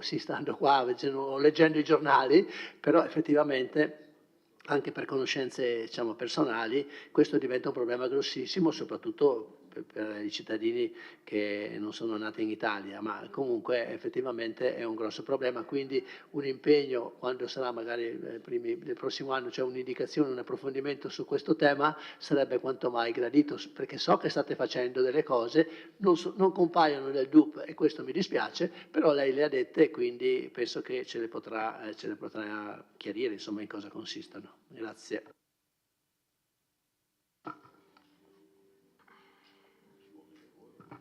Vai. Rispondo al volo. Yacht, un'ipotesi era quella di acquistare qua sotto, avevamo anche altre idee qua per rivitalizzare un pochettino, lei le conoscerà. Il nostro yacht è il terzo yacht della zona UNESCO che è stato fatto oggetto di visita da parte della regione, la quale finanzia l'immagine coordinata degli yacht UNESCO. Quindi siamo in attesa che arrivi un architetto dopo questa prima indagine, prima visita, che porti tutti gli elementi per rendere il nostro yacht che abbiamo qua al centro coordinato con gli altri due, Valdobbiadene e Conegliano. Piuttosto è nostra intenzione di portare un punto, un infopoint nostro a Serravalle, l'abbiamo provato per 2 anni con soddisfazione e quindi lo yacht rimarrà dov'è con la nuova immagine e apriremo invece un infopoint a Serravalle dove arriva anche il percorso dell'UNESCO e quindi ci struttureremo così. Ah, per il teatro? Mi ha chiesto anche.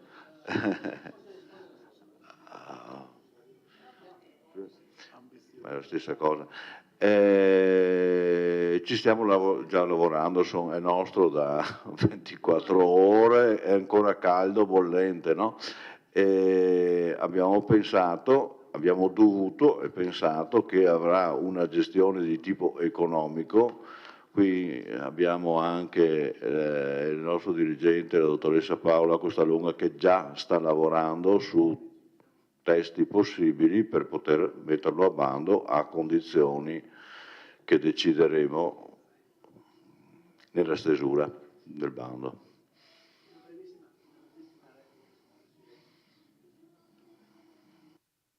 Cioè, sì, è d'accordo, però stiamo lavorando, no? Però il DUP vorrebbe che se l'amministrazione è in testa a qualche cosa, la esplicitasse in questo documento. Se no è una cosa che è fatta sempre lì al chiuso e poi quando venite qua ci dite due cose e noi non la proviamo e si va avanti. No, ma però per quello dico che l'amministrazione non dà la dovuta importanza al DUP. E questo diciamo non è tanto corretto, diciamola così, per non dire peggio, perché sotto Natale non si può essere cattivi. Però sullo IAT si era parlato in quella riunione del Consiglio e anche sembrava che l'assessore al bilancio non fosse contrario, si era parlato dell'opportunità di trasferire quell'ufficio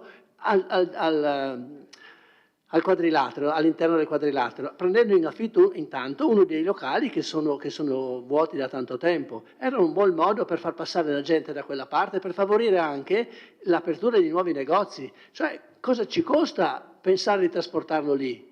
È vicino alla stazione, quindi i biglietti si possono continuare a vendere, è un posto più visibile rispetto a quello dove è adesso. Non riesco a capire perché non si voglia almeno approfondire con gli architetti della regione o della provincia o chi volete, però approfondite questo tema. Abbiamo sempre sorvolato sul problema del commercio, no? Anche il vice sindaco ha appena accennato. Anche quello è un problema grossissimo. Allora proviamo a tentare di risolverlo in questo modo. Andiamo avanti, botta risposta fino a domani mattina.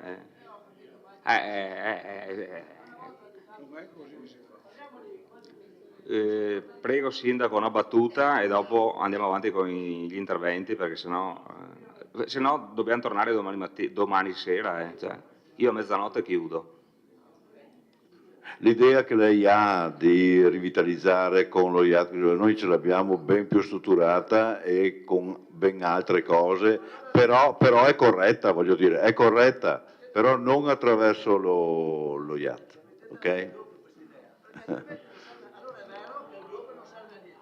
Beh, il DUP è molto difficile, tradurre il mondo è così veloce che il DUP è così lento che è davvero difficile tenerlo aggiornato. Bene. Teatro da Ponte, pagina 190 del DUP, piano biennale fornitura beni e servizi.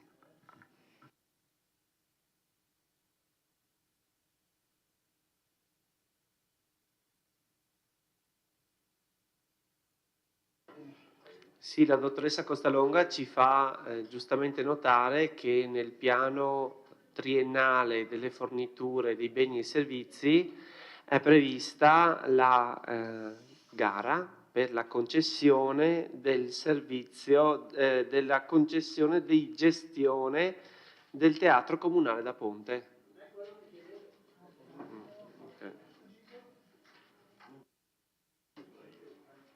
Interventi? Allora chiudo. Tutte pagine 180. Consigliere. Quante pagine 180 in io? Perché non sono numerate in ordine quelle dei programmi. No. Allora andiamo alla dichiarazione di voto.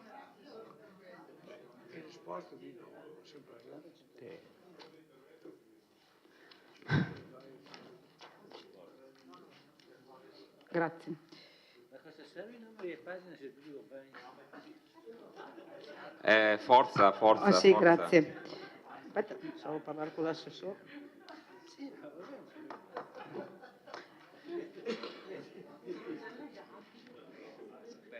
Silenzio cortesemente in aula, altrimenti il consigliere non inizia. No, volevo, siccome devo relazionarmi con l'assessore Posocco, che prima ha parlato di agricoltura e di un patto per il territorio, quant'altro, dove si possa mettere assieme i cittadini, assieme alle attività agricole, insomma le aziende agricole, un patto di sostenibilità ambientale, responsabile e sociale. Volevo chiederle in questo patto, che lei sappia, verrà anche presa in considerazione la questione dei fitofarmaci, tutta la questione che sta insomma preoccupando il territorio rispetto sia all'uso di fitofarmaci o particolari. Quindi chiedo, è una domanda che faccio, magari potrebbe essere l'occasione per rivedere abbiamo un piano rurale, no? Sì, però per fare delle modifiche rispetto alla tutela di certe aree sensibili che attualmente non ci sono, oppure sono limitate, ecco. Quindi magari questa potrebbe essere l'occasione per aprire un dibattito ampio rispetto a questa tematica, che secondo il mio punto di vista è parecchio sentita da parte dei cittadini, soprattutto nelle aree dove sono insediati i terreni di coltivazione dei vigneti, insomma, ecco. Per quanto riguarda lo sport, assessore, volevo solo fargli una precisazione. Questa è una necessità che io ho intercettato, perché noi parliamo sempre di manifestazioni, di grandi eventi, o insomma tutto va bene per lo sport, però non parliamo mai dei soggetti, cioè delle persone che poi praticano l'attività sportiva, in particolar modo dei bambini, degli adolescenti. E secondo me dovremmo considerare anche l'attività sportiva sotto un'ottica diversa. Vuoi perché alcuni bambini, alcuni adolescenti non riescono ad accedere alle associazioni sportive per determinati motivi, soprattutto anche per questioni economiche, che non riescono a pagare le rette. E qui è vero che molte società si fanno carico, no? Perché ne abbiamo dimostrazione, cioè si prende, cioè, piuttosto che un ragazzo non ti venga, insomma si fanno dei salti mortali in società, si cerca di coprire insomma quello che è l'importo. Però dal mio punto di vista sarebbe interessante anche provare a sviluppare magari qualche finanziamento o qualche borsa sportiva, tra virgolette, ma proprio per chi ha bisogno, proprio per chi effettivamente, o andare a ricercare quelle persone, quei ragazzi che hanno necessità di farlo. So che si fa già con i servizi sociali, però dal mio punto di vista andrebbe ampliato questo discorso qua. E poi per quanto riguarda il discorso dei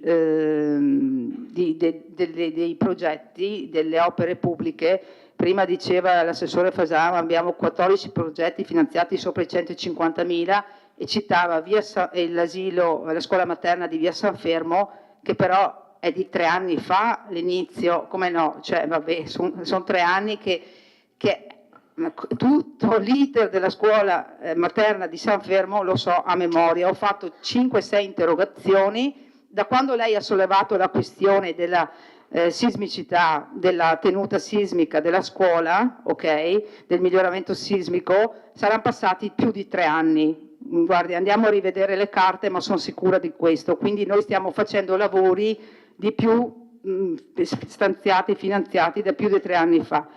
Stessa cosa per quanto riguarda il PEBA, questi benedetti 200.000 euro, anche qua, forse era il primo documento che che abbiamo studiato, che abbiamo visionato qua in Consiglio Comunale, approvato, e è 2019, quindi stiamo parlando praticamente di ormai 5 anni fa, 4 anni fa. Quindi anche questo un progetto e lei lo dà per buono adesso, va bene. Altra cosa che volevo dirle, lei parla ad esempio delle fontane, quindi le fontane, ma io non ho trovato, poi andremo a vedere le opere pubbliche di quest'anno, io non l'ho viste nelle programmazioni, la sistemazione delle fontane, sì, e quali fontane e con quale modalità, le chiedo. E poi un'altra considerazione che volevo fare, che lei ha scaricato sui proprietari, la questione dell'ex Carnielli, che io proprio sinceramente non la metterei proprio giù proprio così come l'ha messa lei. Cioè la funzione che aveva l'amministrazione pubblica era quella di coordinare un tavolo di confronto tra i proprietari affinché quell'ambito potesse trovare una soluzione.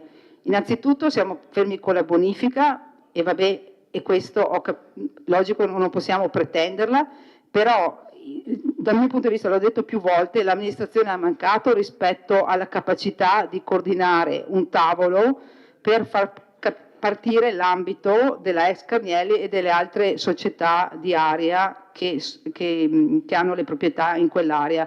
Quindi la funzione di coordinamento, di coordinatore, qua è il discorso dell'edilizia privata e anche urbanistica, secondo me è mancato in questa cosa qua.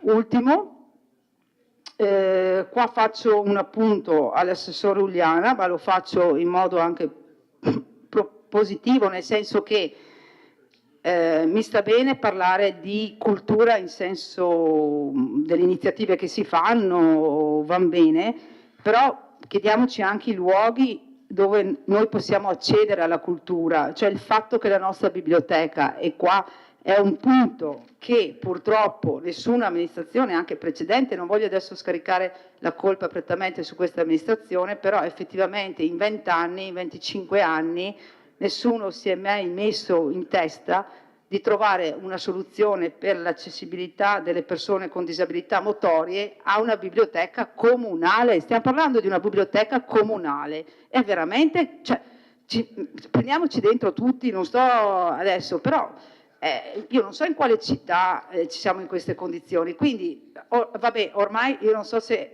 siete ancora nelle condizioni di fare qualcosa, però da qui io penso che le prossime amministrazioni, qualunque sia poi l'amministrazione che andrà a governare per i prossimi 5 anni, bisogna che un ragionamento lo faccia per risolvere questa situazione.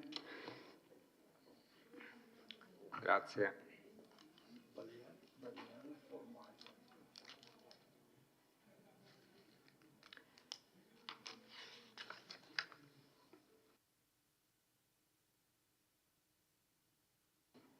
Passiamo alle dichiarazioni di voto.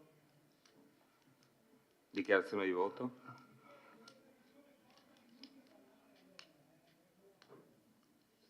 Consigliere De Antoni, prego.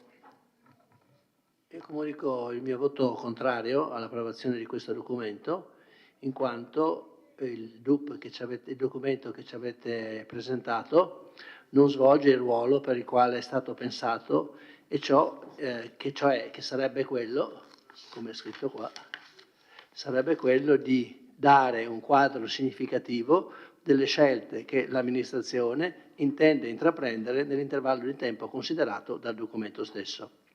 Non c'è niente di tutto questo, per cui il mio voto è contrario. Grazie. Altra dichiarazione di voto?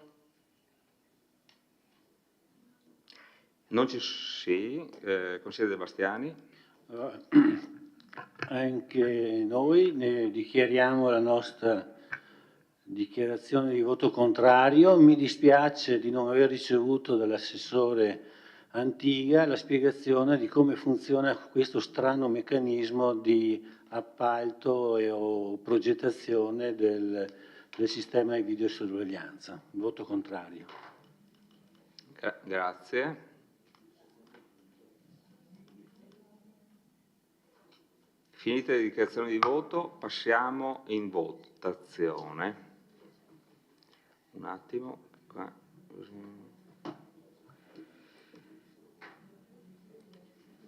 Ok. Votate.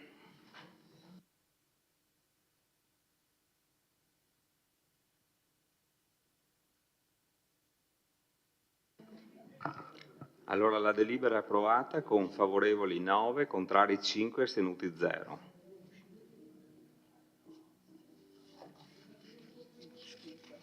Cioè, 9, 5, 0.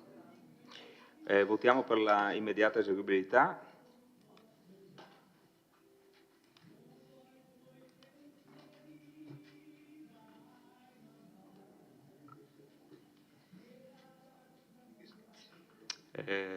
Consigliere Scottà, manca il suo voto.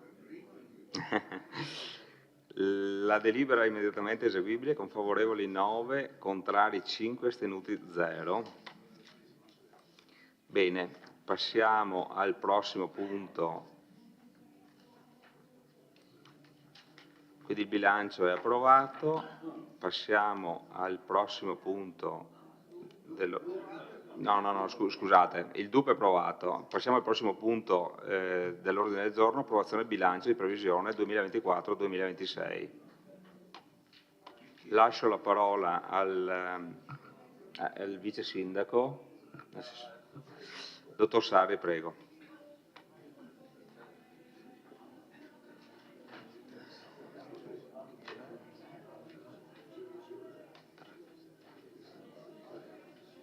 Vediamo se funzionano. Perfetto. Allora, cerco di essere il più breve possibile, anche perché insomma l'argomento è stato visto già in commissione. Allora, faccio una premessa di carattere generale per quanto riguarda lo schema di bilancio di provvigione in oggetto di approvazione.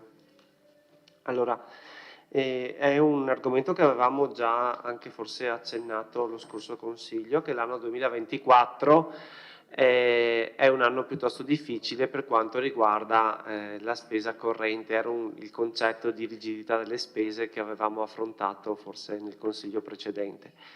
Allora, l'anno 2024 soffre sostanzialmente di 3 criticità fondamentali, che sono la riduzione di trasferimenti, l'aumento della spesa per mutui e finanziamenti, anche perché il mutuo del Teatro da Ponte, ancorché per la sua quota capitale, entra in ammortamento.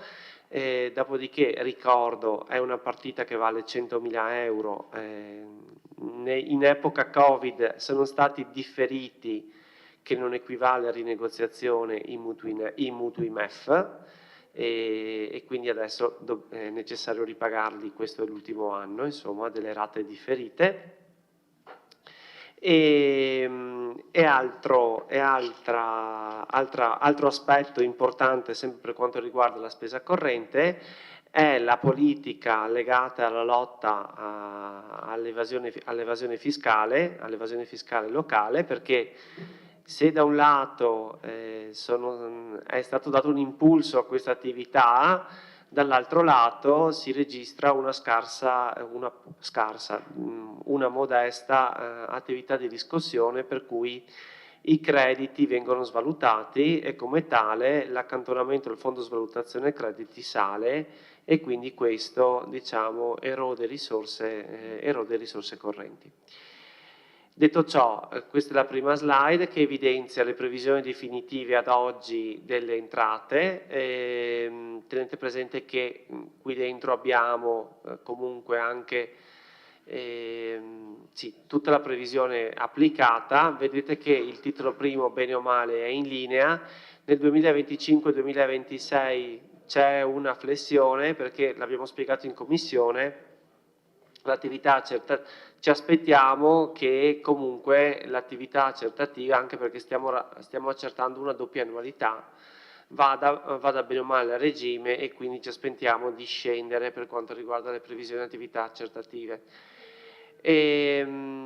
Grosso problema, come vedete, sono i trasferimenti correnti. Non c'è tutta questa differenza così elevata, come vedete, ma anche perché qui dentro c'è ancora i trasferimenti legati al PNRR digitale, ma comunque, l'abbiamo detto in commissione, la stima che abbiamo è di circa 310.000 euro in meno per quanto riguarda i trasferimenti correnti. Le entrate tributarie anche qui sono in leggero calo, non così elevato, perché qui dentro abbiamo l'entrata una tantum derivante dalla sentenza derivati, la chiamiamo così, la sentenza di primo grado, e abbiamo anche l'IVA. L'IVA, abbiamo detto, del sistema di neutralizzazione, che vale circa $500.000 di euro, legata al Teatro da Ponte. Quindi è per questo che qui abbiamo una cifra piuttosto importante. Nel titolo quarto le entrate in conto capitale, qui abbiamo tutti i contributi di trasferimenti, nel 2024 sono minori, ma comunque ne andremo a riparlare quando faremo il riaccertamento ordinario di residui, perché sicuramente entrate in conto capitale di spese che non si sono realizzate verranno ribaltate tramite il meccanismo della rimputazione entrata-spesa nelle entrate successive. Mutui. Allora, come vedete abbiamo registrato nel 2023 il 1,5 milioni del mutuo del teatro da Ponte, nel 2024 abbiamo la novità del teatro con la formula che abbiamo detto per le piscine comunali. Tralasciamo un attimo le anticipazioni di tesoreria perché non ne avremo bisogno neanche per le partite di giro, che tanto sono partite di entrata spesa. Per quanto riguarda le spese correnti, allora, i fattori maggiormente critici abbiamo detto che sono sostanzialmente l'aumento del fondo crediti dubbi, che quest'anno vede uno stanziamento di circa 1 milione di euro rispetto al finanziamento dell'anno precedente. Abbiamo sicuramente mutui in più, abbiamo questa quota del titolo quarto di 1.098.000, vedete che scende negli anni successivi, comunque risale nel 2026 perché entrerà in ammortamento il nuovo mutuo. Non siamo proprio allineati perfettamente perché l'abbiamo detto in commissione, abbiamo fatto degli aggiustamenti legati al leasing costruendo che il Comune ha in essere per regolarizzare la contabilizzazione. E quindi l'anno 2024 è l'anno un po' più in sofferenza. Come abbiamo risolto questo tipo di sofferenza sulla parte corrente? Siamo andati sicuramente non si poteva toccare la spesa di personale, gli interessi sui mutui, il rimborso dei prestiti e tutte quelle entrate legate sostanzialmente, a tutte quelle spese legate sostanzialmente a contratti già stipulati. Quindi siamo andati a incidere in forma abbastanza trasversale, facendo una revisione piuttosto oculata, in tutte quelle spese che non sono, fra virgolette, ricorrenti, intendendosi per tali quelle spese che anche se si ripetono di anno in anno, avevano uno stanziamento o comunque erano state impegnate. Abbiamo guardato l'impegnato 2023 nella sostanza e quindi l'impegnato 2023 bene o male è stato mantenuto, aumenti superiori li abbiamo tagliati, fatti salvi per i contributi discrezionali che quelli di fatto hanno subito una riduzione piuttosto importante. Andiamo avanti, titolo primo dell'entrata, molto velocemente. L'addizionale, come vedete, sale, ma possiamo permetterci questa previsione perché intanto siamo ampiamente nel rispetto dei principi contabili e degli simulatori fatti dal Ministero dell'Economia e delle Finanze.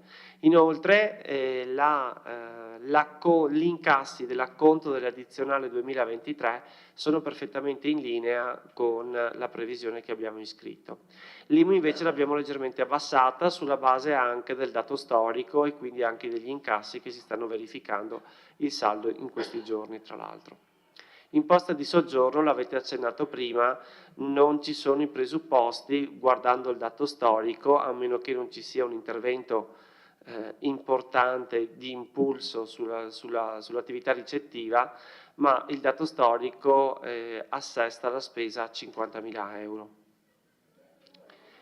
Questo è l'andamento delle entrate tributarie. Le entrate extratributarie, le vediamo, sono sostanzialmente in linea e per quanto riguarda le entrate extratributarie vediamo che la stragrande maggioranza del titolo terzo la fa la gestione dei beni, quindi dobbiamo sicuramente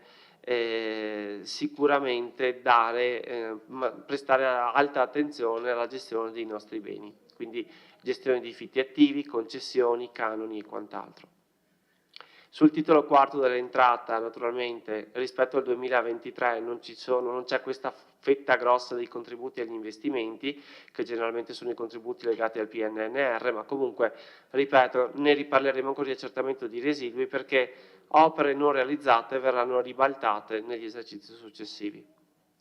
Un occhio agli equilibri. Quindi con le nostre entrate correnti, questa è una slide anche che abbiamo riproposto lo scorso anno, con queste nostre belle entrate correnti finanziamo tutte le nostre spese correnti e questa fettina della quota capitale di rimborso e prestiti.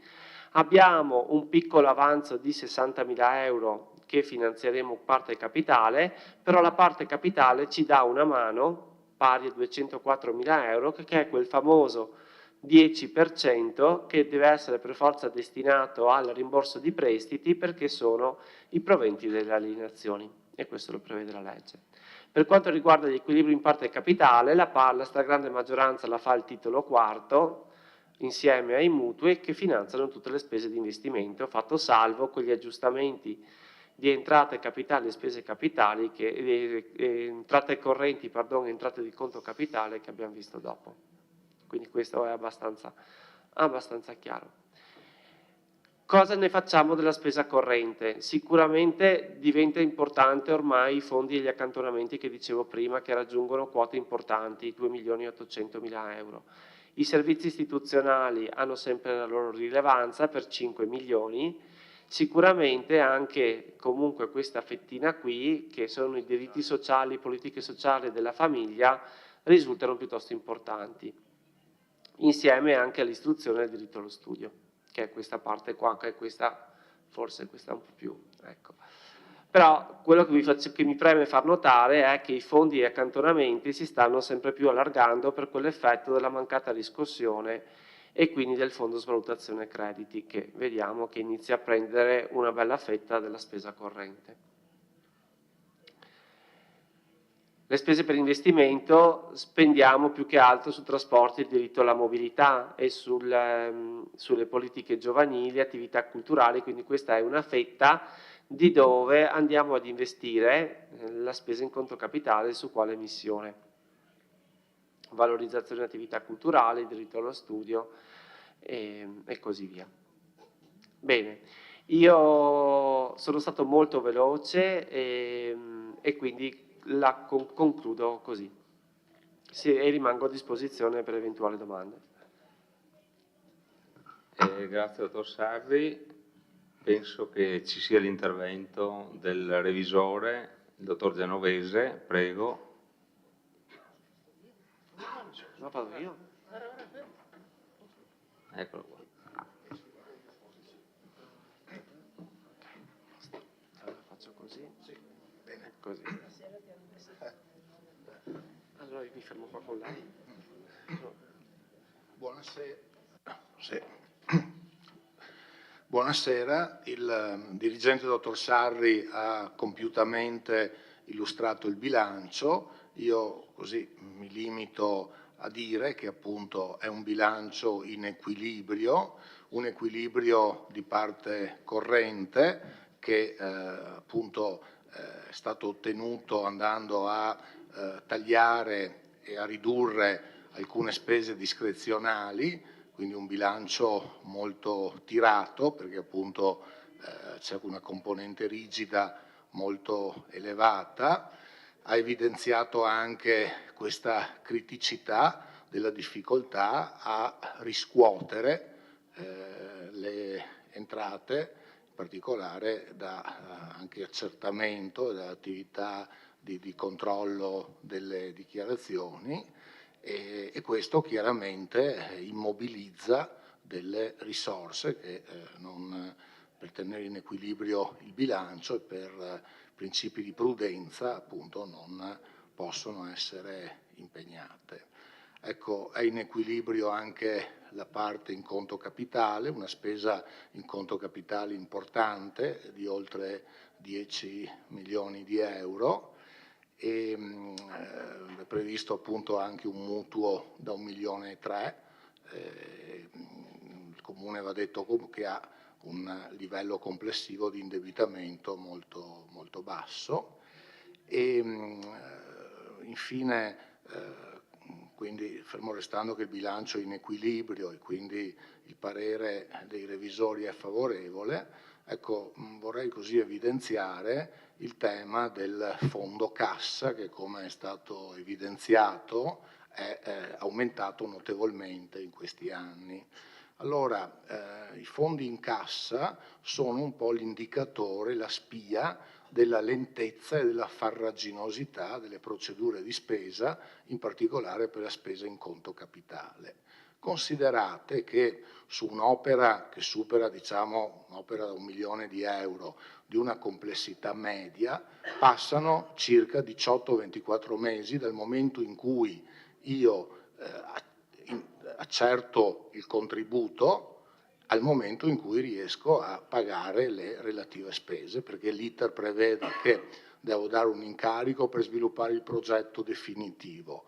Una volta che ho il progetto definitivo devo acquisire tutti i vari pareri, autorizzazioni, iter perché diventi un esecutivo. Devo fare la gara per appaltare i lavori e poi comincio a pagare i lavori per stati d'avanzamento con il saldo, il collaudo alla fine. Quindi questa è una situazione un po' generalizzata, che si dice la difficoltà di mettere a terra il PNRR o a mettere a terra la spesa per le opere pubbliche. Quindi la spia di questa così farraginosità delle procedure ordinarie la troviamo appunto nell'entità dei fondi cassa. Tanto è vero che qualcuno diceva, con la legislazione ordinaria pensare di spendere i miliardi del PNRR entro il 2026, cioè o si adottano delle procedure speciali tipo Ponte di Genova, che l'hanno fatto molto velocemente, altrimenti con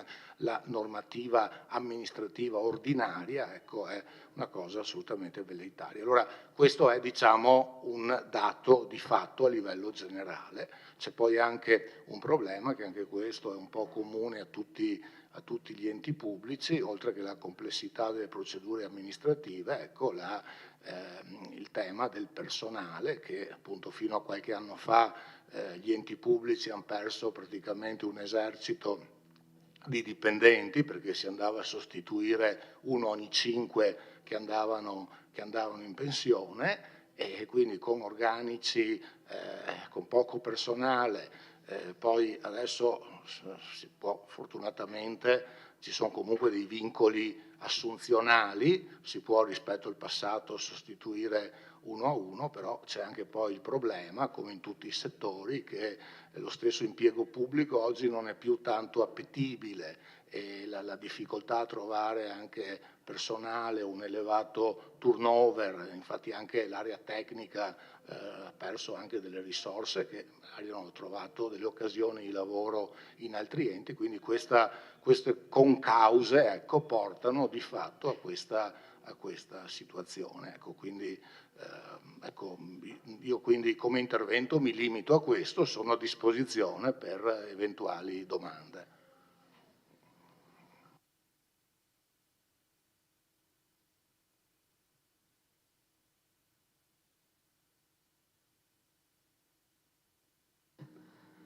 Grazie, dottor Genovese. Apriamo la discussione.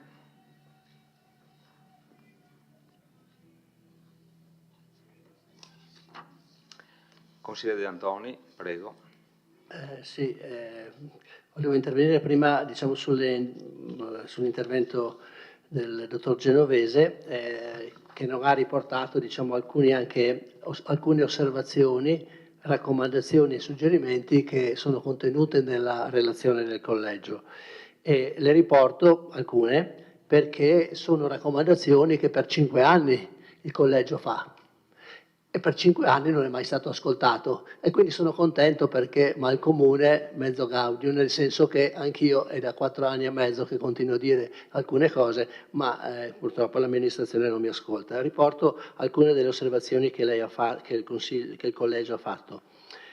L'organo di revisione raccomanda all'amministrazione di proseguire nelle azioni intraprese, ma non ne hanno intraprese, nel campo delle politiche e della programmazione sovracomunale in area vasta, con la partecipazione ad organismi sovracomunali e per l'adozione di forme di gestione associata dei servizi su scala sovracomunale, idonee ad assicurare risparmi nei costi di produzione ed erogazione dei servizi e o la possibilità di attivare nuovi servizi.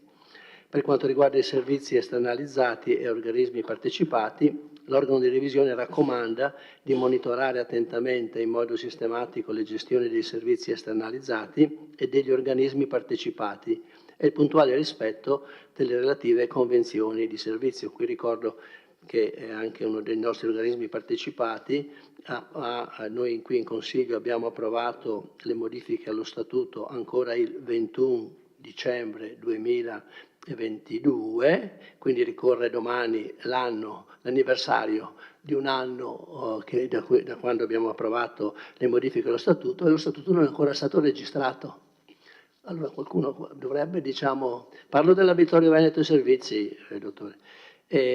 Inoltre, è un'altra cosa interessante, che anche su questa abbiamo più volte discusso in Consiglio, l'organo di revisione raccomanda di comunicare efficacemente ai cittadini i contenuti significativi del bilancio annuale, di attivare strumenti di rendicontazione sociale che diano evidenza del rapporto tra le risorse impiegate e i bisogni sociali soddisfatti e strumenti per rilevare la qualità dei servizi pubblici percepiti dai cittadini utenti. Questo lo scrive il collegio, lo condivido pienamente, purtroppo dalla indicazione poi l'amministrazione non traduce queste raccomandazioni in fatti concreti. Per quanto riguarda il bilancio, tratto qui l'argomento del personale, perché appunto ho capito dalla lettura del documento unico di programmazione che secondo la normativa la spesa per il personale non può superare il corrispondente aggregato anno che per il nostro comune è pari a 5.496.176 euro, come ha già ricordato l'assessore. Questo valore costituisce la dotazione organica del comune di Vittorio Veneto. Quindi in pratica la dotazione organica, che eravamo abituati a dire 5, 7, 12, 24, 2 dirigenti eccetera, adesso è 5.496.000. Quando vado a vedere il bilancio, dico finalmente non abbiamo più vincoli di, come ha detto lei prima, sostituire quelli che vanno via. Si può fare questo, si possono anche assumere altre persone, ma qui viene fuori il vincolo di bilancio, cioè le maggiori spese che ci sono o le minori entrate che ci sono nel bilancio corrente del nostro comune. Ma io credo che siccome questi problemi sono concentrati nel 2024, come ci ha spiegato molto bene il dottor Sari anche nella riunione di commissione, siccome queste problematiche si riferiscono al 2024, nel 2025, grazie al fatto che non pagheremo più i derivati, questi problemi si risolveranno. E allora quello che io chiedo all'amministrazione e anche all'assessore Caldarte, chiedo di battere i pugni sul tavolo quando discutete di queste cose e fare in modo che altri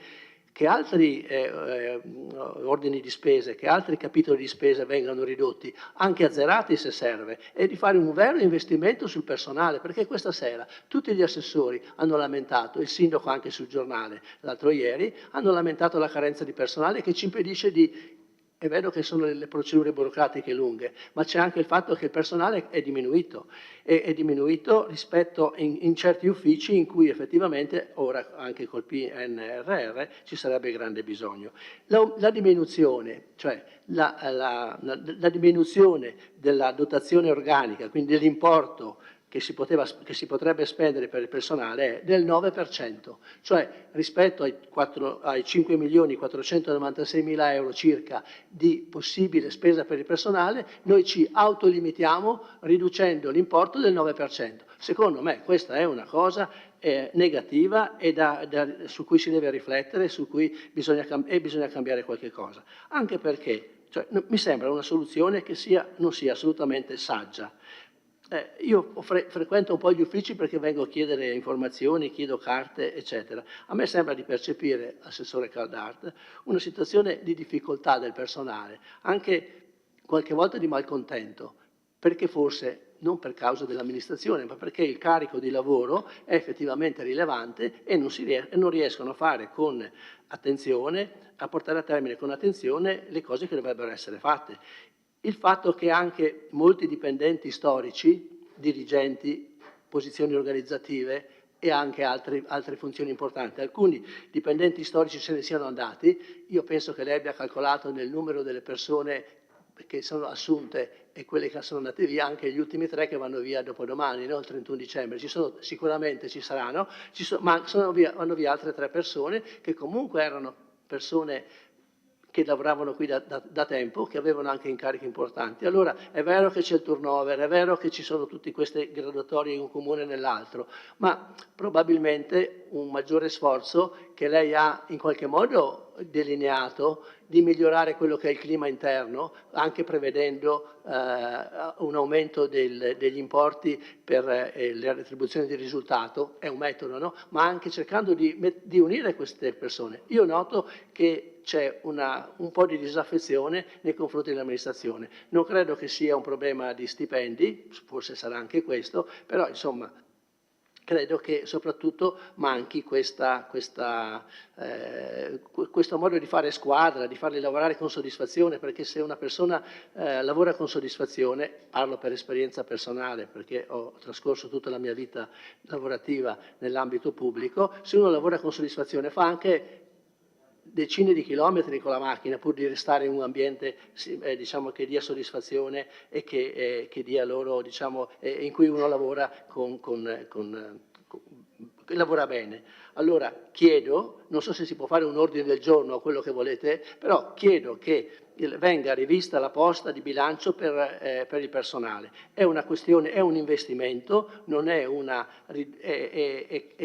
bisogna fare in modo che si possa aumentare questo importo di 5 milioni e 100 mila, portarlo almeno a 4 milioni e 300 mila, 4 milioni e 400 mila. Potrebbero essere assunte 7-8 persone, anche accantonando i soldi se dovessero rientrare quei 2 dipendenti di cui parlava prima.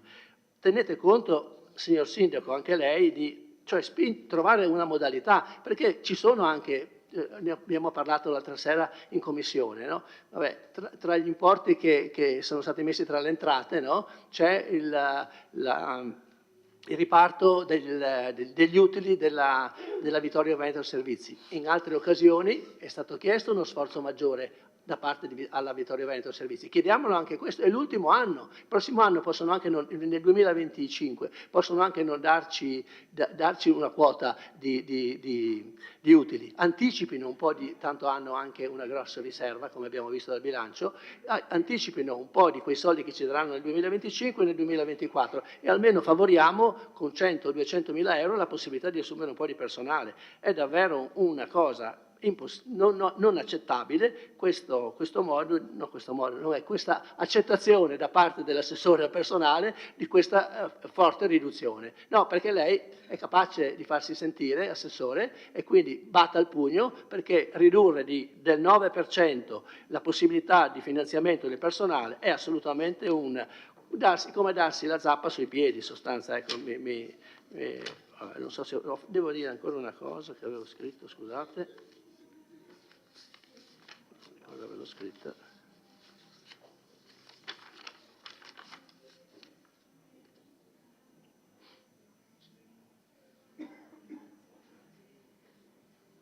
Ok, ho finito. Chiedo, si può fare un ordine del giorno? Leggo sempre che nei comuni fanno degli ordini del giorno.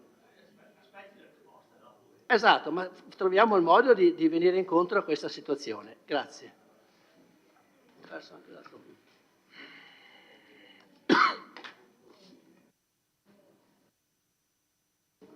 Altra prenotazione, consigliere Tonon, prego. Grazie. L'altro giorno è stata approvata, dopo una nottata, mi pare, di consiglio, il bilancio della Regione Veneto. E il giorno dopo ho visto trionfante un articolo un titolo di un giornale, Zaia, non metteremo le mani nelle tasche dei veneti. E parlava dell'addizionale IRPEF.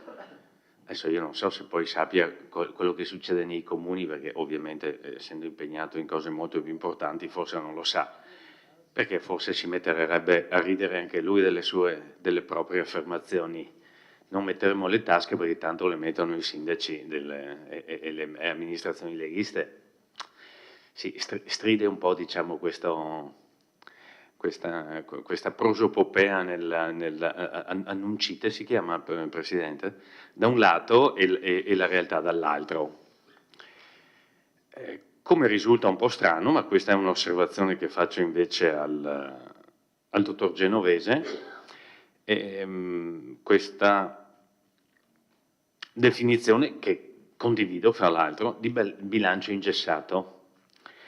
Per quanto riguarda ovviamente la spesa lei ha parlato di spesa corrente ingessata. Si dice ogni volta che l'indebitamento, e viene riportato anche nelle tabelle, la capacità di indebitamento del Comune sarebbe ancora elevatissima. Sappiamo benissimo però che qualora si dovessero, vabbè, uno è già in previsione quello 1,3 milioni rotti per le piscine, ma qualora si dovessero accendere altri mutui, cosa che tecnicamente e da un punto di vista di bilancio il Comune può fare, automaticamente si ingesserebbe ulteriormente il bilancio per quanto riguarda la spesa corrente parte interessi. Allora, trovo la cosa un po' singolare, cioè mi piacerebbe più che altro capire a cosa è dovuta questa consonanza, anzi dissonanza, di due dati che formalmente sono entrambi assolutamente corretti da un punto di vista del bilancio, però stridono uno con l'altro. Per quanto riguarda il fondo cassa, lo ha spiegato molto bene il Presidente del Collegio dei Revisori, che è dovuto per buona parte alla lentezza delle procedure. Se poi a questa ci mettiamo quanto è stato sottolineato, cioè la carenza effettiva di personale, soprattutto per quanto riguarda gli uffici tecnici, è chiaro che poi ci troviamo milioni e milioni e milioni di euro di fondo cassa. Nonostante tutta la buona volontà dell'assessore, è velleitario pensare che si possano fare milioni di opere quando le stesse si trascinano da 3-4 anni. Ripeto, non è colpa dell'assessore, è la situazione, però prendiamo atto pacatamente di quella che è la situazione. La soluzione è stata anche sollecitata, il vice sindaco adesso ha detto aspettiamo la risposta prima di fare questo ordine del giorno perché forse c'è qualche idea brillante che noi non abbiamo colto, speriamo effettivamente che ci sia. Un'altra osservazione la faccio per quanto riguarda pagina 34 della relazione dei revisori del conto, dottor Genovese, controllo, dichiarazioni e recupero evasione, in cui si riportano i dati per quanto riguarda il recupero del non pagato, diciamo così, dell'IMU. Poi si parla anche di Tari, ma mi fermo all'IMU. Il dottor Sarri aveva spiegato che proprio per cercare di, diciamo, per un'azione equa intanto, e poi per cercare di accelerare ovviamente gli incassi da parte del Comune, sarebbero state emesse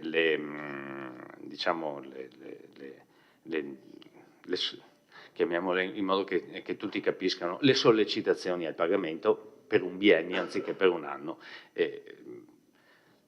Operazione assolutamente corretta e meritoria, solo che in Commissione ha riconosciuto molto chiaramente, anche perché i dati parlano, il recupero è di gran lunga inferiore rispetto, non dico alle aspettative, ma a quanto inserito in bilancio. E siccome presumo che quello che si scrive sia quello che correttamente si presume, siamo lontani dal recuperare quello che a bilancio si spera di recuperare. Se non ricordo male siamo grosso modo a un 10-20% del preventivato. La domanda è: cosa intende fare l'amministrazione per non trovarsi tutti gli anni, perché anche poi il prossimo anno dovrebbe esserci un biennio di recupero in modo da avvicinarsi sempre per di più, e dico giustamente, a un recupero immediato di quanto non viene pagato, ma soprattutto cosa intende fare non solo per velocizzare questo rientro, ma perché questo rientro sia effettivamente attuato. E poi l'ultima sottolineatura riguarda la riduzione delle entrate e, fra virgolette, l'aumento delle uscite per quanto riguarda la spesa corrente, visto che quest'anno il governo centrale ha chiamato gli enti locali a contribuire all'equilibrio, diciamo così, della finanza, e quindi diversamente dagli anni precedenti, quest'anno i comuni devono sborsare, andare incontro alle esigenze del governo centrale. Fosse stato un'amministrazione di colore diverso, centrali intendo, sarebbero piovuti fuochi e fulmini. Vedo che invece la cosa non sollecita più di tanto, per cui se il governo centrale chiede, diamo, perché insomma, qual è il problema? Mi pare siano 200 milioni a livello nazionale che gli enti locali, scusate, devono erogare al governo centrale per l'equilibrio delle finanze statali. Mi aspettavo così qualche sottolineatura maggiore, invece vedo che va tutto bene. Grazie. Grazie. Altre prenotazioni?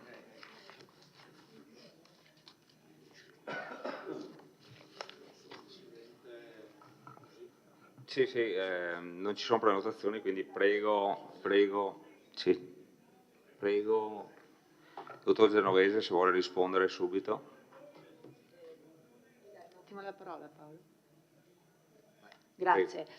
Faccio solo una premessa, una valutazione politica, poi la parte tecnica la lascio loro. Il vantaggio di essere consigliere è che si può guardare una parte del tutto. Chiaramente quando amministri devi guardare il tutto. Quindi da assessore al personale chiaramente mi sarebbe facile battere il pugno, però considerando che c'è un problema anche di spesa complessiva che poi va ad incidere sui vari equilibri, ovviamente se noi dovessimo, come dice lei, tagliare altre spese, ma se guarda bene il bilancio di spese superflue sinceramente non ne vedo.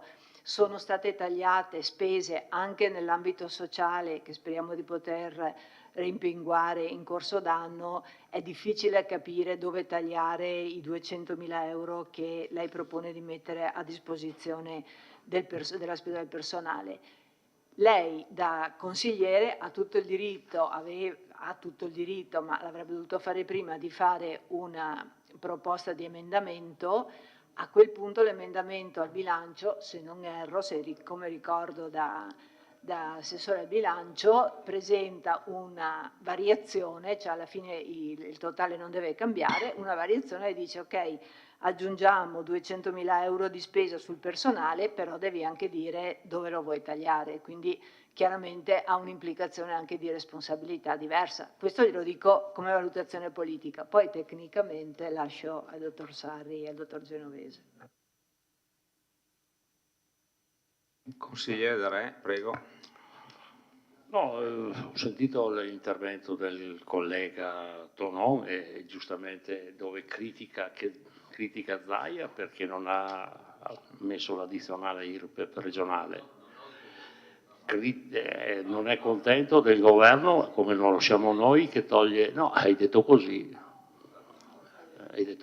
e quindi lasciami che ti risponda. Insomma, mi pare che se non hai messo l'addizionale IRPEF forse è un bene per tutti noi, quantomeno per i singoli cittadini del Veneto.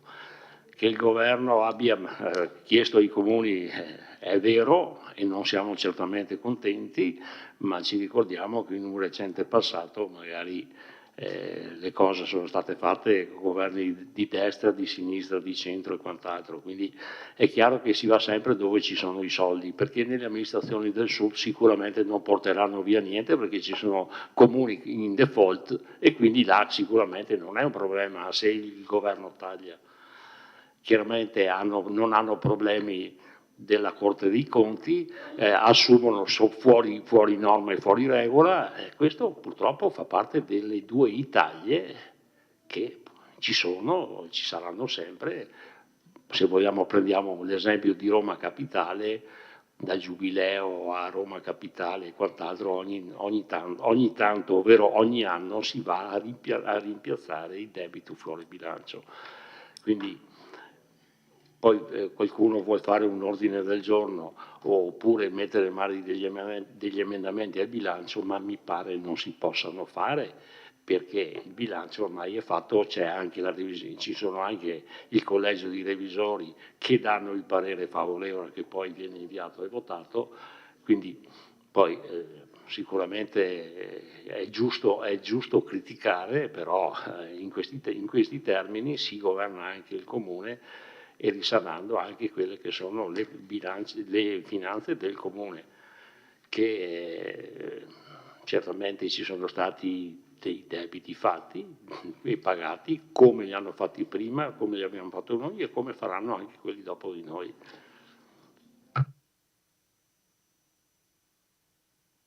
Consigliere Tonon.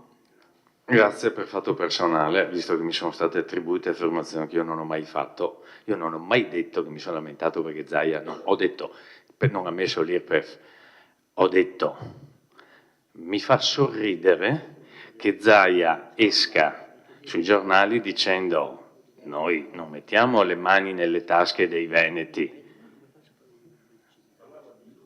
Sì, mi fa sorridere, ho detto se fosse qui chissà cosa si troverebbe a votare. Se fosse consigliere comunale a Vittorio, dice a Venezia non metto le mani nelle tasche dei veneti e qua le metto nelle tasche invece dei vittoriesi. Ho detto semplicemente mi fa sorridere, non è per nulla quello che ha detto lei, collega, assolutamente. Però evidentemente, ripeto, va tutto bene. No, è vero che c'è, ma lo dico ovviamente per assurdo, perché non c'entra assolutamente niente. C'è una frase evangelica che dice non sappi a destra quel che fa la tua sinistra, me pare che qua sia più o meno uguale. Quello che fa una Lega non lo sa l'altra.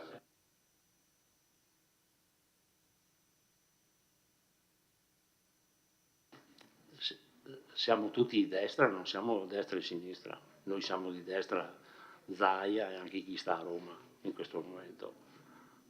Primo. E secondo, non ho capito bene e non ho capito male. Ho detto che l'IRPEF regionale non è stata applicata e credo che questo sia un onore e un merito forse dell'amministrazione Zaia. Poi del resto tutto criticabile, convinto come lei.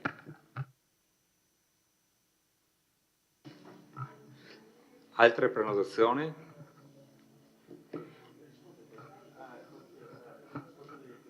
Altrimenti andiamo velocemente con la risposta, prego. Sì, allora do velocemente risposta. Allora, per quanto riguarda Vittorio Veneto Servizi, visto che è stata tirata in ballo, io ho qualche riserva sullo statuto che verrà approvato, anche perché dovrà essere sicuramente rivisto alla luce della soppressione di ANAC dell'iscrizione delle società in house nell'elenco ANAC. Ma al di là di quello, vi ricordo sempre che questo Consiglio ha approvato un referto con controllo analogo abbastanza articolato con prescrizioni, quindi la cartina tornasole sarà sicuramente il controllo analogo 2023 che questo Consiglio sarà chiamato a deliberare e lì sicuramente andremo a verificare le prescrizioni. E per quanto riguarda l'attività accertativa, allora questo Comune stiamo facendo tutto il possibile per riscuotere quello che accertiamo, nel senso che abbiamo un agente per la riscossione esterno che parte insomma, che si occupa appunto di tutte le fasi della riscossione, dal pignoramento fino al pignoramento immobiliare. L'unica alta manovra che cercherò di proporre all'amministrazione è quello che deriva da una recente introduzione normativa che prevede che in caso di rilascio, autorizzazioni, concessioni, permessi e quant'altro, siano rilasciabili dal Comune previa verifica dell'avvenuto pagamento dei tributi. Ecco, questo potrebbe, però questo presuppone una modifica regolamentare, quindi è una proposta che faremo per il futuro, che è l'unica leva che rimane per accelerare l'attività accertativa.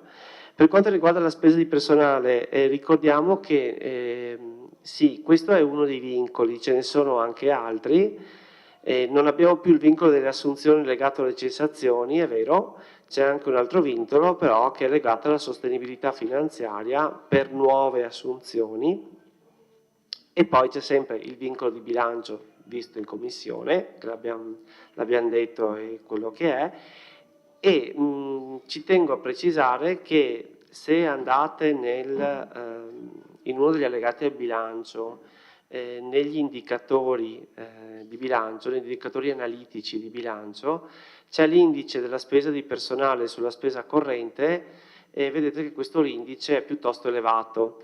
In passato valori simili a quello di Vittorio Veneto era un indice di cattiva gestione, nel senso che voleva dire che il comune di Vittorio Veneto non poteva permettersi una spesa di personale così elevata. Ecco. Tuttora il parametro è piuttosto elevato, non siamo al parametro di deficitarietà perché la tabella è negativa, però comunque occorre anche rilevare che la spesa di personale è piuttosto elevata. Elevata a cosa?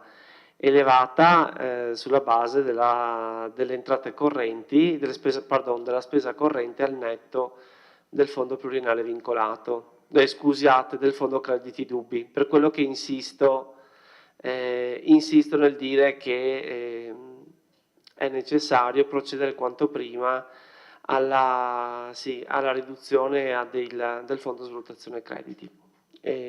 Basta, ho risposto a tutto. Grazie. Grazie.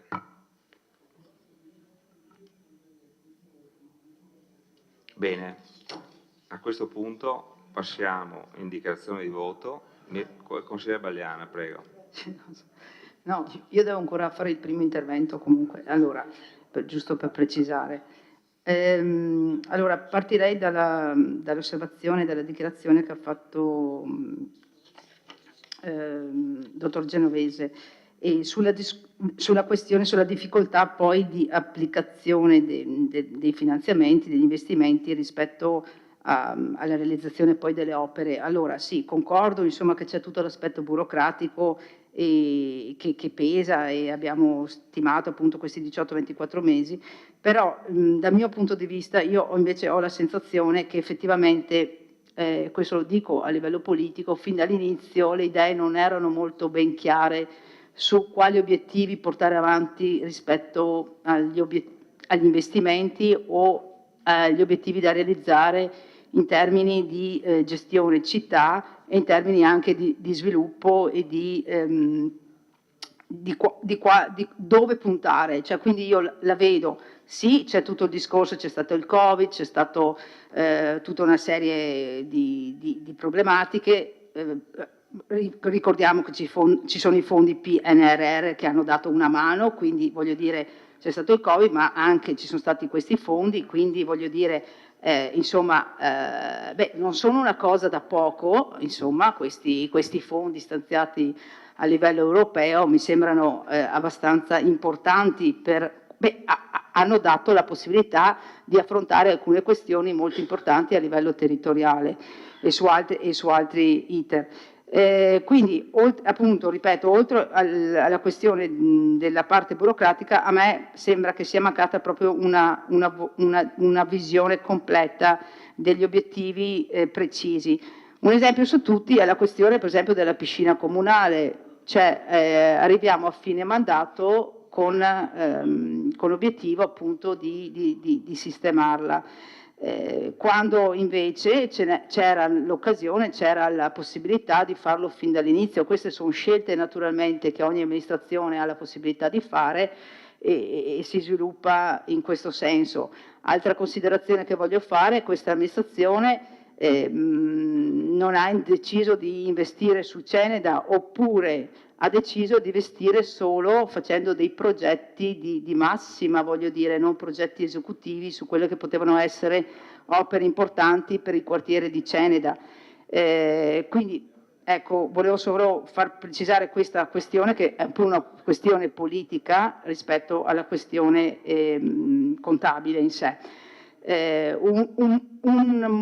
Un fattore determinante in questi anni c'è stato per esempio il famoso degrado della città, cioè almeno abbiamo visto che l'aspetto della città è quantomeno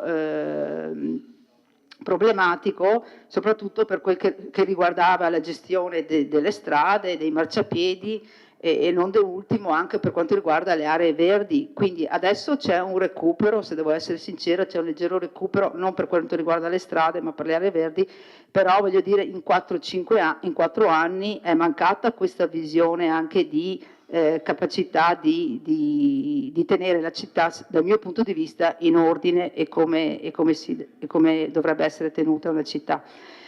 L'assessore mi ha anticipato, l'assessore Caldart, volevo chiedere rispetto ai tagli sul sociale, quindi questi 320.000 euro, 310.000 euro, sono tagli specifici o generalizzati? Perché mi ricordavo che c'erano i tagli per quanto riguarda il contributo degli affitti, no? Mi sembra. Adesso chiedo se c'è questo taglio a livello nazionale rispetto ai comuni, e quindi lei ha detto ci saranno dei tagli a livello sul sociale che noi cercheremo di sovvenzionare, quindi la domanda mia, abbiamo tagliato anche attualmente sulla spesa del sociale o no? E volevo chiedere al dottor Sarri, quando lei parla di gestione dei beni, di avere accuratezza e stare attenti alla questione di gestione dei beni per quanto riguarda appunto il risparmio poi della spesa corrente, se mi può dare degli esempi rispetto a questo. Grazie. Consigliere De Antoni, prego. Sì, nel mio secondo intervento. Al dottor Sarri voglio dire che io non ho detto, io ho detto solo che Vittorio Veneto Servizi potrebbe contribuire in modo importante con un'assegnazione di utili straordinarie alla copertura delle spese correnti per il personale. Ho detto questo. Ho detto anche, cioè, il resto sono le raccomandazioni che il Collegio dei Revisori ha fatto per quanto riguarda le partecipate. Io non sono entrato nel merito di queste osservazioni perché credo che il lavoro che è stato fatto per quanto riguarda il controllo analogo sulla Vittorio Veneto Servizi, anche con la modifica dello statuto, siano molto importanti e siano comunque tutti attribuibili all'attività che gli uffici hanno fatto. Quello che ho rilevato, che mi sembra appunto una cosa strana, è appunto che tra 12 minuti è giusto un anno da quando abbiamo approvato le modifiche allo statuto, e questo statuto, mi avete detto in commissione, non è ancora stato registrato. Questo per quanto riguarda, diciamo, le controosservazioni del dottor Sarri. Io insisto su questa questione delle spese per il personale. Lei dice, assessore Caldart, che è facile per uno che fa della minoranza e che non ha la visione complessiva di quello di tutto il comune, è facile fare critiche o proporre delle cose che poi sono difficili da realizzare. Ho la presunzione di dire che ho cercato di leggere molto bene tutti i documenti che ci sono stati dati, e anche ne abbiamo parlato in commissione, perché in commissione abbiamo fatto un'analisi ancora più approfondita di quella che è stata fatta stasera su tutte le voci che determinano questa carenza di risorse per quanto riguarda le spese correnti. Se potessi fare delle proposte o un emendamento che non posso più fare, direi che, ad esempio, i 60.000 euro che ci è stato detto prima, 60.000 euro di spese correnti che vanno a finanziare interventi in conto capitale, potrebbero essere benissimo non utilizzati e essere utilizzati per spese correnti. Ci sono 60.000 euro, poi il dottor Sarri ha detto che è come una partita di giro, perché poi ci ritornano come interventi, come percentuale sulle opere pubbliche, un passaggio che non ricordo bene, ma ha detto che questo succede. Allora io dico, ci sono quei 60.000 euro che potrebbero essere non messi per spese correnti, si può chiedere alla Vittorio Veneto Servizi un maggiore impegno con questa distribuzione di risorse straordinarie. Prima o poi verrà approvato anche il conto consuntivo, si potrà usare una parte delle quote disponibili per finanziare spese correnti non ripetitive. Mi è stato detto anche questo. Allora, detto questo, dopo al termine della discussione, io vorrei presentare un ordine del giorno, sento che lo fanno in tutti i consigli comunali, in cui voglio chiedere alla Giunta, non avendo fatto un emendamento, ma onestamente fare un emendamento sul bilancio senza avere sotto mano la disponibilità degli uffici è abbastanza complicato, non ho fatto un emendamento, ma un ordine del giorno in cui chiedere alla Giunta, alla prima variazione di bilancio possibile o all'approvazione del conto consuntivo, di modificare l'importo stanziato per le spese del personale, credo che sia una cosa corretta, giusta. Io lo sento come un obbligo morale nel confronto della struttura che, come ho detto, secondo me sta lavorando in condizioni pesanti e anche con scarsa, come dire, con scarso entusiasmo. Grazie.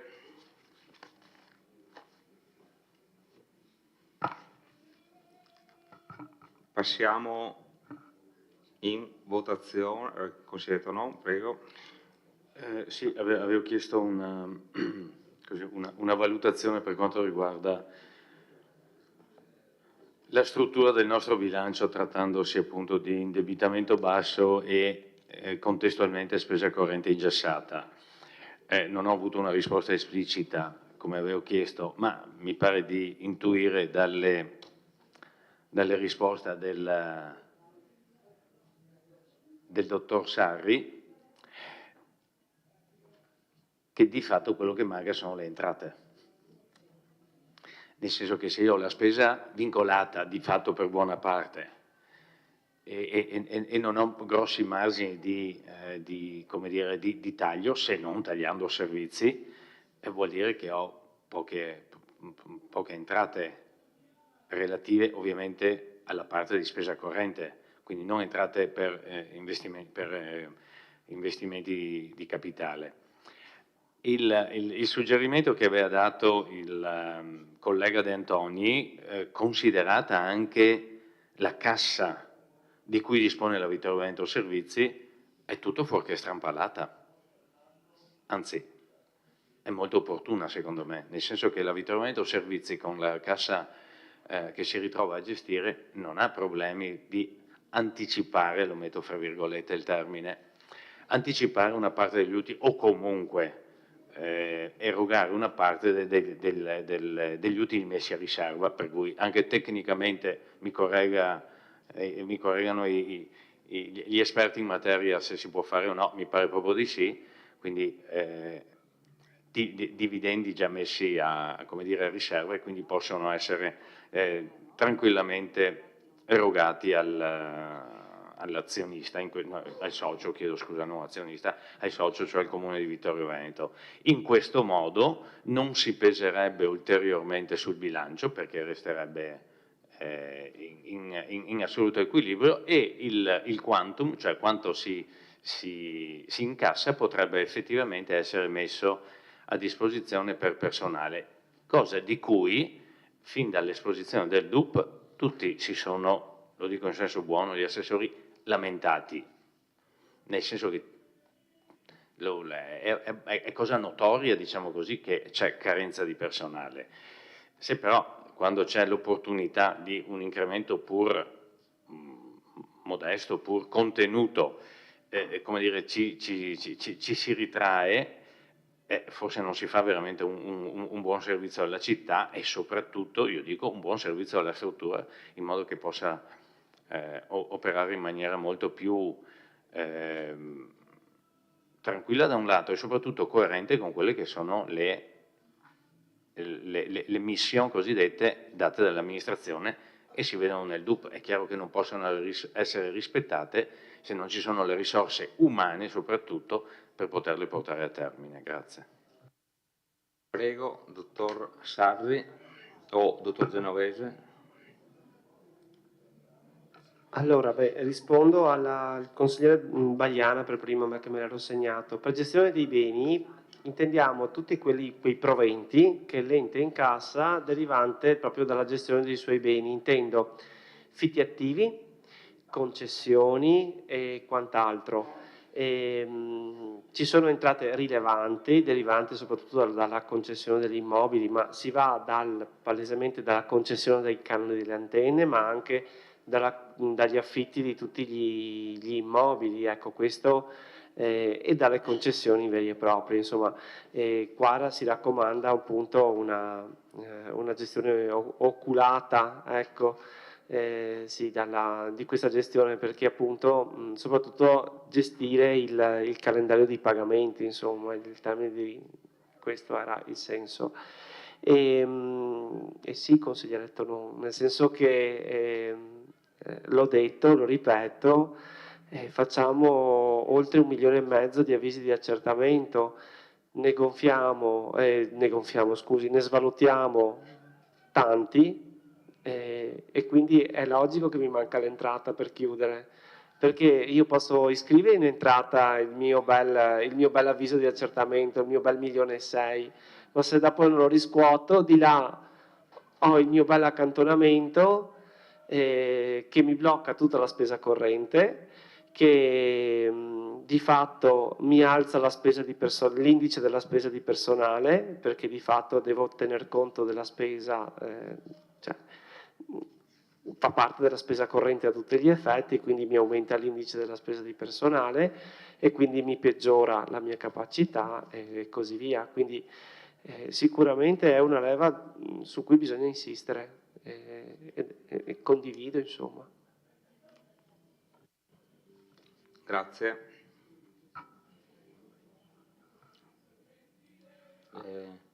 Dottor Genovese, prego. Sì, allora, in riferimento così ad alcuni richiami alle osservazioni del Collegio dei Revisori, premesso che alcune osservazioni corrispondono, diciamo, a criteri di buona amministrazione, quindi sono ricorrenti: monitorare le entrate, gli equilibri, gli accertamenti, eccetera. Così ad esempio anche quello di proseguire nella programmazione sovracomunale di area vasta. Ecco, allora così prendo occasione dall'intervento del consigliere De Antoni per evidenziare 2 importantissime operazioni di area vasta, cioè la SISUS con l'area urbana coneglianese vittoriese, che adesso veramente dovrebbe essere questione di giorni o di settimane. Qui arriveranno per i 13 comuni circa 14 milioni di euro di fondi europei con linee di investimento molto importanti, e questo è veramente l'inizio di una strategia d'area sulle principali problematiche di sviluppo urbano: trasporto pubblico locale, verde pubblico, piste ciclabili, edilizia sociale, emergenza abitativa, via dicendo. L'altra grande operazione di area vasta è la costituzione, per adesso con convenzione, ma è addirittura d'arrivo a gennaio, dovrebbero approvare la legge regionale sugli ambiti sociali. Quindi avremo il nostro ambito sociale, 28 comuni, che si costituirà nella forma o di consorzio o di azienda speciale consortile, dove appunto i 28 comuni gestiranno direttamente tutta la partita dei piani di zona e dei fondi del sociale, che prima veniva gestita dall'ULSS e che ha portato anche per gli investimenti importanti fondi del PNRR. Quindi queste sono due operazioni di area vasta veramente molto importanti che segneranno anche un grande cambiamento, ecco, nelle politiche in questo settore dello sviluppo urbano e del sociale. Ecco, poi così quei 60.000 euro messi nella parte che incidono sull'equilibrio di parte corrente sono un po' dovuti al vincolo di legge che una quota dei proventi che derivano dalle sanzioni di violazione codice della strada devono essere destinati a spese appunto inerenti o alla manutenzione o agli investimenti. Ecco, dall'intervento del consigliere Tonon, ecco, sulla rigidità del bilancio. Allora, il bilancio di parte corrente è sempre, come dire, un gioco a somma zero, per cui a meno che non si decida di mettere le mani in tasca ai cittadini o di aumentare le tariffe, se voglio aumentare la spesa su un capitolo devo per forza ridurlo da un'altra parte. E quindi ecco che ad esempio l'assunzione di mutui mi dà, io ho la possibilità come parametri, però una volta assunto il mutuo mi genera spesa corrente per la quota interessi, per il rimborso. Operazioni come può essere quella di un anticipo dividendi o di una distribuzione di riserve di una società, diciamo, porterebbe sul bilancio dell'ente un'entrata una tantum, che quindi non è che mi consentirebbe di assumere personale che poi mi possa rimanere a valere negli anni. Ecco, così un'ultima annotazione anche sull'intervento della consigliera Bagliana, ecco, in riferimento, così evidenziava la non linearità o chiarezza di certi obiettivi. Ecco, io qui voglio portare come elemento di valutazione perché ne sono veramente convinto. Cioè, mentre in altri stati come la Francia, come la Spagna, il PNRR è stato costruito dal basso, partendo dai territori, come dicessero, non so, alla sinistra Piave, il vostro plafond di risorse sono queste, decidete quelle 2 o 3 settori dove spendere. In Italia invece è stato calato dall'alto tramite i ministeri, per cui quello che arriva in periferia è veramente molto casuale. Ci sono linee di finanziamento, vedi, non so, ad esempio asili nido, che ci sono disponibilità di fondi, altre spese, non so, le piste ciclabili oppure il dissesto idrogeologico, che è difficilissimo avere dei fondi. Sono a volte un po' i paradossi dell'Europa. Oggi se tu vuoi fondi europei per fare le pale eoliche o per catturare la CO2, li trovi molto facilmente. Se vuoi trovare i fondi per, non so, pulire i canali, per evitare, come è successo in Emilia Romagna, che poi abbiamo i problemi con l'alluvione, lì non riesci praticamente a trovarne. Ecco, quindi quello che magari con l'occhio esterno può sembrare, perché magari non abbiamo puntato su certe opere, perché ci siamo trovati, purtroppo discende anche da un sistema amministrativo che è molto legato a quello che arriva come bandi dall'alto. Ecco, io un'ultima annotazione, ecco, sul bilancio che anche per me è un po' un pallino, diciamo un bilancio sociale, un bilancio che spieghi in parole semplici anche a chi non è un tecnico, anche al cittadino, i contenuti essenziali. Ecco, so che gli uffici ci stanno lavorando e quindi penso che insomma produrranno anche a breve, no, un esempio, ecco, di sintesi del bilancio più leggibile. Grazie. Ringrazio il dottor Genovese.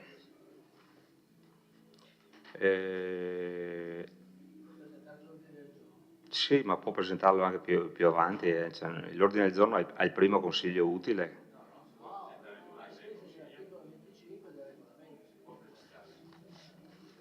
Sì, lo presenti, ma voglio dire, verrà inserito se non ha...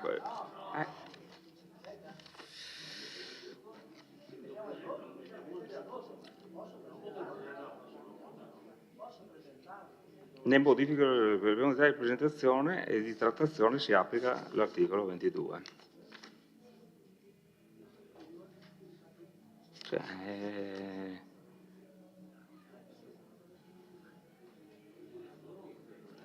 lo presenti e lo faremo il prossimo...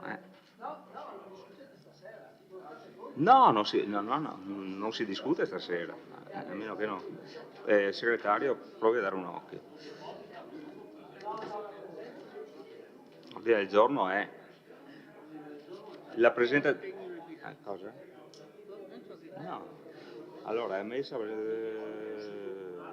la modalità di presentazione e trattazione si applica l'articolo 22 delle mozioni. La mozione deve essere presentata dal Presidente del Consiglio che inserisce l'ordine del giorno alla prima seduta utile.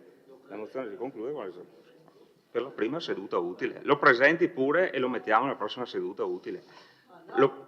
No.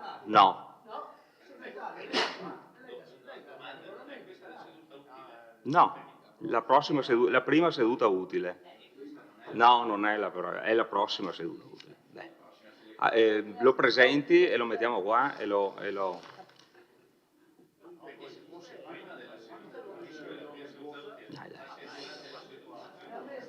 No. Lo porti qua e lo scriviamo per la prossima seduta utile. Bon, andiamo avanti con la votazione perché altrimenti perdiamo tempo utile. Guardi, quando sarà lei al mio posto deciderà lei. Andiamo avanti. Passiamo in votazione. Dichiarazione di voto, forza, dichiarazione di voto. Dichiarazione di voto, prego. Non occorre comunque bestemmiare per dire la propria non convinzione sulle cose che uno dice. Allora, il mio voto è contrario perché in questo Consiglio non mi è stato possibile presentare un ordine del giorno, come previsto dall'articolo 25 del regolamento, in cui volevo chiedere alla Giunta di trovare le modalità per riuscire a rimpinguare il fondo per le spese del personale che è stato decurtato in maniera notevole da questo bilancio. E per fare questo suggerivo che si potesse usare una distribuzione straordinaria di utili messi a riserva dalla Vittorio Veneto Servizi, che può essere fatto anche se è una cosa una tantum per il 2024, nel 2025 non ci saranno più le spese per i derivati e quindi il bilancio non sarà così pesante come è quest'anno. Bene, andiamo avanti. Altra dichiarazione di voto? Bene, passiamo in votazione. Un attimo, adesso è bloccato anche il sistema. No? Forza, avanti.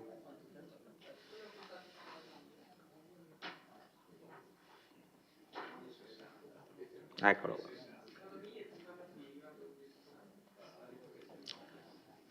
Votazione, prego.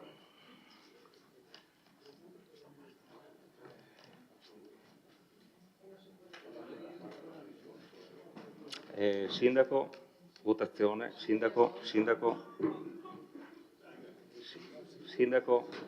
Tony. Ha votato ma non fa Perfetto. Allora, la delibera del bilancio è approvata con favorevoli 10, contrari 5, astenuti 0. Votiamo ora la immediata eseguibilità.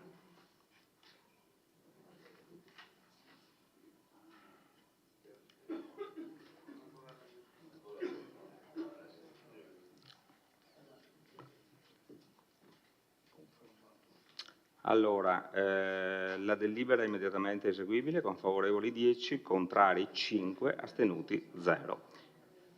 Bene, visto che abbiamo raggiunto la mezzanotte, ci vediamo domani sera. Buonanotte.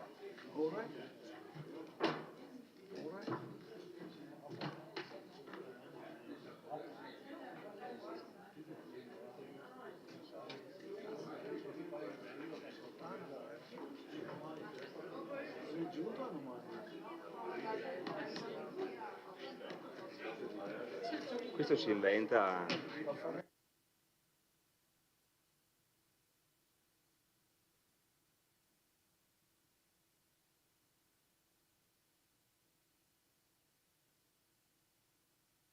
Cortesemente passate il badge sulle basi.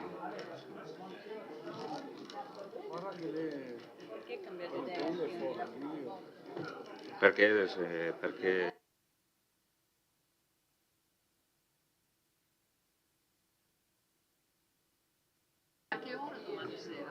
6:30. Avevamo previsto un piccolo rinfresco con panettone, faremo domani sera.